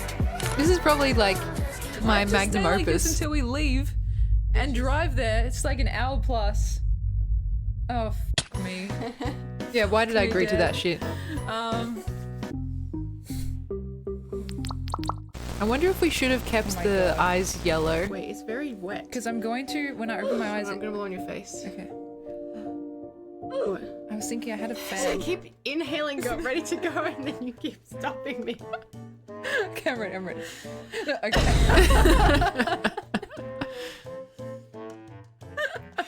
Alright. Hold on, lung capacity test. Yeah. Somebody time. I have a fan. I have a fan. We can just use the fan. The face. That's making you look like you're in a commercial. What if my hair blows away? Yeah, real concern. Why is the tongue coming out so much? Why was the tongue coming out so much, Emmy? Hello. How does it look? That ain't it. Glug, glug, glug.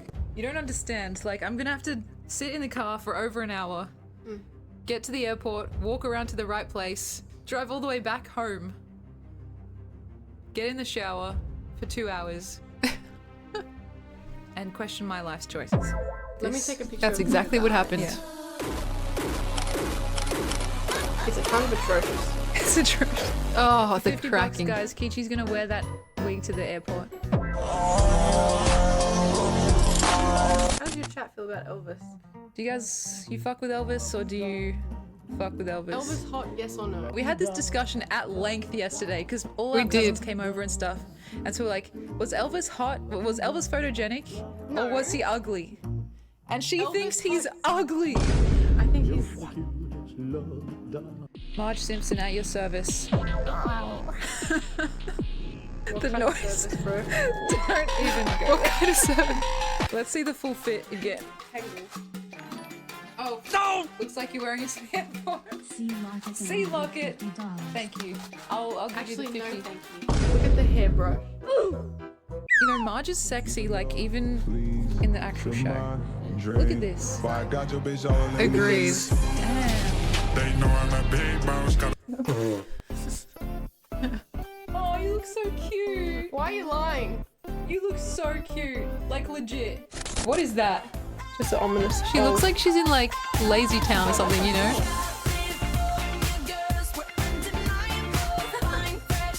I'm gonna get copyright struck, but it's worth it.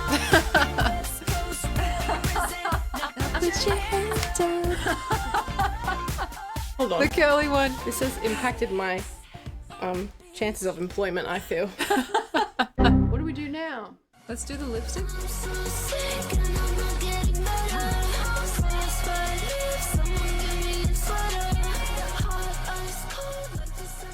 It's a bit What is that? uneven. What that? Okay, I can't see that side. Let me try That is again. horrific. Give me another chance.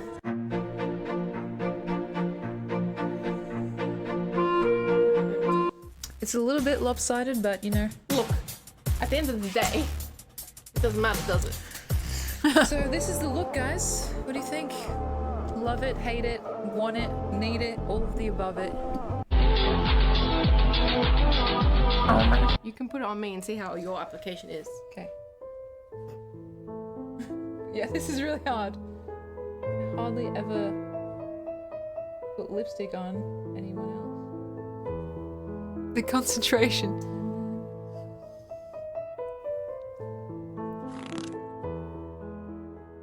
That's atrocious. Atrocious. Hear me out. Hear me out. How much of a donation to go through like the Macca's drive-through? Oh, and get God. views and This is self-motivated because I want a Slurpee. You're saying me driving? Yeah. Fuck me dead. Surely. And I'll film the drive-through. I can't put a number, like I literally can't put a number on it. $20. Are you kidding me? She's a little viper, isn't she? Okay. I know that's a steep price, but What did I say? 50 like, look or at 100? me. Look at me. And I have to get in my car and drive. Look at the in state this of me, mate. condition. I'm gonna sit down and cover the whole car, my brand new fucking car, and I yellow just paint. don't know how they Did I would say one? react. Yeah, I 100. see shit like that all I the think time. if it was me, if I was the person, I laugh? would be like, You'd be like, do you have a Mental problem. Are you blink twice? Are you okay? or like we actually walk into. Oh, shit, of me. course. I haven't had Macca's in like 3 or 4 years. That was my resolution. I haven't had Macca's in 3 or 4 days. Get some nuggies, get your McFlurries. I'll have some nugs. The nugs. 3. Just 3. Nuggets. 3 nuggets and 3 more. More photos. Oh yeah, so what happened here was, for some reason we decided not to go through the drive-thru. Maybe I wanted them to see the full get-up, so I actually walked in. I took photos outside the store. I walked in, I did the friggin' order, and it was so anticlimactic because they didn't say shit. They didn't say anything. They're just like, so, can I take your order? And I was just like, yeah, could I get like a milkshake or whatever it is I said? And they were just like, yep, what else? It's like some nuggets. And they're like, yep, what else? And then they just like took my order and didn't say anything about the fact that I looked like that. And yeah, just another regular day. And then the order itself took so long. So I was standing there for ages and people were like watching me. Like the customers and stuff were like kind of looking at me. Some people had their phones out. I don't know if they took any photos. But it's like no one said anything. I was kind of expecting someone to be like, you're dressed like Marge. Or just simply, why? But no one said anything. And so I'm just a bit surprised. I don't know, maybe they thought I was mentally, like, deluded and just don't mess with her, you know? See, I did it. Can you do the Harry Potter thing? No, not me, not Hermione, you. If Tara was here, she would do it so good. You can't. There must be another way. You want to stop me from getting that stone or not? It's you that must have gone, Harry. Not me. Not Hermione. You. I'll tell her that everybody says they miss her, so say it now, so I'm not a liar. We do miss you guys. I feel like the Ronald McDonald clown, actually. Yeah, you do. Like, and this is definitely going to be the next postcard. Yes. I've done this whole thing with my hands. I can finish it with my hands as well. Sorry. She's been moving Let me sus. get real saturated. She's literally moving so sus today. She's always moving sus.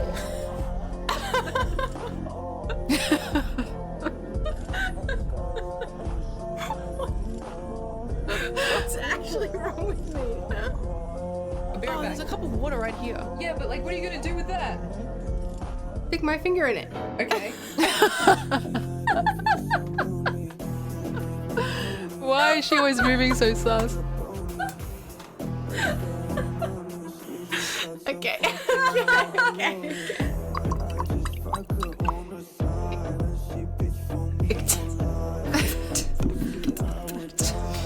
That's going to ruin it. Yeah, have you ever used it? No. Yeah, and when did you get it? Like 10 years ago. Silenced that face. That face, guys. When have I ever made that face before? Wait, where is it? And Yeah, have you ever used the it? sound effect. No. Yeah, Wait. and when did you get it? Like 10 years ago.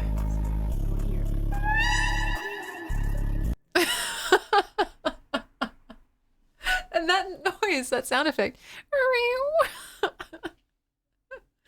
Holy shit, that's so funny. I'm sure I was putting on a bit of a face for the bit, but like, I didn't realize it looked like that. Just accepted your fate. Wait, I have to get it with my eyes open.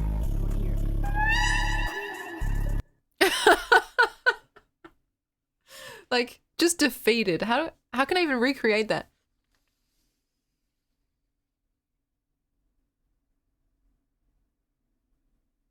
Like, just kind of tight-lipped.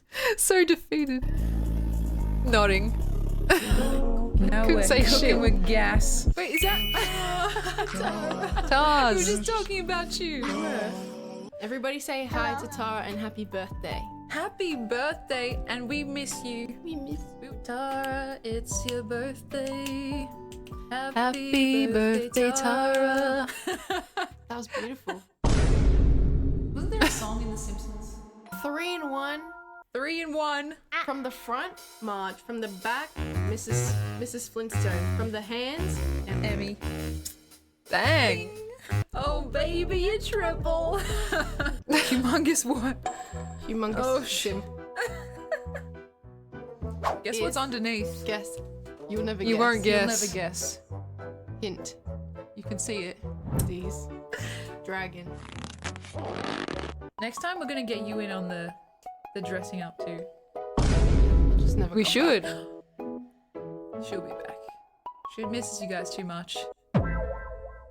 Cleanse. That's my Marge. She's giving bark. It's like a car crash. It's you can't. Like I can't look away.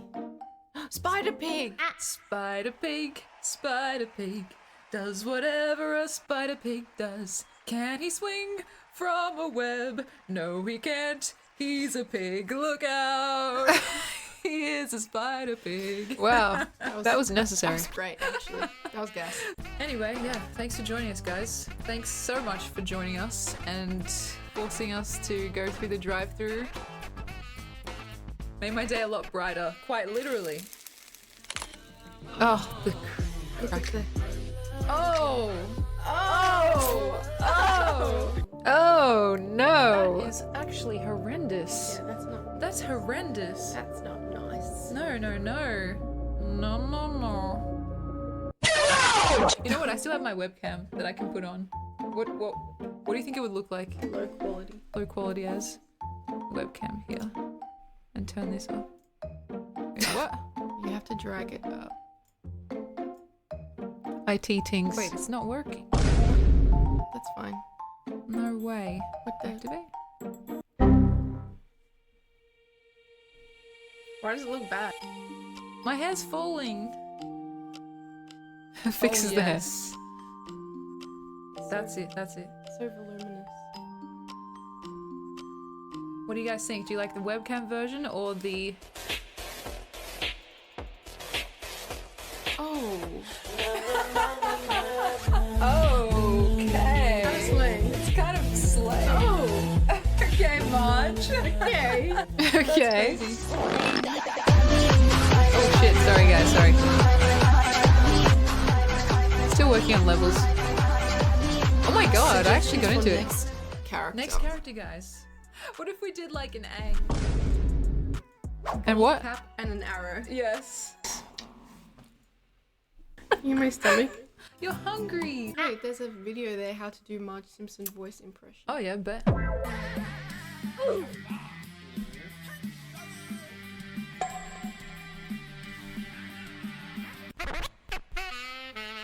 We tried, we really tried. We watched for ages. You Homie. need more. You need the vocal Thanks, fry. homie. That was good. It was not okay, good. we're onto something here. Voice Breakdown, episode 45. Be Fuck, to check that's out good. future episodes of Yeah. Voice Break- Thank you. I can't do it. I can't do it. That's what you sounded like. Ding, ding, ding. It's like trying to uninstall Elvis, and that's impossible. Lord have mercy. Did you say uninstall? Yeah. What does that even mean? I can't uninstall Elvis. He's just baked in at this point. He's like System 32. Can't delete. Guys, my face feels so... Sorry. Like, you can't see because it's like... Oh god. So lethal it wanted to focus on me. I'm sorry to make you guys see that. That's horrible. How bad can I be? I'm just doing So the what issue, comes naturally. the issue with this, we'd have to get an orange jumpsuit. Orange, yeah. Like a gimp suit. What are you talking about? Moving What do you sus mean ones. by that? We call them crochetiers. Huh? Lovingly, of course. That's our auntie know that. I had Homer Simpson socks. Wait, are they? Give me 1 sec. Entertain the masses. I'll show you my special talent. My special talent is that I'm double jointed. Watch this. She shouldn't be doing that. It's not good for her joints. Ooh. Fortunately, I have to put them in front of your face to get it to focus.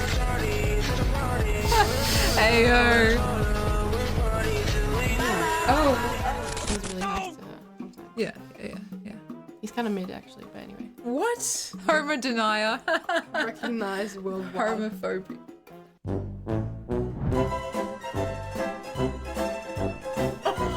We do not stand stand for homophobia in this channel. Support gay. Of course, I'll go to the airport like this as well, so. We support homers. Thanks, guys. Thanks a lot. So we're gonna get ready to raid out. Wait, is Germa's live? Fuck me. Yes, Germa. Did we raid Germa? We did not raid Germa. Appreciate it. Yes, you will. I'm a Germa Simpson. Okay. Germa hot. Oh, okay, okay. Oh, wait, what? Wrong tab. I typed in Germa hot and that's what I saw. Oh. He's fine. He's technically my co-worker, you know. Workplace romance. Romance? Okay. Office romance. Hi, Germa. Hey, Germa. All right, let's go. What is wrong with me? Thank you. Thank you guys so much. We're lagging. We're lagging. That means it's a good time to wrap it up, and we're gonna take care. Have fun. Cugs and hisses. Bye, homie. Homie. I'm surprised I haven't received a restraining order quite yet. Aww, that's nice as the last little slide there. That was beautiful. Sea Locket, what an incredible collection of all the best moments from that stream and like stuff that I totally forgot about. Like that part with the tiny scissors, how stupid, but like my favorite bit. Like, yeah, round of applause for Sea Locket, seriously. Impeccable work. Yeah, I realized my old sense of humor is literally just my same sense of humor because that same shit just cracks me up and it's like so dumb. Good lord. Yeah, what can I say? The same old, same old. And I totally forgot about that. But yeah, I would do that again. The small scissors gag. And what else? There was a couple of other funny gags. Some of the dancing and stuff. Some of the jokes. Just realized that, yeah. It's just me, I guess. That's just me. I'm sorry if the levels were a bit off. I'm still like trying to find a nice middle ground because yeah, I don't even think it's necessarily the video's fault. All videos have kind of like peaks and troughs. So as long as the peaks aren't too peaky and the troughs aren't too troughy, then we should be fine. Fantastic work. The tiny scissors. And the singing. Spider pig, does whatever a spider pig does. I love how I sang the whole thing as well. Yeah, there was a couple of, I think, jump scares. But yeah. I just saw myself in a short up there. That's crazy. Sorry.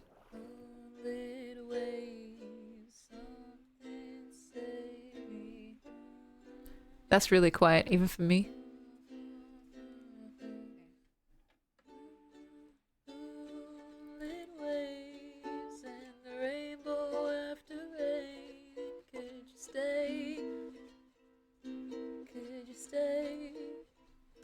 Oh, it'd be such a shame to send them to go away. Sorry, you guys probably can't hear that. But that's a good one. Yeah. Moonlit waves and the rainbows after rain. That was from you guys. Would you stay? Could you stay? I'm still in the mood to watch more videos. You know, we're here. We're enjoying ourselves. Let's do the Perth video. And wow, there's been a couple that I've missed. Yeah, maybe we'll watch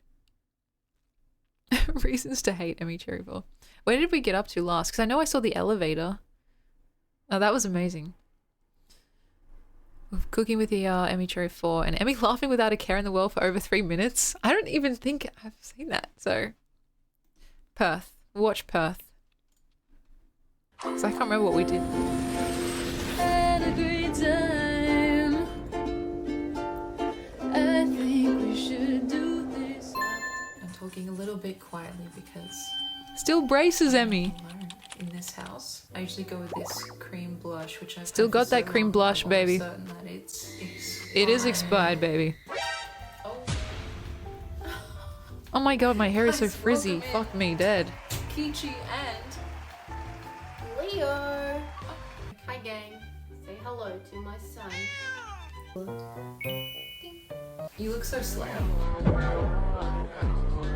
This is my sister, guys. You may remember me from classic hits such as Cat in the Hat, Shrek, Squidward. You're too sweet for me. Leo's Yes. eating my luggage, guys. Is that my dress? Yes, it is. I was gonna wear that tonight. Wish I had a cool sister. Yeah, look. Unfortunately, Emmy took the last one in stock. It's true. So. Would you have The preferred taunting me, viewers. Sometimes I think you would have. No. Really? Even though you guys ganged up on me, still do. I feel like an only child when I'm here by myself, That's and it's true. pretty sad. Aww. Yeah.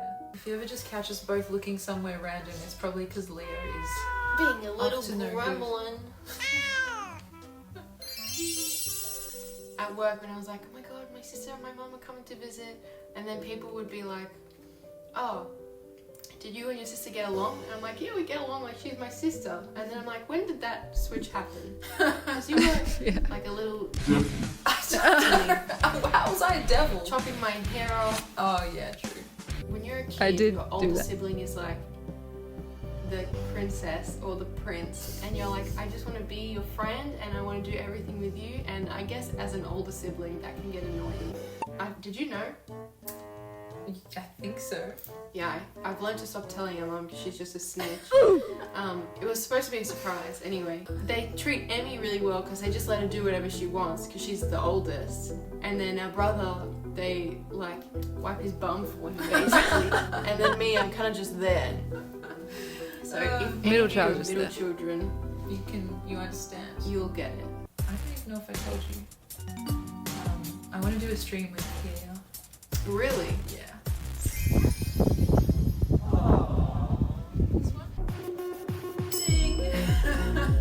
I am a rich man. Exactly. Middle child syndrome is real. And don't listen to anyone who tries to diminish your feelings, okay? I had to move across the country to start getting attention. Oh shit! I thought you were charging your phone this whole time. Yeah, and then I was trying to charge it from there, but then my phone fell. Guys, we're gonna plug you in. Don't be alarmed. I hope Leo doesn't bite it. Yeah, no, he's biting it. He's Immediately. biting it. Draw me. Yeah, before I was trying to like put the cord in and like stream. Yeah. But my phone fell and then it cracked. It's like what we do with ChatGPT where I just give it like ridiculous demands. Like I actually got it to meow. Yeah. What the hell? She's not Could pleased. you like meow for me or something like that? Mia, how's that, Emmy? What's happening in the stream right now? That's the future. That's why I can't find a job because everyone's using ChatGPT. Why did I say it like That's that? the reason. Do we look the same? We actually don't. I think our brother like looks more like me. Yeah, he does. Man, my braces made me look so different. look more like Pushed out my Marilyn. lips so much. Just kidding. I think my phrase that I'm saying right now, like slang that I'm saying phrase? right now is biblically accurate. Like when somebody says something stupid and you say, "Is that biblically accurate?" This is my Emmy tattoo. Oh yeah, I was talking about that the other Nobody day. knows what it says.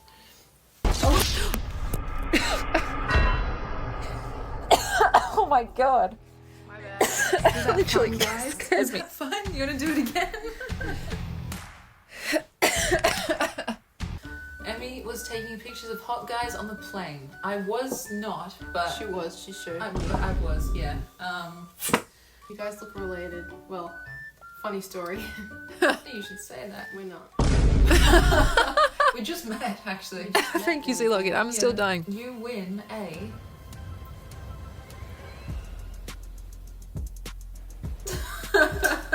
You win the wink from Emmy. Ready? Sorry. Sorry. It's so annoying. Let's go. Just casually dying. Leo. Oh, so cute. Gets vicious. I might leave you be. Okay. Thanks for having me, gang. I'll take my cat and I'll be gone. Say goodbye, buddy. Man, that lighting was really pretty before. So, welcome to my channel, guys. Today we're going to be talking about how to train your dragon. Yeah, I don't think I could ever be a YouTuber. Or it would take a lot of training because Training your dragon? You can literally just retake the same thing over and over until you get it perfect. And so like I would just get stuck. Hi everyone, welcome to my channel. Oh shit, wait, let me redo that.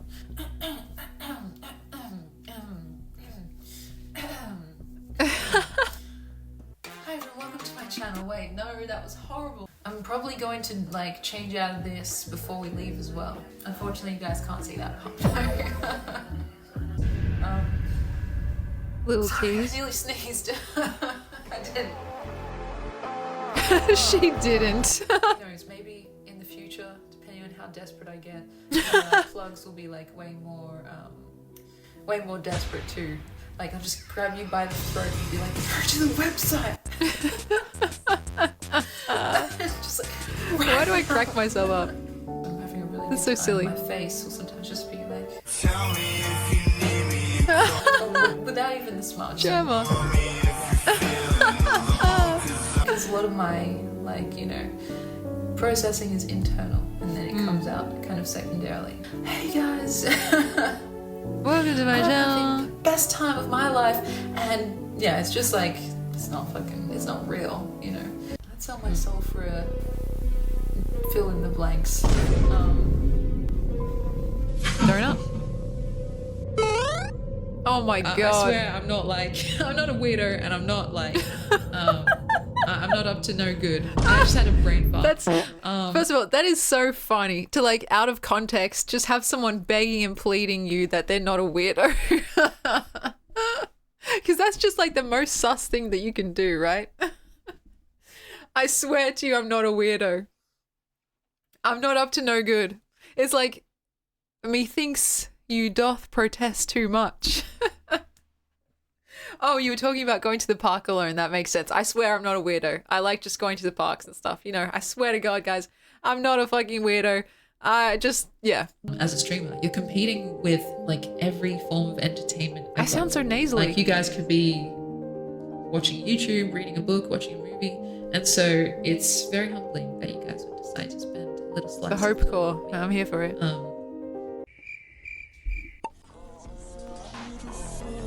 Ooh. And then I don't know. And then Did I have a cold? dun, I broke like 3 eyeliners in a row. I did. That was weird. So this is a pre-recorded message. Like I knew what you guys were gonna say all in advance, and I've just been responding. Like that's why there's no chat on the screen. Like I've just been thinking about what you guys are gonna say and just Me responding doing a little trolling in the past. But yeah, this is a rerun. Why do I say that stuff? Maybe it's a mistake to be doing my makeup like in the dark. In As the soon as dark. I turn the light on, I'll be like, oh, what the fuck? You know when you just don't have like an argument and you don't know what to say, so you're just like, YOLO. Who wins the US election? I do. I'm the new president of the United States, baby. Now, my first decree is that I need to get married to German. And my second decree is Leave that the I poor need to man get alone. married to Sam's a skeleton, and he has to become real, and he has to marry me. And He has my to become third real. decree is that everyone gets free lols 24/7. I wouldn't last. That's what British people say, right? They just say I'm British 24/7. You guys are always like saying, oh yeah, you should DM this A-list celebrity. Yeah, I'll get right on that, guys. I'll just get right on that after I get on my private jet and yeah, just like, you know, head to my own personal Island. No, that sounds weird. Give me a sec. I'll just give him a call. Beep, beep, beep, beep, beep, beep, beep. Ring, ring, ring, ring. It's funny because I literally did that bit today. Yeah, I know. I'm so glad to hear your voice too. Oh, you miss me. Yeah. Yeah, what else? Oh my gosh, I'm streaming right now. You can't talk like that. We have this story in my family where, like, one time I went to my grandma's house and she had this kind of like new bottle. Like this magical, like Greek magic infused water, like bottle that had the most delicious nectar. My brother still talks about this. And since then I've been chasing that high, that water high ever since. Because otherwise, if I didn't have the ability to write out and exercise all my demons, I would be maybe in jail or in some kind of asylum. Just saying. You guys can guess whatever it is I just threw onto the stage for Hosier to I literally can't even say what the fuck. Okay, Emmy. From past Emmy to past Emmy, from future Emmy. Girl, you need to rein in the horny. You can't be saying shit like that on stream, girl. You can't be saying that shit on stream, even if it's true. Dang. If you know, you know type beat. Also, I'm not going to lie, that bit with calling Germa on the phone is kind of is still funny to me. That's why I still do it, but like, I know you guys probably all hate it at this point, but it's funny to pretend that you're talking to someone and like control the narrative. That's so ridiculous. And yeah, I can't believe my sense of humor is just so like stuck, you know, playing God typing, just being like, yeah, like, oh, you can't talk like that, you know, I'm streaming right now. It's like, the oldest trick in the book. Just partly jealous. Don't worry, Cody, I'll call you later. But yeah, just a note to past Emmy from future Emmy. Chill. It's too raunchy. So there was we all really know what you beautiful think. photos actually that I wanted to show you guys. Oh yeah. Stretching muscles after the gym. Literally, What there's muscles no it is on? definition at all. That's crazy. Around the world, around the world. I think I've like thinned out some shit. Maybe it's just the lighting. Imagine there's music. I'm always doing that shit. That did not work. Hey guys. Wait, I can have my own self do the plug. What the hell?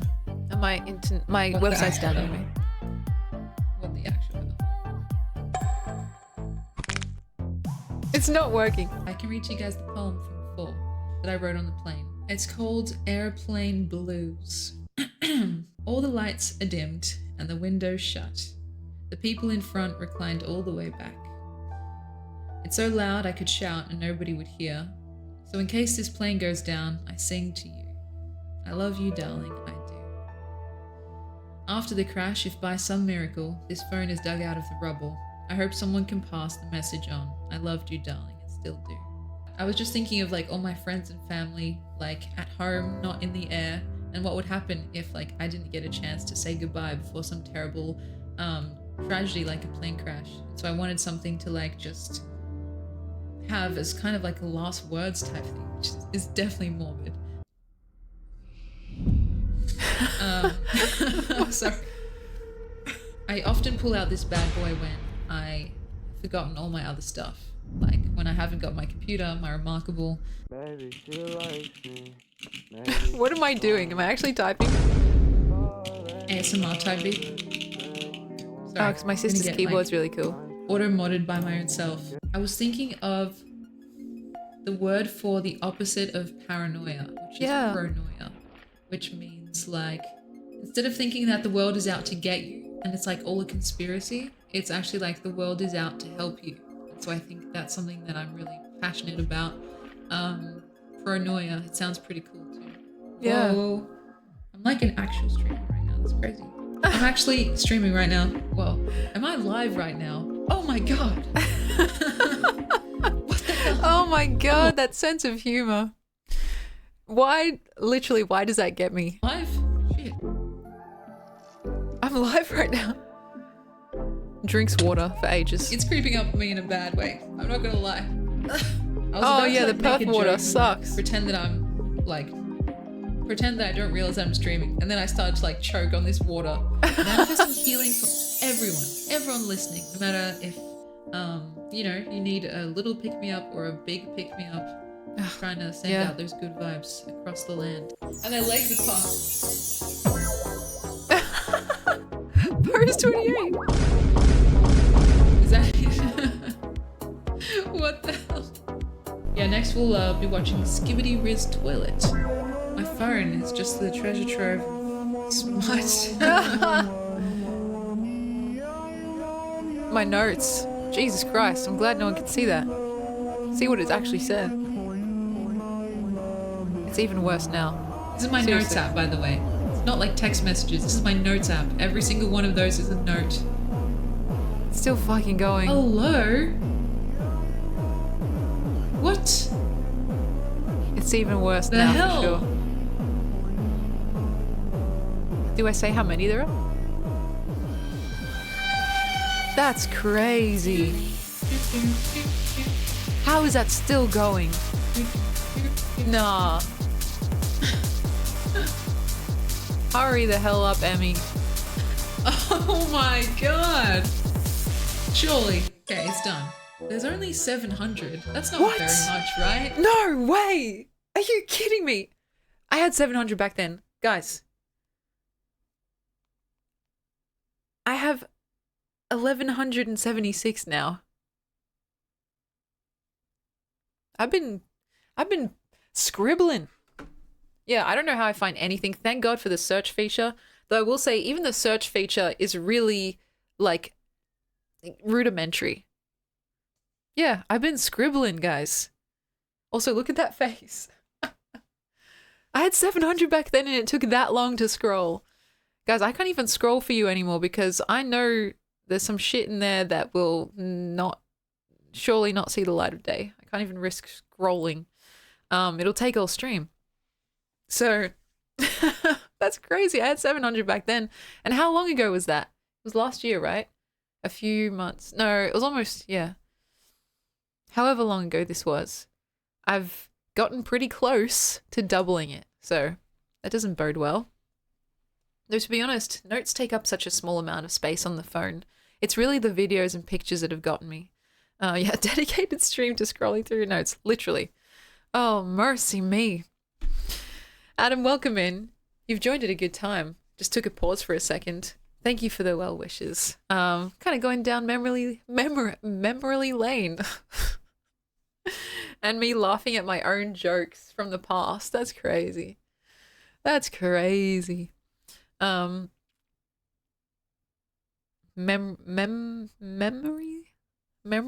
lane. Also, guys, I just want to say we are officially in phase 3. Ding. The start of a murder mystery. Oh, I kind of like this outfit for a murder mystery. It's like the red lady. You know what I mean? Emmy's trying to gaslight us into thinking her notes isn't wild. Hell no. I'm saying it is wild. It's like that stuff that should never see the light of day that I can't even scroll to demonstrate. That's how wild it is. Ding.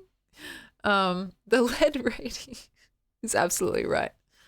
Oh gosh. But this video is so good, C-Lock. It like all these, again, little details that I totally would have forgotten about with this trip if I hadn't streamed. Like seriously. It does make me wonder how much I've missed now of the past 3 months and even before that when I wasn't streaming, just because I was away. The phone streams are fun. They're lower quality, but that's kind of comes with the territory. But they are pretty dynamic and you can like get up to all kinds of crazy nonsense. I like the phone streams a lot actually. Were you paying attention or were you staring at the woman in the red dress? You know, I wouldn't blame you. Lady in red. Or, fuck, there was another song actually. It's escaping me now. That's got to do with that. You'll live on forever.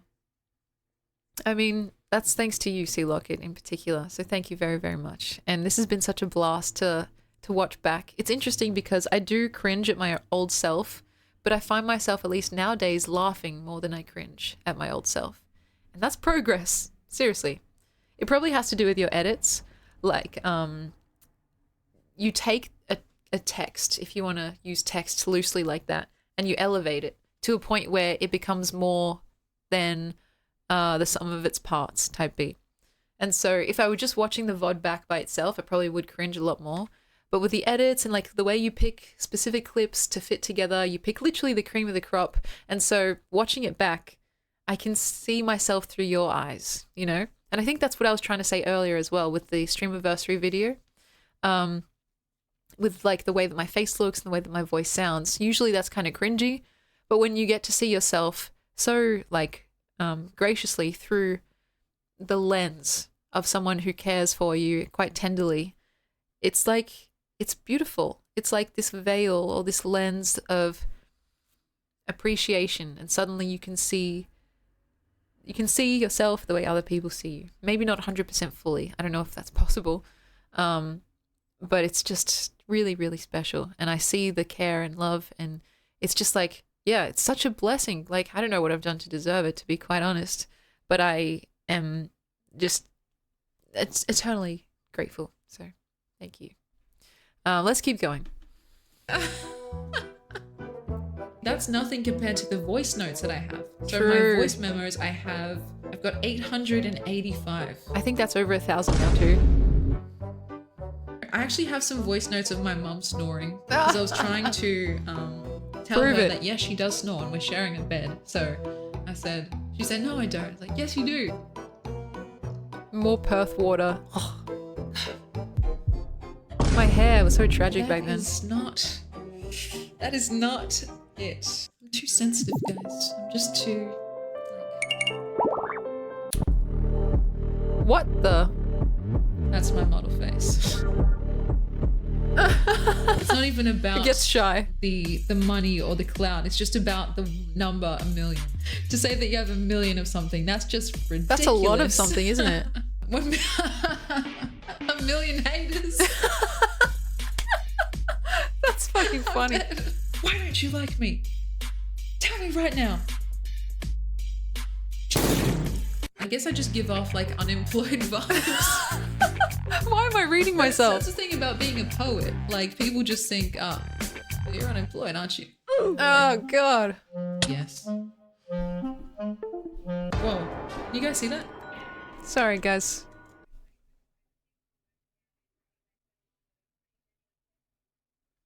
Can you hear that?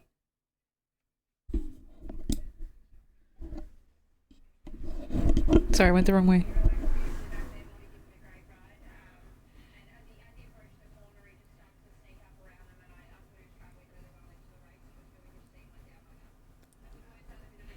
Can you guys see that?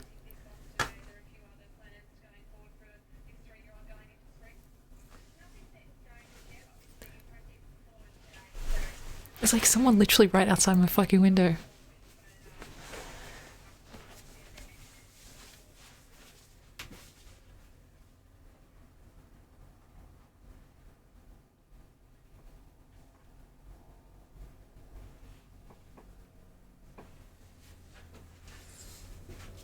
See, this is what I mean, like, there's shady shit happening around here all the time.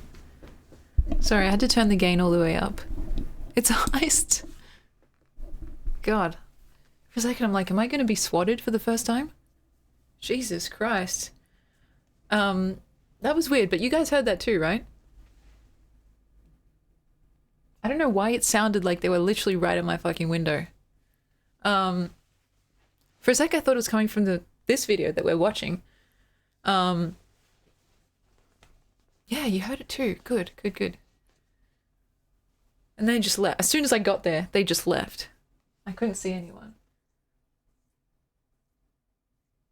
Anyway, to be honest, it's not the police in general that scare me, though. Maybe it would if I were in a different country. It's just random people calling my name. Yeah, Aussie, Aussie, Aussie. Sorry, we'll get back to watching the video. Lock your doors. Fucking scared, guys. Especially since we're talking today about, like, yeah, all that stalker shit. Weird. I don't know, like, sometimes that just happens. I hear random sus noises outside my window. It's like metal banging, people having conversations right outside my window, which, by the way, to get right by my window, you have to, like, kind of get into the house, like, come into the driveway, walk through the garden. Like, it's not, like, just on the sidewalk, you know? I'm intel. If you want to fight them, just ask. Is that true? That's quite cute. That was so weird, but they're gone now anyway. Whoever it was, maybe just someone passing by, but very strange. Very, very strange. Yeah. I'm glad that you guys actually could hear that as well in real time, because sometimes I tell these stories and they sound so fake. It's like you kind of have to be there type beat. Though I wish they were fake. I don't want fucking people, like, you know, doing random sus shit outside my house. Yeah, we need some sentries. Put a dispenser over here. Sorry. Don't get me started on TF2. Let's keep watching. This is a video, by the way, of me on my holiday to Perth, visiting my sister. We're nearly done. Yeah, I literally, it was going on for a while, and I thought it was in the video until I was like, wait, no, that's surround sound. It's coming from behind me. So, yeah. I don't know if it happens again. Maybe then I'll be a bit more scared. I'm clapping so fast, it's breaking the space-time continuum. Look, my camera's so good now, I can actually clap properly. Yes, I did have Hosier booked, but unfortunately he couldn't make it here. He's like getting ready for his concert. Yeah, he couldn't make it to the stream. He was going to like, he totally like 100% was gonna like show up on stream. On the stream, yeah. He was gonna come on stream. Emmy, come on now. Now I'm thinking about it. Sorry. Tickling you guys. What the last chip in the Pringles. God damn it! How many times have I used this fucking joke? What? I'm pink.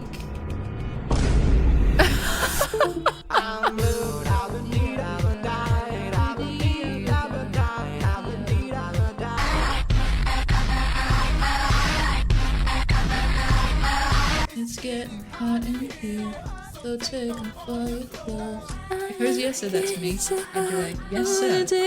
Where do you want it? Like, oh, I just can't pick. It's like, then don't, fool. Have a threesome.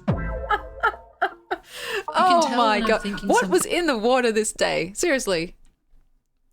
Also, Task Force, this is the amazing editing work of C. Lockett, our friend in the chat.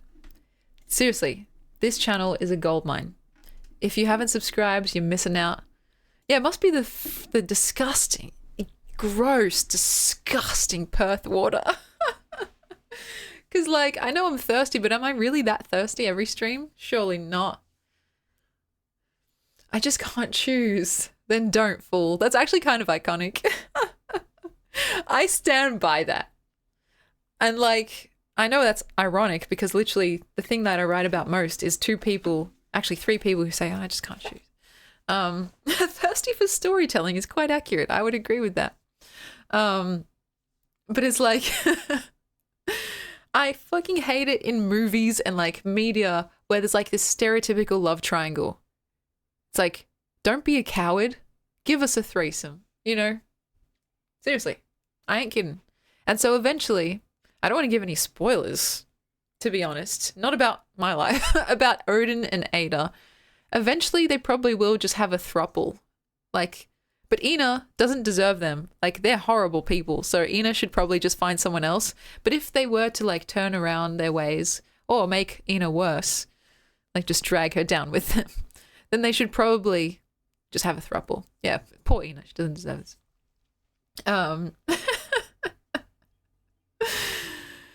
Seriously, give us a threesome. Like, Hollywood, I don't want any more stereotypical love triangles where the person gets with whoever you expected them to get with right from the start. Surprise me, man. Make me, like, question myself. Sorry. So yeah, we need that. We do need that. So I know that past Emmy was being thirsty as hell, but she was spitting facts, and you know, I stand by my previous statements, despite how sus they are. So I can't choose, then don't, fool. That's crazy. Inappropriate by the pervasive silence. Like, because it really is just like a head empty panic button. Why do I look like a boy now? What the hell? I literally had like a moment. What the hell? Wait, like, do you guys think I could rock that? I could rock that tomboyish look, the gender neutral look. I don't know, probably not, to be honest. Like, I don't think it's my style. The hell?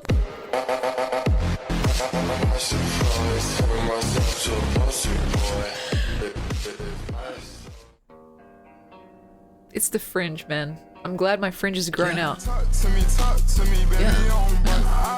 It's kind of giving Haruhi from Oran High School Host Club. Please, guys, this is gonna make or break my sense of self-esteem. Please tell me my hair isn't the only thing that's stopping me from looking like a boy at any time. Like... And makeup. It's your boy. Watch me skibbity some bitches in Fortnite no build.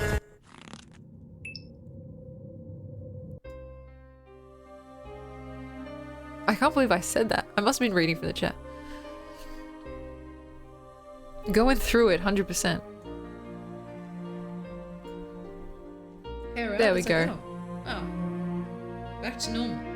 So. Okay, the hair's kind of herring. Dies internally. Wow. Yeah. Please don't leave. Leave. Sorry, it's quiet now. Would you sell your soul to the Illuminati if they would give you $1 donut? $1 million? I would probably have a hard time turning temptation down. We literally just talked about this today, didn't we? Like, we talked about this kind of exact same thing. Task Force, thank you so much for stopping by. You literally immediately caught the vibe, which I'm happy about. I hope to see you around again sometime soon. Also, look at my fringe in that clip. I kind of like the shorter style, but only when it's behaving, which is kind of like less than 50% of the time. Doc Tacticat, hello, come in. We're just watching some videos celebrating the fact that it's my 2-year streamiversary, and also that I just found out today I got my story published in a journal.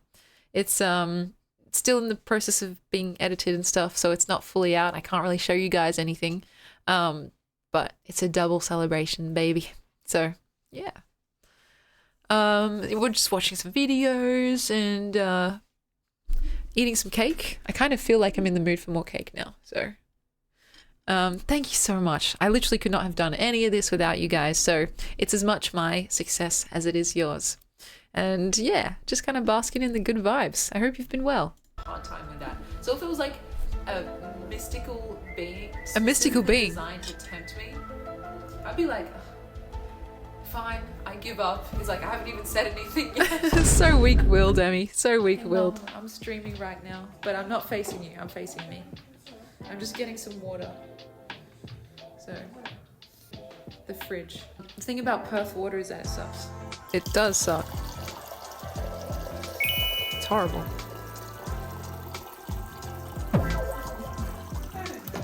She just said Tikani today, which means how are you? Cheers. Horrible. Guys, this is real, by the way. And haters will say that it's fake, but that's real. Real, baby. I wanted to announce something. And no, I'm not pregnant. So you know how recently we've been looking at Italian Batch's videos? I don't have a crush. Like he's just funny. Like I just think his videos are funny. I think yeah, it is a crush now. Let me see what my phone battery is on before I accidentally cut it off. No fucking way. No fucking way. My mom also encouraged me to stream today. She was like, you know, you've got nothing else to do. I was like, oh, okay. Go and raw dog it, you know. This could very easily devolve into a stream where I just look at you guys and not speak for a extensive amount of time. My mom was like telling me that I'm too messy for her. She did say that. Is that messy? So we've got this bag. It's pretty heavy. I'm gonna start with the first one here, which looks pretty crazy. I remember those.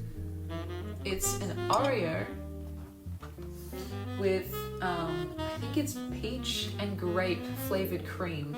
I'm excited to try that out.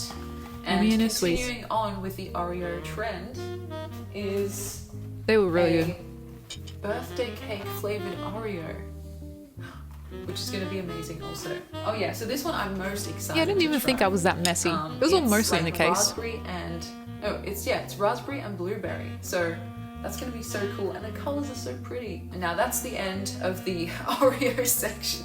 I don't even know the whole what Oreo section.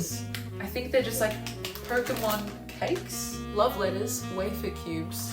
My dad, basically his favorite ever snack, straight up like chocolate wafers. He's such an old person. Like the cheapest wafers you can find. With a cherry on it, which is pretty cool. So should we open it up now? It also has like kind of I still have that and I still use that. Isn't this so cute? It says cherry. I love cherry, and just pretend it's not flipped, guys. I like for just you imagine. To be still. You hear me from far away and my voice does not touch you. That is so bizarre. And there's like all different kinds of cute pages, different colors. What else do we have? Cheetos that are dangerously cheesy. That looks pretty dangerous to me. I don't know about you guys. I didn't even try those. This is like what my whole family got. On there. And it's got like a popcorn thing at the top that says cool. Yeah, my dad's obsessed with chocolate wafers. Good feeling and philosophy, and a special moment between you and me. I hope living for you is easy. It isn't always, but it can be. That's the first thing in this book. My handwriting is so bad. Double cheese flavor. And you can tell it's double cheese because... he's holding double cheese. That he's holding. Oreo bits. So back on the Oreo train. That is such a silly joke. With Oreos here. It says Oreo bits sandwiches. I think they're just like mini Oreos. So these snacks all came from a store in Perth's like kind of big shopping centre. It's called Carousel. Yeah, it's like kind of an international store. The very last thing, oh shit. Dropped everything. Is a pen, another pen. So let's do a quick fit check for those of you guys that wanted to see. This is the whole outfit. Oh man, so I like that shirt. Where is that shirt? jeans, singlet. Got me looking like a muscle mummy with no muscles. I'm working on it, don't worry. Working on it, but not that hard. Oh, yeah. Where is that fucking shirt? The L Perth water. That was fantastic. Sea Locket again. Another banger. No notes. You don't miss, my friend. You do not miss.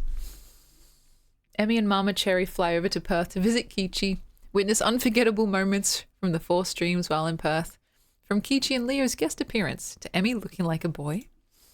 And then, yeah. Oh, thank you. You've got my stuff plugged here. You really don't have to do that. I think you deserve all your flowers, Sea Locket, and, like, I can't wait until, yeah, you just fucking blow up, you know? Not bodily. In the YouTube sphere, I mean. The Cooking with ER recap, the Emmy Cherry 4 trailer, and the Emmy laughing without a care in the world for over 3 minutes. That's what we're gonna, like, kind of wrap things up with. Because, damn, it's been nearly 5 hours. And I basically finished my cake. Good effort, right? Yeah, I'm gonna try not to get too sappy again before we leave as well. I ate a piece of cartoon bread. It's actually real bread. We saw the techniques. We saw the dough being like. Oh, we gotta do this again, man. I fucking love this. Like that, with a gigantic ass rolling pin. We went out into the garden. We spent some time just chatting, looking at the decorations around the place, and yeah. Oh man, that was nice. Like seriously, my grandma wants to do it again. So really, it's just on my shoulders at this point. I want to make it to that stream next time round. I'm gonna try and make it amenable to as many people as I can, because like, oh, it's just fun. It's so much fun. It is a bit more extra effort. It involves more coordination, like planning and preparation. She's fantastic. She's doing very well. When's the last time I saw her? Probably last week. And so, yeah, she had us over for dinner, which was nice. She's so lively. If I am anywhere near, like if I'm half as sprightly as she is at her age, I'll consider that a dub. She's what, 90 something at this point? 91 or 92? 90? I don't know at this point. But yeah, she's just on, you know? She's like, she's on. And so, yeah, that was a cute little recap. This next video, I believe, is a trailer for my channel. Tell me what you guys think. Is it accurate? Emmy Cherry. Emmy Cherry. Emmy Cherry. Emmy Cherry. Emmy Cherry. Emmy Cherry. Hello, friends. Welcome in. What is this channel about? Good question. It's hard to explain. I always say that. Poetry is the main thing. Rose is a rose is a rose is a rose. Though we do get sidetracked very. Poetry in motion. This is still wood. Very. Music as a place to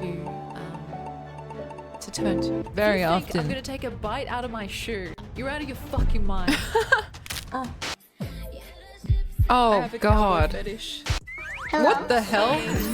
So close. If anyone's new around here, please follow, join the community, and When did I say I have a foot fetish? Because I don't have a foot fetish. Just saying. I'll see you very, very soon. Tee. Like, if I had a foot fetish, I would tell you guys. I basically told you every other fucking sordid, lurid detail in my brain. Oh. A cowboy fetish. That makes more sense. I misheard. Oh God. I was like, I don't have a foot fetish. Really defensive. I do have a cowboy fetish, yeah, I do. That's not up for debate. That little gif of McConaughey. Fuck me dead. What gives him the right to look like that?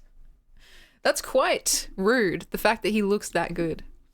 This is a fantastic trailer. I'm definitely going to swap it out from what I used to have as like something I really cooked up really early on. Very awkward, like kind of outdated at this point. Sorry, Sea Locket, I didn't mean to imply that you implied that I had a foot fetish.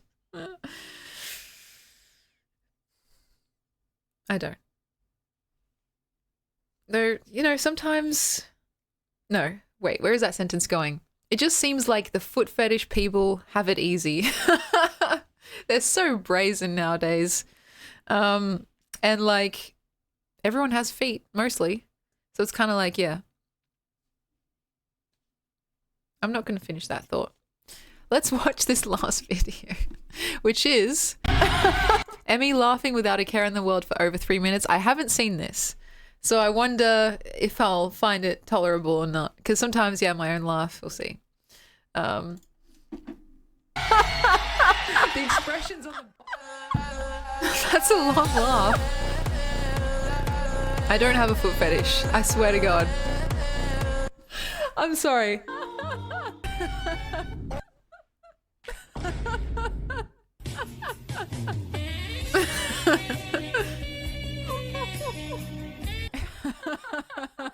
When I start reaching like the fucking, you know, end of the piano scale level pitch, like that squeal, I literally can't even recreate it.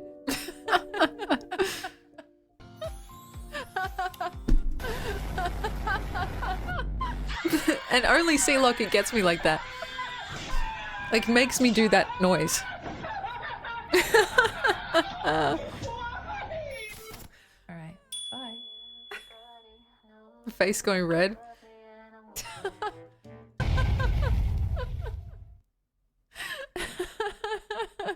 Oh my god, I'm so sorry for the haunting poetry. It won't happen again. It probably will most definitely happen again. I'm so sorry, but it will happen again. But anyway, It will. Don't bother. Yeah, I'm so sorry. So sorry. There's the apology video. God. That's it. What is this? You guys make me laugh. You all do. Depending on what part of the bed you wet. What does that even mean?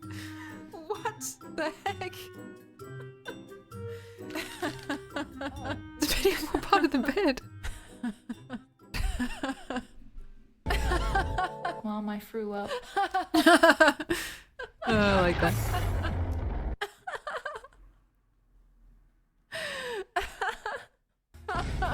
Oh my god. I'm making myself laugh by laughing. Again.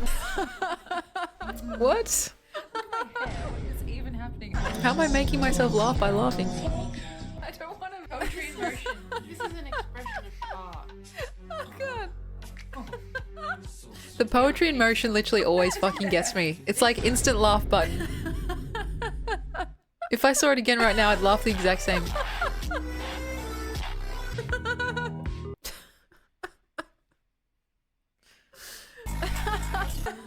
Why am I always laughing at my own self? Yeah. Like, what the fuck? God, Emmy.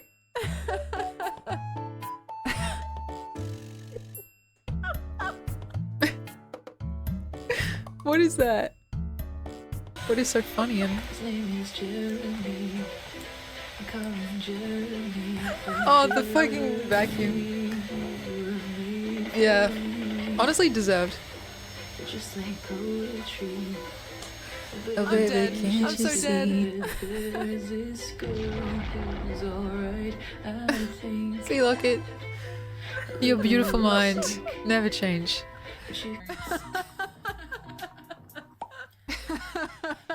Oh, the house sitting stream. I'm just saying. Why is it always either me laughing at myself or Germa? That's crazy. That is the most gorgeous woman I've I'm so ever predictable, man. I have to say something.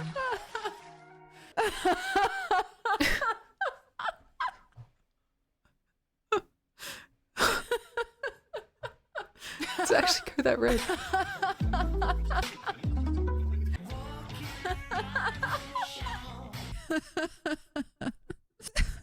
In 500 miles, go fuck yourself.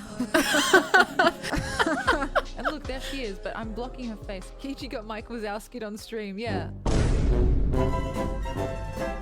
That needs to be the channel profile pic. I love that picture. I genuinely love that picture. I feel like that sums me up. Man, I didn't want that to be over. That was so good.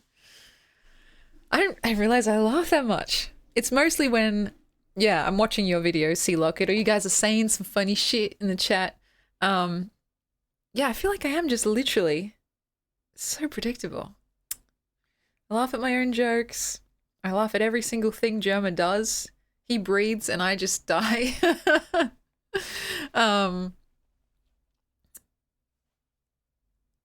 God. Yeah, again, it's that strange but kind of nice feeling of seeing yourself through someone else's eyes. I'm lucky that it is quite flattering and quite sweet. Because it doesn't have to be, necessarily. Kind of makes me want to watch this again. The elevator. All right, I'm going to indulge myself. Watch this and then we'll say affirmations and kind of... Well, actually... The sea. Did we see that? And these outfits? Oh, we must have. I want to watch the elevator again. So, sue me. So this is just me in the elevator minding my own business. Elevator doors open. In comes in. Oh my god. Okay, just be cool, just be cool. This is my internal monologue. Holy shit, is that Jap? Okay. Oh god, what do I do? What do I do? Oh god, do I say something? Do I not say something? Okay, okay. No, it's fine, it's fine. And then he says, hey, I think your bag's open. Oh. Yes, it is. It is. Yeah, it is. Thank you. And they just close that. So awkward. You know, you kind of look like German 985. And then he says, oh, really? You think I look like that guy? I'm like, yeah, he's not so bad. Actually, I think he's kind of cute. I mean, handsome. I mean, cool. I mean, funny. I mean, he's all right. He's okay. And then this was a dream, by the way. This was a dream that I had. I'm pretty sure that Sea Locket then used his amazing editing skills to turn it into a real life thing. Oh gosh. And Photo in LA, welcome in. We're literally just vibing right now. We're celebrating 2 years of streaming and watching some videos. A little bit sus. God, that's funny. You feeling the vibe? I'm feeling the vibe. I think you're gonna fit right in. Gosh. Yeah, 5-hour stream. We really did. We ate and left no crumbs. Actually, I did leave crumbs. Whoops. Ignore the crumbs. Gosh. Let's come back to this full screen mode. I'm sorry. Am I out of focus? Am I out of focus? Am I out of focus?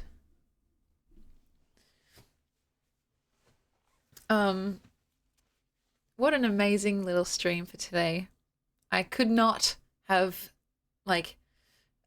dreamed up a better community to spend my time in, to spend my time with, and I'm so grateful, seriously. Like, sometimes I pinch myself and think, oh god, when is this all going to come crashing down, you know? But so far, I've just been consistently quite lucky, quite pleased, and I'm just going to keep trying to make you guys proud, you know? Because we've come a long way since Emmy started her little solo social experiment 2 years ago. And I see so much more wonderful, weird, wacky dreams, thirstiness, poems, and all the above in our future together. I don't think I'll ever be one of those like million follower streamers, but that's not really what I'm here for. I'm here for the vibes, the great classic hits, the conversations, the yapping, just, yeah. I'm here for you guys. And if my life's work amounts to like showing up and hopefully if I manage it, making you giggle or crack a smile or even just exhale slightly through your nose, I would consider that a dub. And so, yeah, thank you for the follow. It's a nice time. Like, we're actually probably going to wrap up now. I'm going to celebrate with my family as well, or rather my brother, and also celebrate the fact that, yeah, I got published. Well, it's in the works, but it's confirmed. And so, yeah, when it rains, it pours, in good ways and in bad ways, I suppose. So, yeah. Now it's time, I think, for affirmations. And I kind of like having them at the end now. Like, there's something nice about ending on that note, right? Yeah, when it rains, it pours. It's like something that has been proven to me astoundingly true this year, especially. Like, best and worst year of my life, I would say. And not with levity, you know, I don't say that lightly. So, yeah, ending on a high note, it is a nice touch. I used to do it in the middle of streams as kind of like an intermission. But I think hearing this is like the last thing before you maybe go off into your day or stream, like go into another stream. It's the impression I think I want to leave people with. So It might stay here at the end. But anyway, without further ado, what I'm talking about when I say affirmations is a collection of words from this incredible video and this incredible artist, I guess you could say, Amy Walker. She is a treasure. This is where I first found these words, and you can see them there. Thank you, C. Lockett. I needed something when I first started streaming as like an anchor to hold me to my nerves, essentially, to remind me of what I was here for, and in general, just like have as a little pick-me-up, because we all need a little pick-me-up sometimes. And I was searching for this video for so long because I was like, oh, I know there was this video I watched ages ago that was really helpful, but it's literally called Yes. And I just could not for the life of me remember like how to search for it. You know, I found out it was called Yes after the fact. But then I remembered just out of the blue, Amy Walker's name. I was like, ah, that's right. That's the lady. And so I'm glad that she stuck around somewhere in my subconscious because I wouldn't have been able to find the video otherwise. Anyway, these are her words, not mine. All I can hope to do is like give my own recreation of them and like, you know, hope that they bring you some level of pleasure and joy and good feeling in the way that they give me. So without further ado, for our 2-year Streamerversary, it's my pleasure to tell you, yes. Yes, you are. You are ready. You are equipped. You are connected. You are unique. You are gorgeous. You are loved. My personal favorite. You are alive. So thank you kindly for being here in the stream, chatting with me, vibing with me. But way more importantly than that, thank you for being here on this earth in general. I know that it's not always easy, but it is always, always, always important. And I genuinely believe that we can make life good for one another, and that it's worth a try. As many tries as it takes. So, we're going to raid out. I'm not even sure who we're going to raid out to, but I'll see you guys tomorrow, probably. We've been going pretty good with the schedule, haven't we? And yeah, I'm just so glad to be back. Seriously, I just feel so restored in a way. And just, I can't believe I had that like feeling and worked through that feeling on stream where I was like, wait, why have things been feeling better lately? Oh yeah, I'm just kind of coming out of a depression. So, let's see. We could see Kazi again. Ferret software of shads. Usually I'd ask, does anyone have a raid rec? Otherwise it's totally cool. We could say hi to Ferret software because I can guarantee, oh wow, I am out of focus. I can guarantee a nice, pleasant, laid back, chilled out experience. So, thank you guys so much. And I always notice this when I like raid out. People in the chat always say thank you, and it's like, it's literally the cutest thing because it's like, I should be thanking you guys. And still, it's this, yeah, this eternal graciousness from you guys that is like, wow. Don't thank me. Let's say hi to Ferret software. If you guys want to see some cute little ferrets, all the ad revenue and donos and stuff, I believe, go towards like bettering their enclosure and enrichment and stuff like that. And I can definitely get behind that. So, it's perfect as well because there's like no real, what's the word? When you feel obliged to stick around, you just have it in the background and stuff like that. So, thank you guys so very much. I'll see you tomorrow. I don't know when. Yeah, I'll see you guys next time. I hope to see you guys back. And here's to the next 2 years. Hopefully longer. Cheers. And hugs and kisses, hugs and hisses. Behave at the very least, don't get caught. I'll see you next time. And yeah, we're just gonna keep kicking it. We can vibe all night. All night. Mwah. And everything she says pulls me right back again. I want some more of your attention.